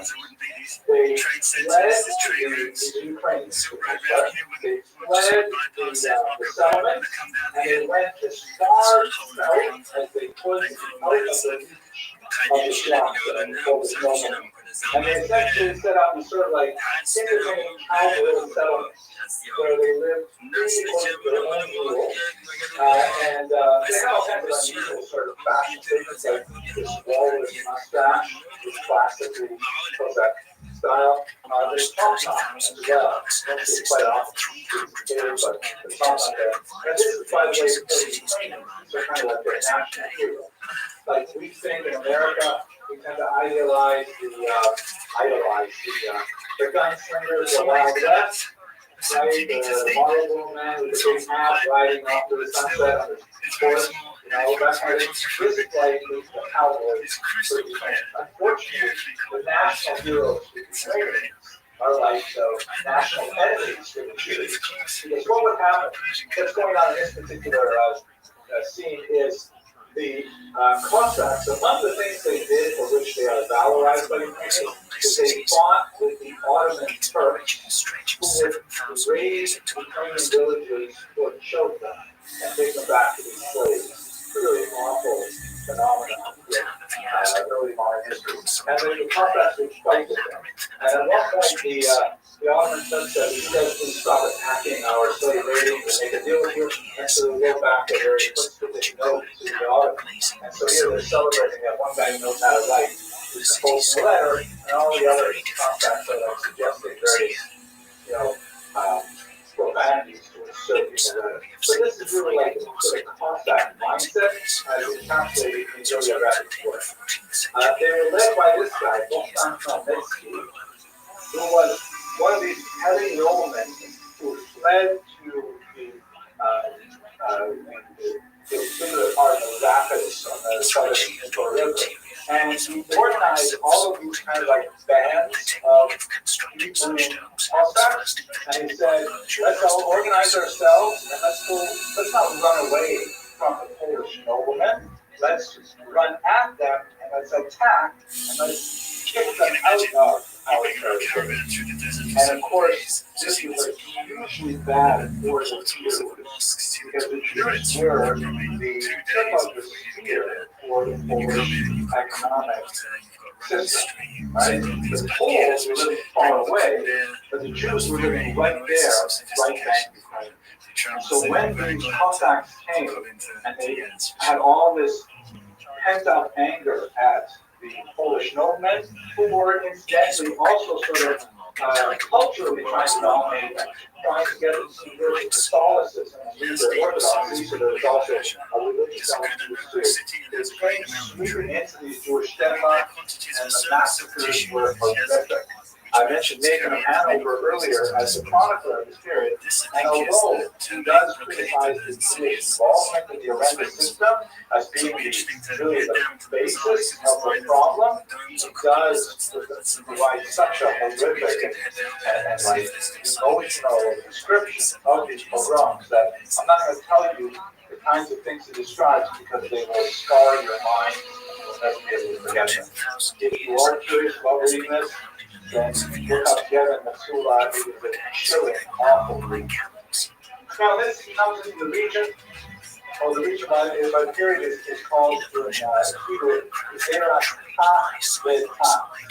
Tach and Tach refer to the 2 years, 1648 to 1649. It's actually extended a little bit longer, but these 2 years were the worst. Sorry?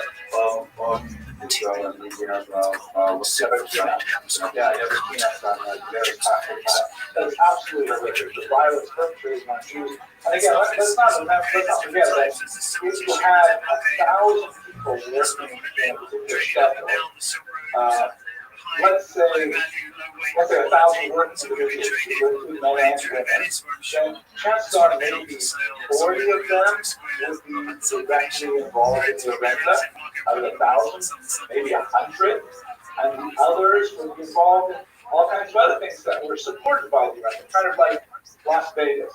Las Vegas, what's the main industry there? No, I keep coming back to it. Gambling, right? We took gambling out of Las Vegas. What happened in Las Vegas?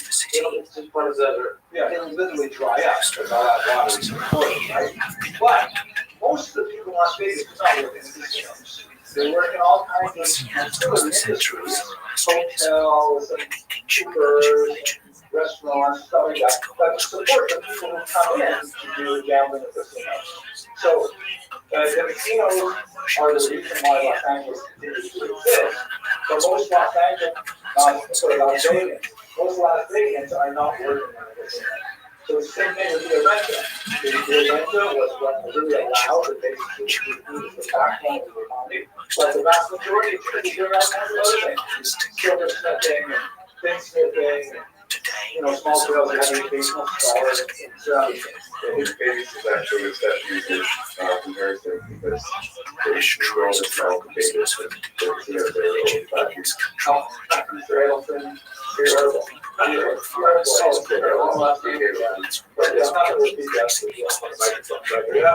We talked about this, the translation of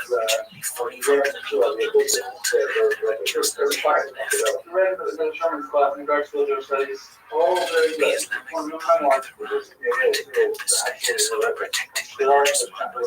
Now, one of the things that is a challenge to historians is trying to figure out, we have these very emotive sources, maybe the Hanover Craft, but there are many other sources as well that describe this horrible devastation. But it does not seem that the scale of devastation was as large as the historians recommend. You'll see citations. It seems like every time someone writes about this, it increases by another 100,000 victims. Yeah, 250,000 victims. But the reality is, if you remember the unit sector, they only probably about 40,000 people at the time. So it's hard to imagine 250,000 people killed with only 40,000 victims. Chances are, it was probably somewhere in the neighborhood, depending on which historian you read, probably in the neighborhood of something like a third of the population was killed, which is a devastating number. But the total number is not at all like what a lot of it is trying to do. Okay, let's take a look at the aftermath. We'll wrap it up. This is a 5. Just it's Ukrainian, I can't remember what it's called. Not big, no, it's, yes, right. So 5 statement note, and this is on the $5 bill of Ukraine, none other than $1,000. So, again, remember when we started, we were talking about Solidarity and so on. For Ukrainians, they for the most part, was a great national hero. George Washington, who united them and brought them all together and pushed out the Polish landlord. Also, exactly, massacred lots of people out of dollars. But what you don't see is the Polish and that's what those things are understand the length to which they are viewed. As you said, the last question, we really have to say history say the Native Americans look at Columbus and they see interesting little points. So we didn't go to the story back in the well, people in America, it's hard to do comparative martyrology. I got to tell you, this is, by the way, in Central Square Cave, they have like this very low statue of history there as well. The earlier version of it actually has like a concept, actually have like a huge sample that they're flipped by it. But even the SARS said, no, that's 4 days. So there's no features. Okay, let's call that a day. Want to go further south. This time they've decided to hire a car, which in Iran can be found at any exclusionary pressures in Western Allies. So what's going to happen? Now we're at a transitional point in our history. We've looked quite a bit, especially the materials I put online from last week. We looked quite a bit at the environment of the Jews in Western Ashkenaz, which basically comprises England, France, and Germany. Once you get east of Germany, you're getting into Central Europe or Eastern Europe. And what's going to happen is from the 13th century onwards, peaking in the 17th century, you'll have a massive migration of Ashkenazi Jews from the traditional heartland of Western Europe to Eastern Europe. There, in Eastern Europe, there's going to be a massive population explosion in the 19th century as a result of several factors, including things like the invention of the smallpox vaccine, the unique style of Ashkenazi living arrangements called PES, which reduced infant mortality significantly, and there's going to be just an explosion of Ashkenazi Jews in the 1800s. And eventually, when it gets to the end of the 1800s, you'll have another big population movement from Eastern Europe to America. To a lesser degree, South America, Canada, Australia, Israel, places like that. So we're now going into the period where Jews are going to be leaving the Ashkenazic heartland to Eastern Europe. That's 13th to 17th century particularly. Yes. Remind me your name, please. Last name. Barrente, Mr. Barrente. You can sit over here. Yeah, that's a little hard to conclude. Okay, Mr. Barrente.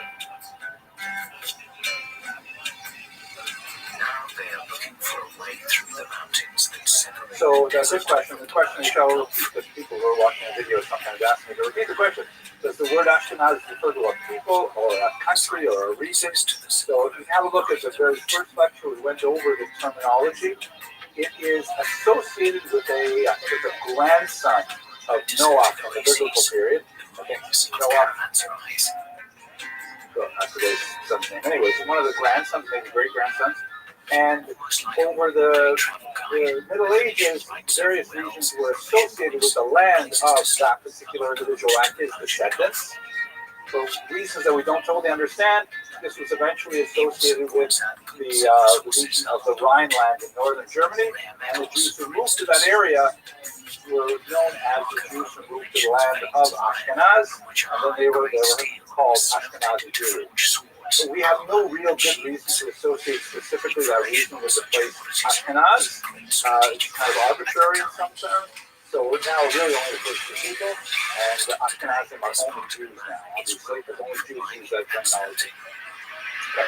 Have a look at the first lectures online. Okay, shall we go on? Okay, so now looking at the reason why Jews moved from Western Europe to Eastern Europe, twofold. First, there was a push for Jews to leave that will culminate in expulsion. Really strong push that Jews felt unwelcome in Western Europe. And at the same time, not for our discussion today, but probably next week, there was an economic vacuum in Eastern Europe inviting Jews in. Literally, leaders of municipalities, of kingdoms, saying, please, Jews, come here. We will give you privileges. We will give you tax breaks. We will give you specific, legislation that you will want, like the right to build a wall around your community or the right to have a monopoly on X, Y, or Z. And so that will be like a vacuum, an invitation, bringing Jews in, pushing Jews out, bringing Jews in at the same time. We're going to talk about the pushing Jews out first. Mr. Grant. And then they could come across and pick up anybody they could find, sell them into slavery or kill them.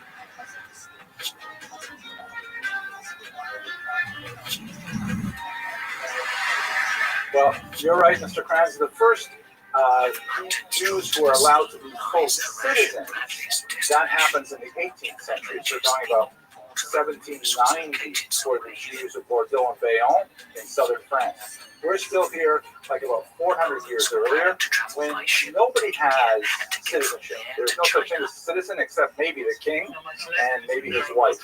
And that's basically it. Everyone else is a subject. So maybe not even his wife. Everyone is a subject of the king, right? That's feudalism. And all you can hope for is privileges that the king gives you. So we're still in that period right up until you get to the 18th century. All right, let's look at one major factor in the push for Jews out. The first is something called the Crusades. This is like a scene in history. This is one of those watershed moments. You know what watershed means? It's a good term. I grew up near the Arctic watershed. Anyone want to define that term? They're not modern boats, but they're That's your good sailboat? shape. No. Watershed is the earth, like when rain falls, it either flows toward a body of water here or a body of water there, right? It depends on the elevation of the particular spot. And, like where we are right now, we're in, I guess, probably the Atlantic watershed, where every drop of rain that falls here in New York will eventually flow towards the east into the Atlantic Ocean, right? Like in the beginning of Kohelet. So all the rivers flow to the sea, and the sea is never filled. But if we were to move a little further west in this country, we would get to a different watershed where all the water would flow into the Mississippi River and then down into the Gulf of something. Right? What do you call it? Gulf of? Gulf of America, there you go. So that's the Gulf of America. Or further west, it would be a watershed where it would flow to the Pacific Ocean. I happen to grow up in the Arctic watershed, north of the Arctic watershed, where all the water that rained, all the rain that fell where I grew up would flow into the Arctic Ocean because it's so north. So a watershed means like up until this point, everything is going this way. After this point, it's going the other way. So if you think about that term as a historical term, the Crusades are one of those watershed moments where beforehand, people understand the world in such a way. Afterwards, there's just another watershed in time would be something like 9/11. That's a huge watershed for the United States history. That was just before many of you were born, but in the post 9/11 era, changed everything in so many ways. The Crusades are one of those moments. This is the history. This guy, Pope Urban II, 1095, he complains that the holy city of Jerusalem, which is controlled at this time by the Muslims, right? Muslims are in charge of the land of Israel at that time. They are not allowing Christian pilgrims appropriate access to the holy sites. Church of the Holy Sepulchre, various sites that Christians revere in a very significant way. And he's like really upset about it. He reaches out to Christian Orthodox, right? There are, don't forget, at this time, 1095, there are two basic major kinds of Christians. There are Catholics who are ruled from Rome, the Pope in Rome, and there are Orthodox who are ruled by 7 patriarchs in the Eastern world, sometimes called Greek Orthodox, sometimes called Russian or Armenian Orthodox. It's a different form of Christianity than Catholics, but they both are Christian faith. If you want somebody to use the term denominations, but they are two different, let's say, flavors of Christianity. And they have not gone along well for the last couple of hundred years. But he says to them, wow, it's just so awful that, we're hearing about Christian pilgrims not getting in to see the Church of the Holy Sepulchre. And the entire Christian world just resonates with that message and says, yeah, it is terrible. Pope Urban II calls for something called a crusade, based on the word cross, the crucifix, saying that we should all go there, we should organize ourselves, and we should take back the land of Israel from the infidel Muslims so that Christians can safely go there to worship. Massive reaction for a whole bunch of reasons. There was a certain amount of unemployment among the nightly class, for example, and they had literally nothing to do, but this was a great excuse. They pulled it together, particularly in the regions of France and Germany, and they make their way all the way across Europe to the Holy Land, and they fight the Muslims, and they take over the land of Israel. The next 200 years, there's going to be ongoing fighting with the Muslims until finally the Muslims drive them out. But this is the era of the Crusader kingdoms, when Christians from Western Europe established sort of footholds in the land of Israel.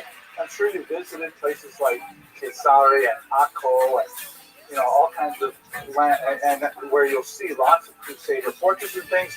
You'll also see Muslim fortifications against the Crusaders, like, for example, the walls around Jerusalem were built by the Muslims, trying to hold off any future attack by Crusaders, and it went back and forth for a couple of hundred years. Here you see, and by the way, because they kept on they made their way down, they took over the territory, then they got kicked out, then they made the guard down again. There are multiple crusades over several hundred years with a variety of outcomes. Some successful, some not. Exactly. Isn't that surprising how that happens, Mr. Grant? So how do Jews get involved in this? Especially up here, you can see these stars of David represent very clever sort of symbolism. They represent Jewish communities.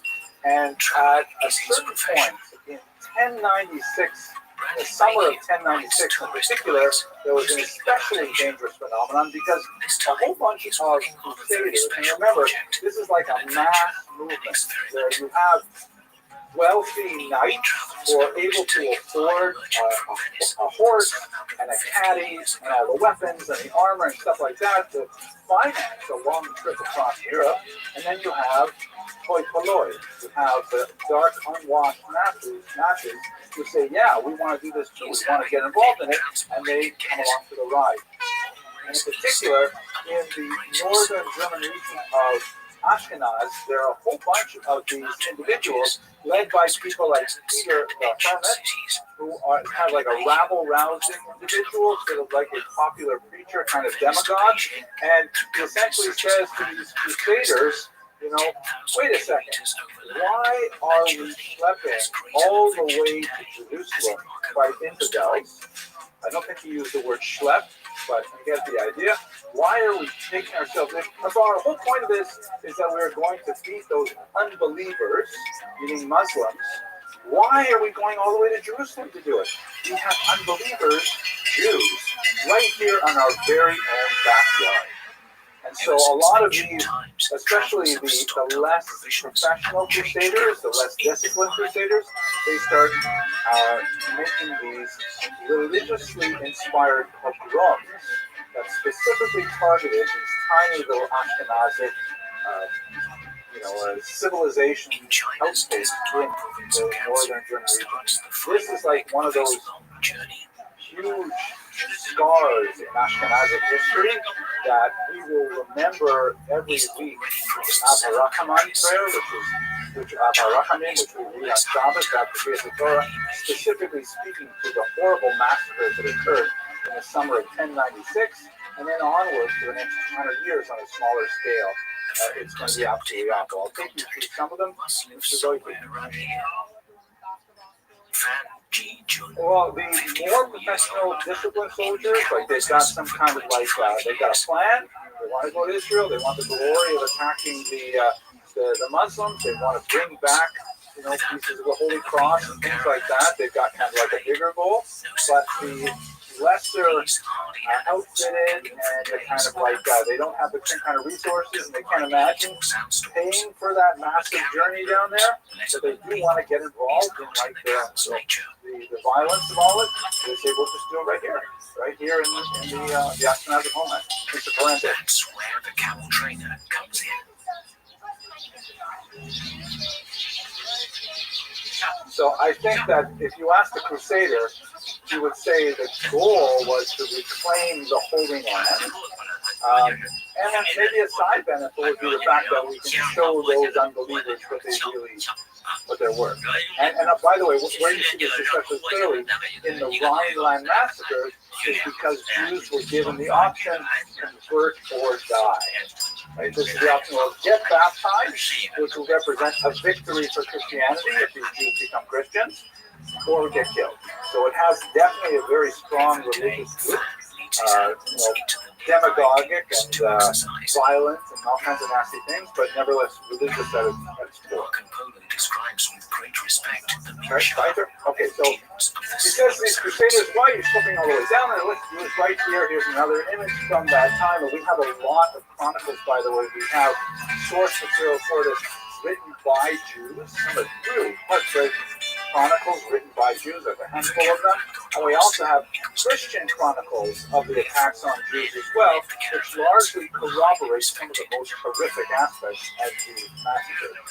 1096, the summer, May through June, is specifically the time when they were at their most intense, the beginning of the Crusades. There would be, as I mentioned, later Crusades that also had violence against Jews, attendance upon it. You'll recall in the lecture where we looked at Ashkenazi genetics, we saw all those Jews thrown down the well. So that was as part of the Second Crusade. There's a tremendous story about Rabbeinu Tam being involved in one of these crusades as well, and wounded, absolutely horrific.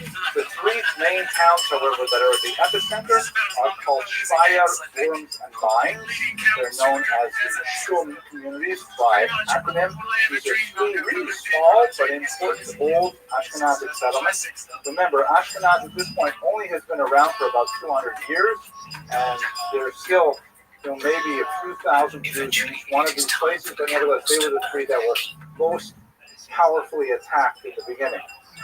The Jewish response is fascinating and says a lot, I think, to the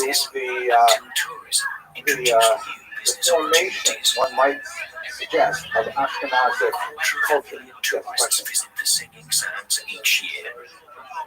Yes, definitely. That was where Rabbeinu Gershom studied, for example. So these are significant towns.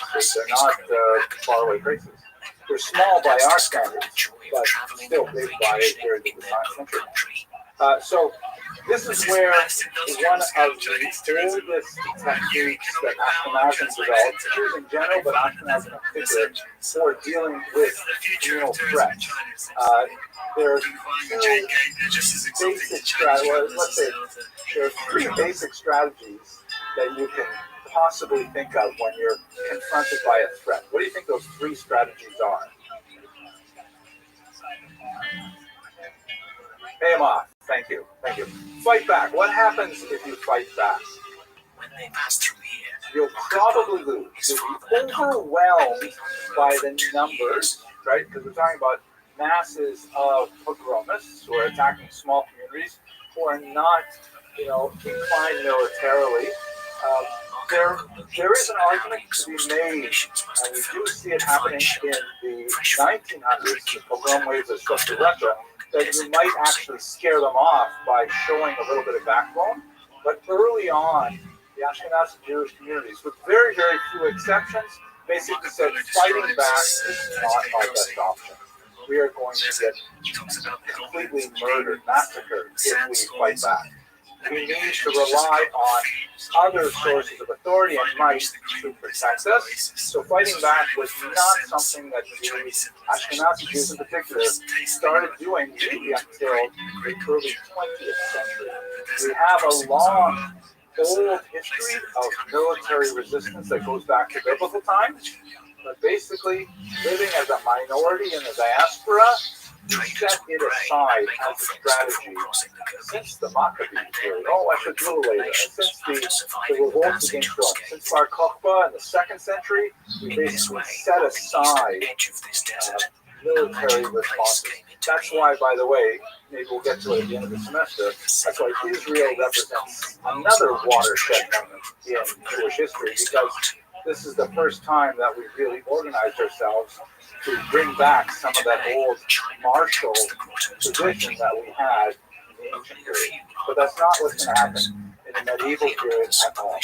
The other possibilities are to run away, and yes, we have lots of lights of Jews. It's not always possible, though, You're talking about your family, you're talking about your children. Are you going to run away with all of them? They're going to catch up with you. It may not be a very viable option. The third option is to bribe the criminals. Try to pay your way out of it. This is what one of my students once memorably said. This is the flee or flee strategy of Jewish survival. Remember that? Flee or flee. Either pay or run away. Those are your two basic options that Jews use. So typically, like we see, for example, in the city of Köln, in April of that year, they were able to avoid the massacres by simply going out to the Crusaders and saying, hey, whoa, you don't want to attack us. We are loyal subjects of the king. Remember the service of the Kamarai, that stuff we talked about? But we appreciate your desire to liberate the Holy Land from the Muslims. Here's a big bag of gold to help you finance your military endeavor. And they were able to successfully avoid a massacre, at least in April. They also would have killed the emperor, right? Because that's part of how Jews survived, was by being part of the tax structure that the emperor wanted to protect. But later on, it would get worse. They would not. This strategy would not survive. Going on to Speyer in May of that month, they tried to barricade themselves in the synagogue, and any Jews who were outside the synagogue were killed by the Crusaders. Remember, it's a get baptized or die kind of moment.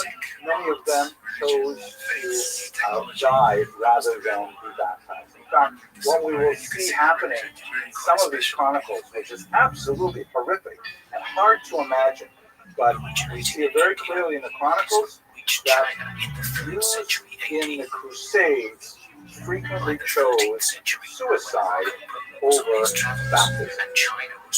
This was like an incredibly dramatic moment where you have situations where Jews were trapped inside synagogues, and the Crusaders would say, you know, come out and be baptized or we will set the synagogue on fire. And Jews inside would actually take out knives and slaughter their own children before they took their own lives.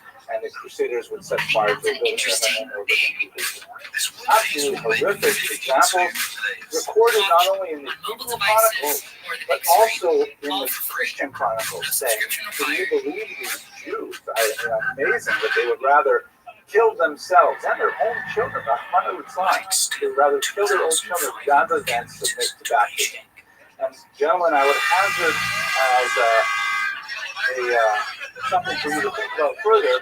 This is one of those moments that define Ashkenazic history, that from the Crusades onward, much of Ashkenazic culture is sort of like bend inwards and begin to say that, wow, the outside world is so dangerous, the outside world is so toxic, it is fundamentally and existentially threatening to us. We must protect ourselves at all costs from everything involved in the outside world. And Ashkenazi culture tends to get kind of like that inward focus that results in some interesting cultural expressions we'll see shortly. Sephardic culture, by contrast, they didn't have this same challenge of the Crusades. The Crusades did not sweep through Spain at this time. Spain is also, where Jews are mainly living, it's Muslim. It's not even under the Christians. But their big challenge will come after 1391, as we discussed last semester, that their challenge will come after 1391, where now they've been forcibly converted without their will, without a chance to even say no. And now they have to live in both the Christian world and the Jewish world simultaneously. Sephardim develop a kind of cultural tropism where they can direct themselves to adapting to outside society while preserving a Jewish identity. So you see the contrast between these two. Ashkenazim, sword in the sand, saying, if you force this on me, I will literally kill myself. Sephardim say, give me your worst, I'll find a way to cope with it, and I'll do sort of jiu-jitsu and find a way to keep my Jewish identity, despite the fact that I'm living outwardly as a Christian. Two very different survival strategies. Okay, so it was in Speyer that we have the first example of this, at least recorded in the Jewish Chronicles, of a Jewish woman who chooses to die rather than to submit to baptism, and this becomes kind of like a major theme of the Crusades. Finally, in Worms, the Jews at this time, they go to the bishop. The bishop has a big fortified castle, and they say, please protect us. The bishop says, okay, because the bishop, one of the ironic things we see about anti-Semitism for much of this period is that the upper church wanted to have nothing to do with this. They wanted to have nothing to do with these crazy allegations of blood libel and these, bizarre ideas that the Jews had to be massacred. It was actually contrary to the doctrine of the church fathers. The Jews were to be somewhat persecuted, second-class citizens, in order to send a message to the Christian world that it's not good to be a Jew, but they were not to be killed. In fact, the opposite, they were supposed to be preserved so that later they could testify as to the validity of the second coming. So the bishop says, yeah, come on in, I'll take care of you guys. The Crusaders broke into the bishop's own castle and they massacred 800 people there. You have more and more of these examples of mass suicide among Jews happening. In Mainz, the bishop was willing to help, but he could not do it. There are some interesting examples of when you have a little bit of a pushback. I can't remember which town it was. Maybe it'll come up in my notes here. But one town, they actually arrested one of the worst of the rabble rousers, and they cut off his hands, and that stopped the violence right away. But otherwise, the violence just ran over even the bishop, even the church. If they wanted to stop this movement, they could not. It's like when you wake up this kind of elemental hatred, even though it is technically disguising itself with a religious sort of veneer, it's a much more powerful impulse than any kind of religious thought at the time. Count Amico is one of these examples. He's one of the worst of the pogromists at this time. They eventually leave and they make their all the way down to Hungary, and they're considered such a disaster that Hungarian Christians fight against the Crusaders, saying you're not coming into our land. This is crazy. You come in here, you rape, you pillage, all in the name of the Christianity, and it's totally not okay. So that's basically the kind of situation that's going on. One last detail that's kind of interesting is what happens to those Jews who accepted baptism rather than submit to be killed, or certainly then decide to commit suicide. There is a significant debate in both the Christian world and in the Jewish world. What do we do with these people? I mean, Christians, as those of you who are in the Sparta class remember well, are sort of trapped in this ideology that once a person is baptized, even if it was done without his or her consent, they are now magically Christian. It's a sacrament, they can't take it back. So the church was kind of like, well, they're not allowed to forcibly baptize these Jews, but now that they did it, they're Christians. We have to keep them as Christians. Emperor Henry IV said, no, that's ridiculous. I'm letting them go back to their Jewish communities, and he got into trouble with the Pope over this because the Pope says, hey, who says that you're an emperor? What right do you have to say anything about Christian theology?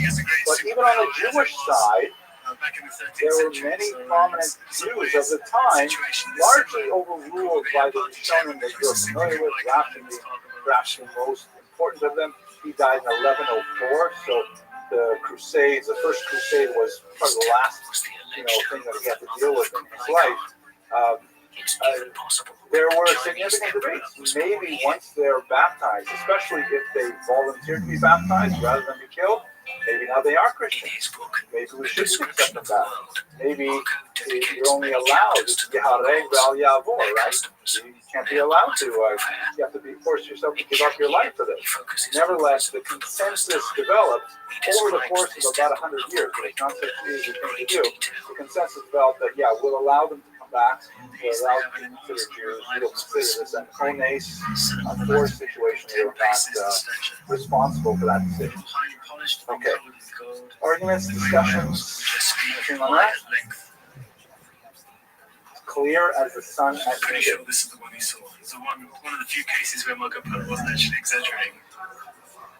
He comes from definitely a medieval Christian Well, when you say we, I'm not sure who exactly you mean. As idolaters. But you can tell he's starting to warm. I don't know. I really don't know. I think that the consensus of Rishonim are that, baptism has no impact on Jewish status based on the principle Yisrael, Apopisha, Chafel Yisrael. A Jew, even though he sins, he's still a Jew. And you can't remove that Jewishness from him. But I'm not a posek, I'm not even a rabbi, just a regular guy. So I can't tell you for sure. Master Rosh Hashiva. Okay, so what about Jerusalem? Jerusalem, of course, deals with the Crusaders in 1099. They finally get there. There's a huge battle in Jerusalem, which is kind of like in the first crusade, it was the peak of the crusading story and became like myth. You have guys like Richard the Lionheart who make their reputations in these huge battles for Jerusalem. Ultimately, Jews and Muslims in Jerusalem fight shoulder to shoulder against Christians, but they lose. There's going to be a massacre, and the Jews are sold to slavery. Gesundheit. It is ironic. We should remember that right now, Muslims and Jews are at loggerheads primarily over politics in the Middle East. It's been like that for the last century and a half, more or less. But prior to this, there are many points in time where Jews and Muslims were actually on the same side against Christians. The Crusades is one of those examples. Also, one more thing to point out. You should bear in mind that for much of the Middle East, if you go to the 21st century, the Middle East has not let go of this history, right? Like when America invaded Iraq, Operation Desert Storm, I think it was, right? The Iraqis referred to Americans as crusaders. They're thinking of Americans as these guys. You know, here are Muslims minding their own business. In Jerusalem, it's not even clear how much they were really interfering with Christian pilgrims, but all of a sudden they get like all of Europe comes down here in their big metal armor and their forces and stuff like that, and like they make a war with us. So they regard the West as being like an existential enemy. Something that's happened to the last millennium, largely because of the Crusades. Partially destroyed in the Cultural Revolution. This was a time when Chairman Mao decided that all the four olds should be swept away. That we had to create a new society. Yeah, so you got to take this Spartan Jewish history class. That's we do have this period which they call. That's a little bit of an exaggeration. La convivencia, the period of coexistence. Lasts about 200 years. About give or take 950 to 1150. These days, the Chinese turn into religion once again. Yeah, but that's it. It's an interesting period of time. Spartan Jewish history. Pray for success in You think right now everybody's getting along? babies. Buddhism and Chinese language is mostly about. Yeah, you know, I would love that too. I think America is an exception in history in many ways. So good argument. There's a lot to be said for that. I don't think it's quite as rosy as maybe we would like, but a lot of people, especially older people, have difficulties coming to terms. Here's the point, right? Okay, let's just have one weird thing here. So one of the immediate cultural expressions of Jews in the post-Crusade era that had a long-lasting effect was a movement called the Hasidic Ashkenaz. The term Hasid, of course, is biblical in origin. You see it all over Tanakh. It basically means someone who goes like beyond the letter of the law. But it has been used so many times in history. The followers of Yehuda Maccabee were called Hasidim. Gamaliel calls himself Hasidim. We have, of course, the 18th century Hasidic movement, Chabad, Satmar, all those guys. But this is a different movement. It just happens to use the same name. They flourished for about 100 years right after the Crusades. Most of their writings are focused in one book, Sefer Hasidim. Fascinating book on a historical level.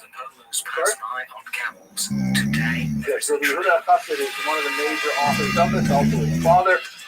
This is a fascinating book on a historical level as well, because it includes all kinds of interesting stories about things that happened in Ashkenaz at the time.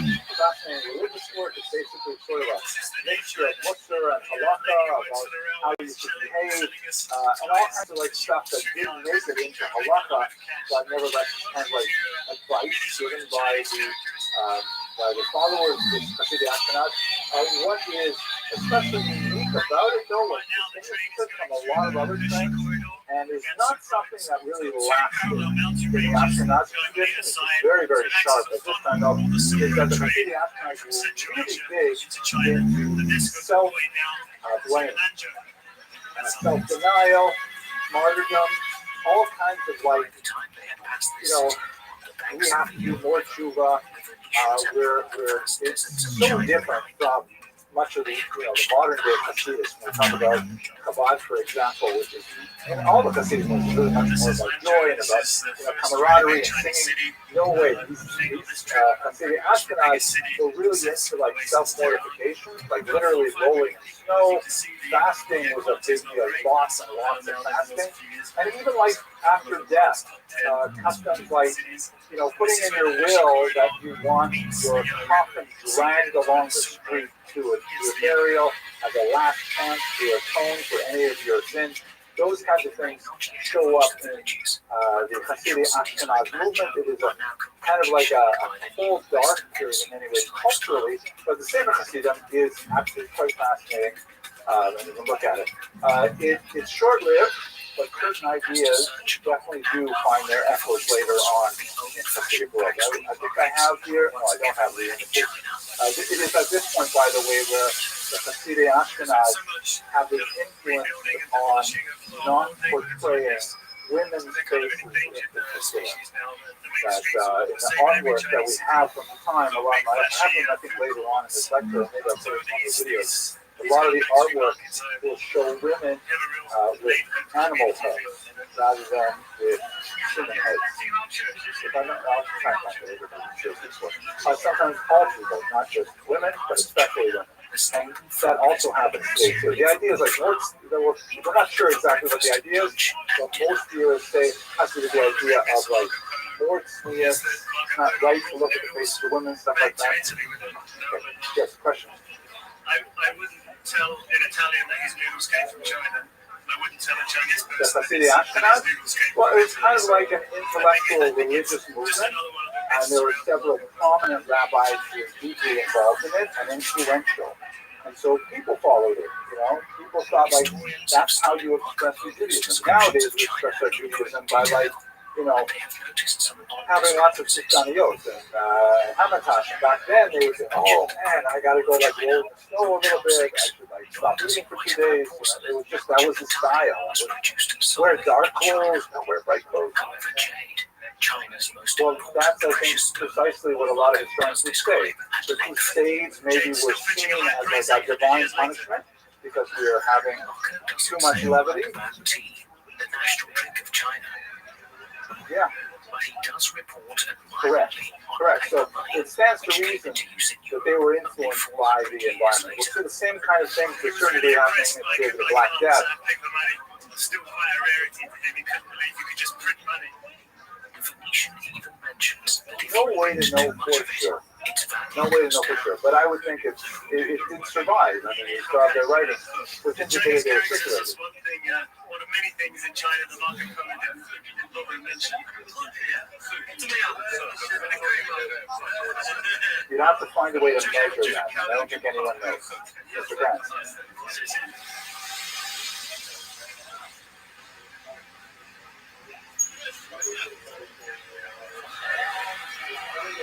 Looks like it's going to be a long trip. Road to the Mongol Outlanders over an easy one. Yeah. About a particular did not like that, yeah. Each day, over 1 million such long-distance coaches fly. I don't know. Could be. The training system is... Okay, let's go by here. Now, the next napkin, right? The whole point of today's lecture is to illustrate exclusionary pressures, right? That reasons why Jews would want to leave Western Europe. Crusades, fairly focused violence associated with the crusade itself. The Jews were able to, over the course of the next couple hundred years, sort of see when these things are developing, reach out well in advance to authority figures to try and protect them. It helps quite often that you didn't have the same kind of big massacres that we did in 1096, but there were other things happening at the time as well. One of the most awful of the developments of this era was something called the blood libel, which I'm sure you have heard of because unfortunately it is a myth that continues to this day. This is a map from the Encyclopedia Judaica that shows you the places in Europe that had a blood libel with the centuries when they occurred. You can see the numbers in circles are the 19th and 20th centuries. So there's definitely an ongoing persistence of this bizarre idea. So it started first up here in Norwich, right here in the, actually the earliest one is in 1144. The story goes, and this is basically repeated over and over again, that the Jews need to kill, God forbid, a Christian child. There's actually two distinct charges. The first one is called ritual murder, and later it develops into what's called the blood libel, alilat dam in Hebrew. Ritual murder is this idea that, well, why would Jews need to kill a Christian child? Well, the reason is because, as the crazy theory goes, and for those of you who are going to be watching this in the recording, it's not true. Jews don't do this stuff. But, and the church has, by the way, said this over and over again. The popes are constantly publishing bulls saying, no, it's not true. Don't believe those crazy people who say this happens. But nevertheless, it is one of those things that is, hard to root out of the psyche once it gets in there. The charge is that Jews need to ritually murder a child in order to vicariously reenact the passion, meaning the crucifixion of the founder of Christianity. That because Jews so hate Christians, they want to do that same thing again, specifically around Passover. Right, that's the season of the Passion. The term Passion refers to that whole story of the crucifixion. And so, whenever it happens, unfortunately, it does happen. Young children, God forbid, are kidnapped, frequently abused, and then murdered. Such things happen, of course, that's not the time, even in our own day. So, people are really upset, and they say, "Who did this terrible thing?" And someone says, I bet it was the Jews. I heard the Jews do this. It is April after all. It must be part of their ritual murder. And the story goes out. And then what happens afterwards is sometimes there's like a mob lynching of Jews. Sometimes there will be like a bizarre sham of a trial that will result in mass hangings. And it never ends well for the Jews. The evolution of this charge of ritual murder, which really begins in 1144, and then it just goes like crazy. Everybody just catches on to this idea. It's a little bit like an urban myth. Like, people for a while were talking about how don't go to these, countries in Central America because one day you'll wake up in a bathtub and you'll find a scar and someone has stolen your kitchen. Right? You ever hear those crazy stories? You go to a bar, someone will put something in your drink, you wake up the next day missing a kitchen. And people say, yeah, that happens so mad. But even though, I don't know how often or how seldom it happens, it just sort of like takes up way more space in people's brains than it actually deserves. Historically, that's what happens to ritual murder. The blood libel just added a dimension of crazy to this that made it even more popular. The blood libel is the argument that not only do the Jews need to reenact the crucifixion, they need to drain and drink the blood of the victim. They have to actually go. Why do they need to drink the blood? Well, there's lots of different reasons. By the way, I'll show you here's like this crowded map of how many places have blood libels after that first one, 1144. This is Simon of Trent from 1479, one of the most widely publicized blood libels. You can see all of the Jews gathered around here. This is like it's part of a large broadsheet. Like one of the ways one of the reasons why it's so popular in the 15th century is because that's when the printing press comes out, and public announcements were often made on these large sheets of what would look like newsprint, and then they would like post them on walls. Sometimes they would actually make, if you've been to Europe, you'll see they're like round pillars in public spaces, and they post these big things. In Israel, you see in Hashkavilim, same kind of idea, like don't go to Torah college kind of messages that you see in some places. I should say that. But that's how this would be posted. It was not colored. This is a colorized version. It just adds a little level of vibrancy to it. The Jews here, and they all have names because below it would be a long text in medieval German that most people could not read, that they could see the cartoon image. They have these little ruels here, these little badges that indicate that they are Jews. From the year 1215 on, Jews are required to wear some kind of distinguishing badge like this. And here is the unfortunate Simon, who is held in a cruciform position. There are Jews who are tormenting him with specific torments that are meant to mimic the account of the gospel, and they're circumcising him because, after all, the founder of Christianity was also circumcised, so they have to make the victim Christ-like in that regard. They're passing the blood in a little pan, and then later they would do various things with the blood. One of the most popular myths is that they would bake it into the matzah.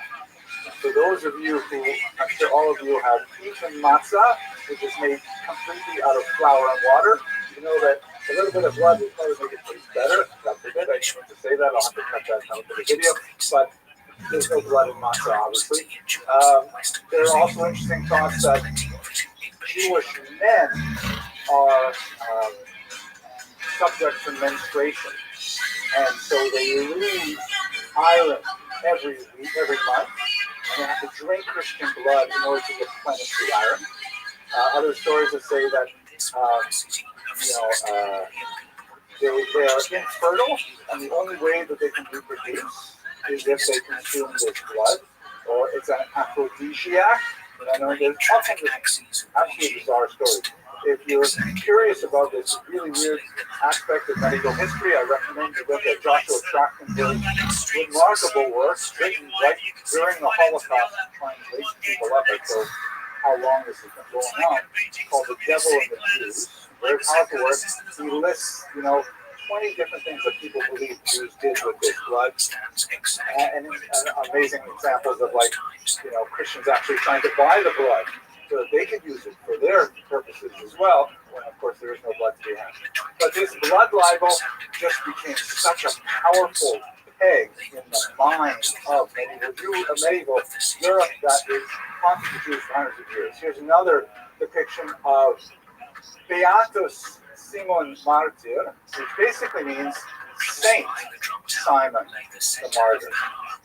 As I mentioned earlier, the church in most cases completely decried the whole idea of the blood libel. They said it's crazy. Jews would go to the Pope and say, please, we're getting all these calumnies applied to us, and we're getting attacked, and it's not fair, it's not true. And the church would actually, be forthcoming and say, the Jews are right, it's not true, and so on.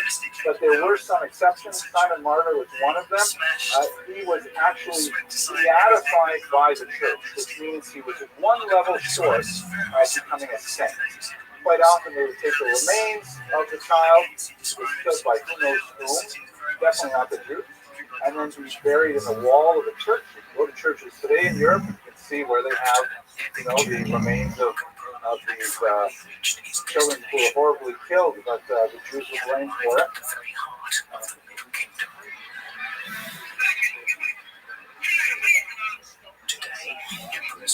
Well, I don't think you'll find too many people who are willing to go along with that, but historians recognize the parallels as best we can. And here's another one from the 18th century in Poland.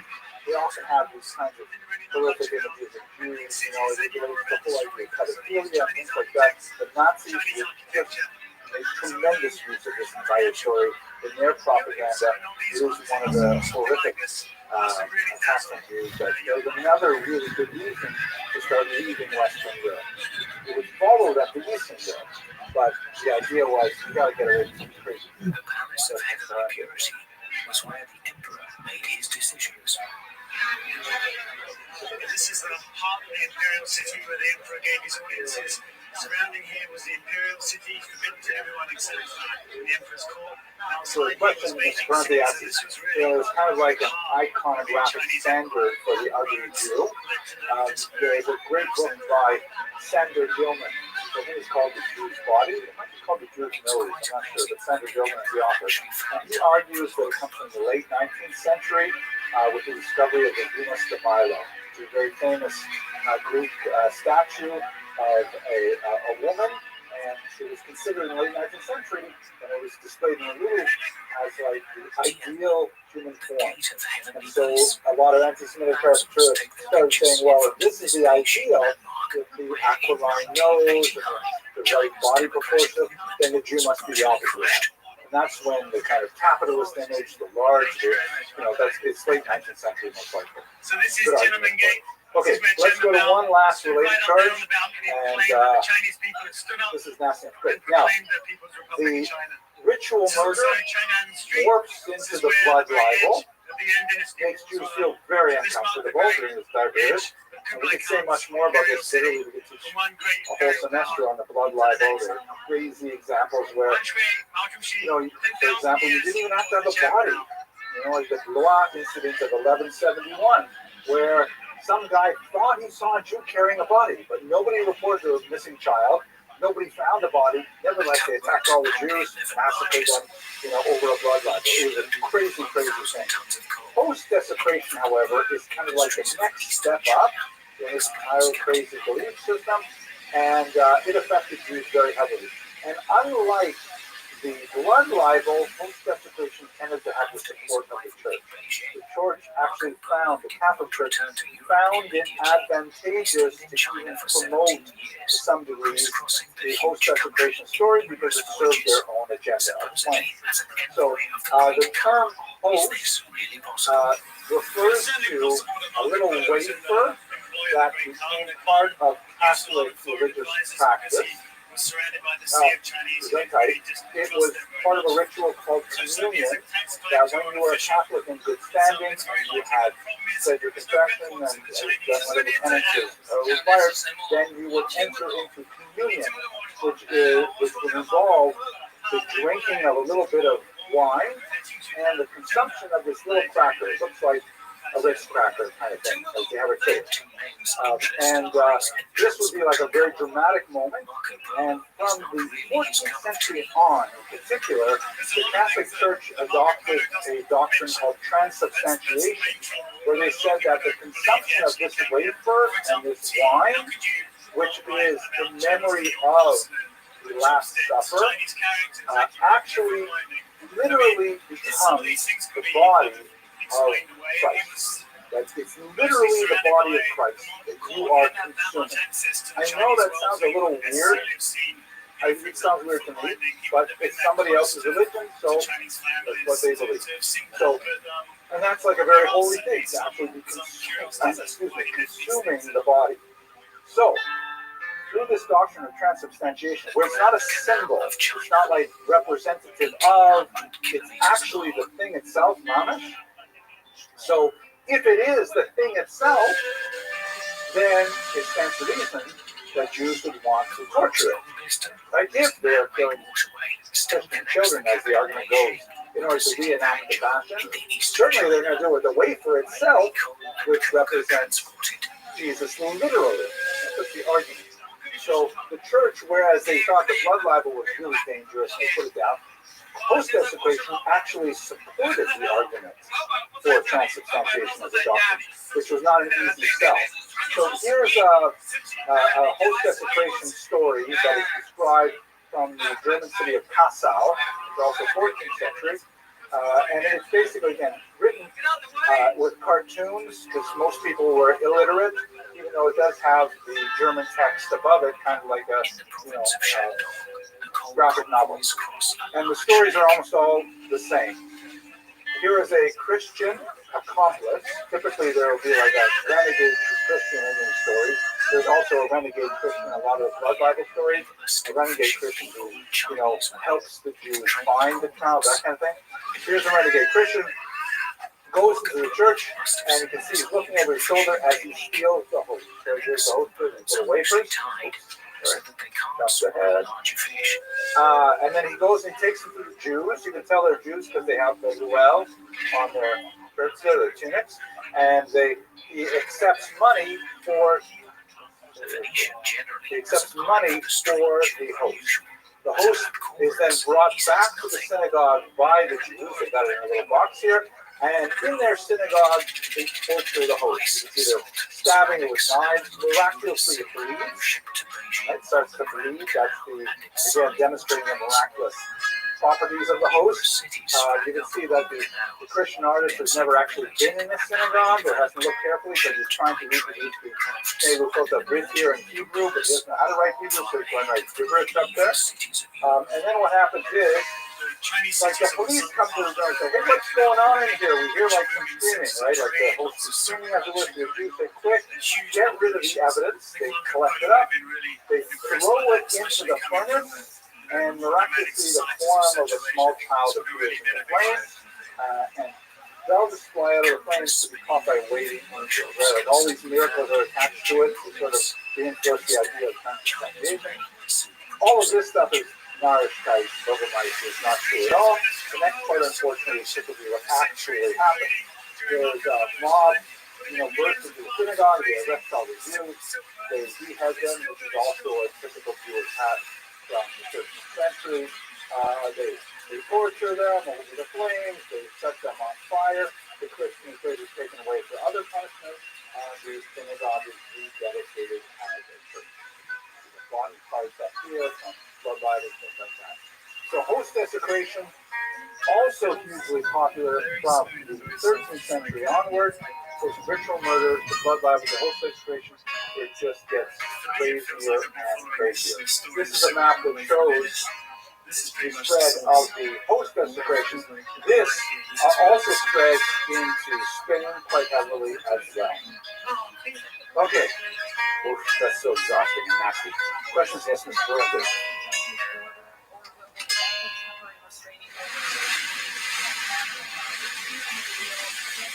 The Grand Canal of China terminates in Marco Polo's favorite city.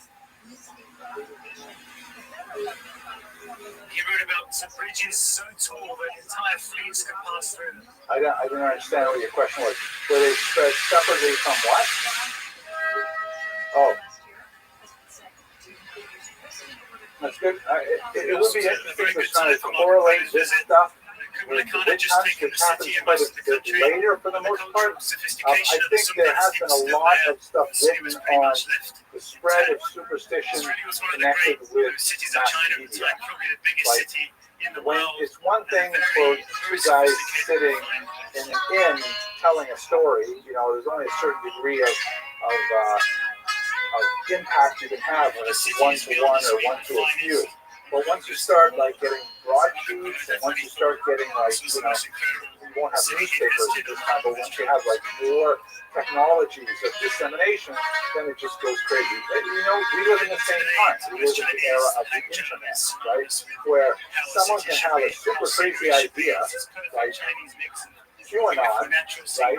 And within weeks, all of a sudden, QAnon is like a real thing. And people start saying, "Oh my God, is this true?" Who is Q, anyways? You guys know what I'm talking about, by the way? Or what else? I'm sorry? Yes, stay away from social media. It's really unhealthy. QAnon is a bizarre, sort of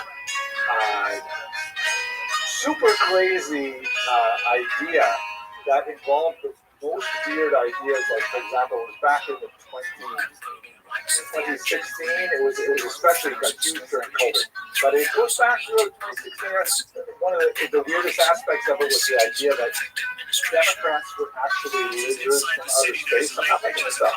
Lizards from outer space were bent on kidnapping children and committing pedophilic acts. It got so bad that for some reason, there were people who identified a particular pizzeria in Washington, saying that this was like a QAnon, which was like a QAnon belief, that this pizzeria had a basement where they were doing this, and some guy brought a gun to the pizzeria and shot it up, looking for the basement. No basement, but it just, it's just a blood lab. It's human psychology. Sorry, and in the back, subsequent generations. That really changed, the course of exploration and geography, and it had so much information that it took, hundreds of years for you to and it has a lot to do with how take it all in and accept that was. And we don't know what it means to share on the internet. Maybe you know better than I do because you're digital natives, but we don't know how to do it. The three Venetian travelers stayed in China for 17 years. Not really by choice. Conflicts between the Mongolian conquerors had erupted along the length of the sea. There are some really crazy things. Okay, so we have 7 minutes left. We'll do the emotions part. Okay, let's go. Oh, Black Death. We might not get to Black Death.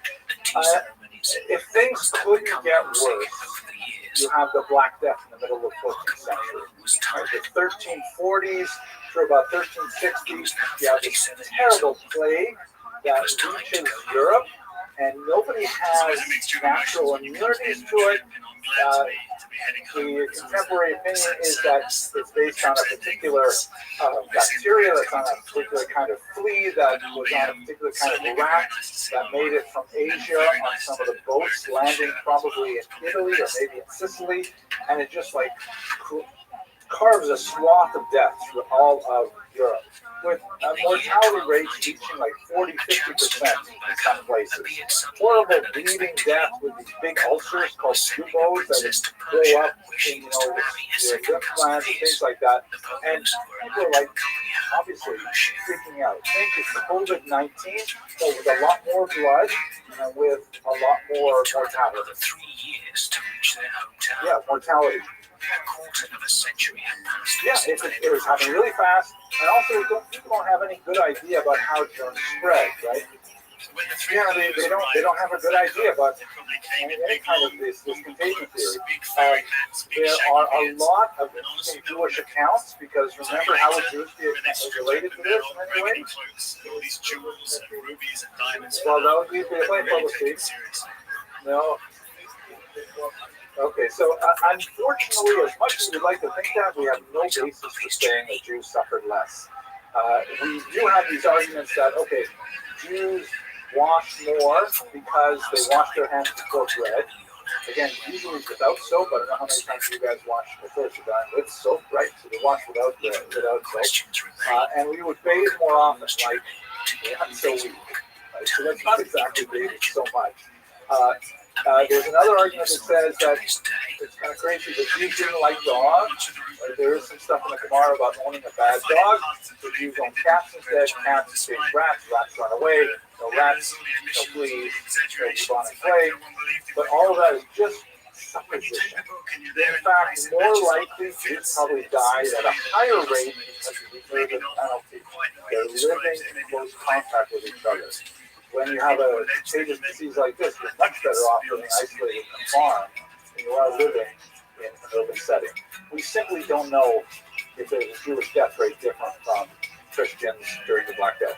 Well, the reason we do know a lot about the Black Death in Jews, though, is because a lot of Jews were doctors. And Jewish doctors are writing down, hey, I tried this, it worked, it didn't work, I tried that. And we have a lot of fascinating accounts, specifically from Jewish doctors describing the progression of the disease. How this affects Jewish history specifically, though, is that, at the time, like this is the 16th century, the triumph of the death, right? These horrific kind of scenes. It's really like looking at if you watch the videos and look at it closely, with skeletons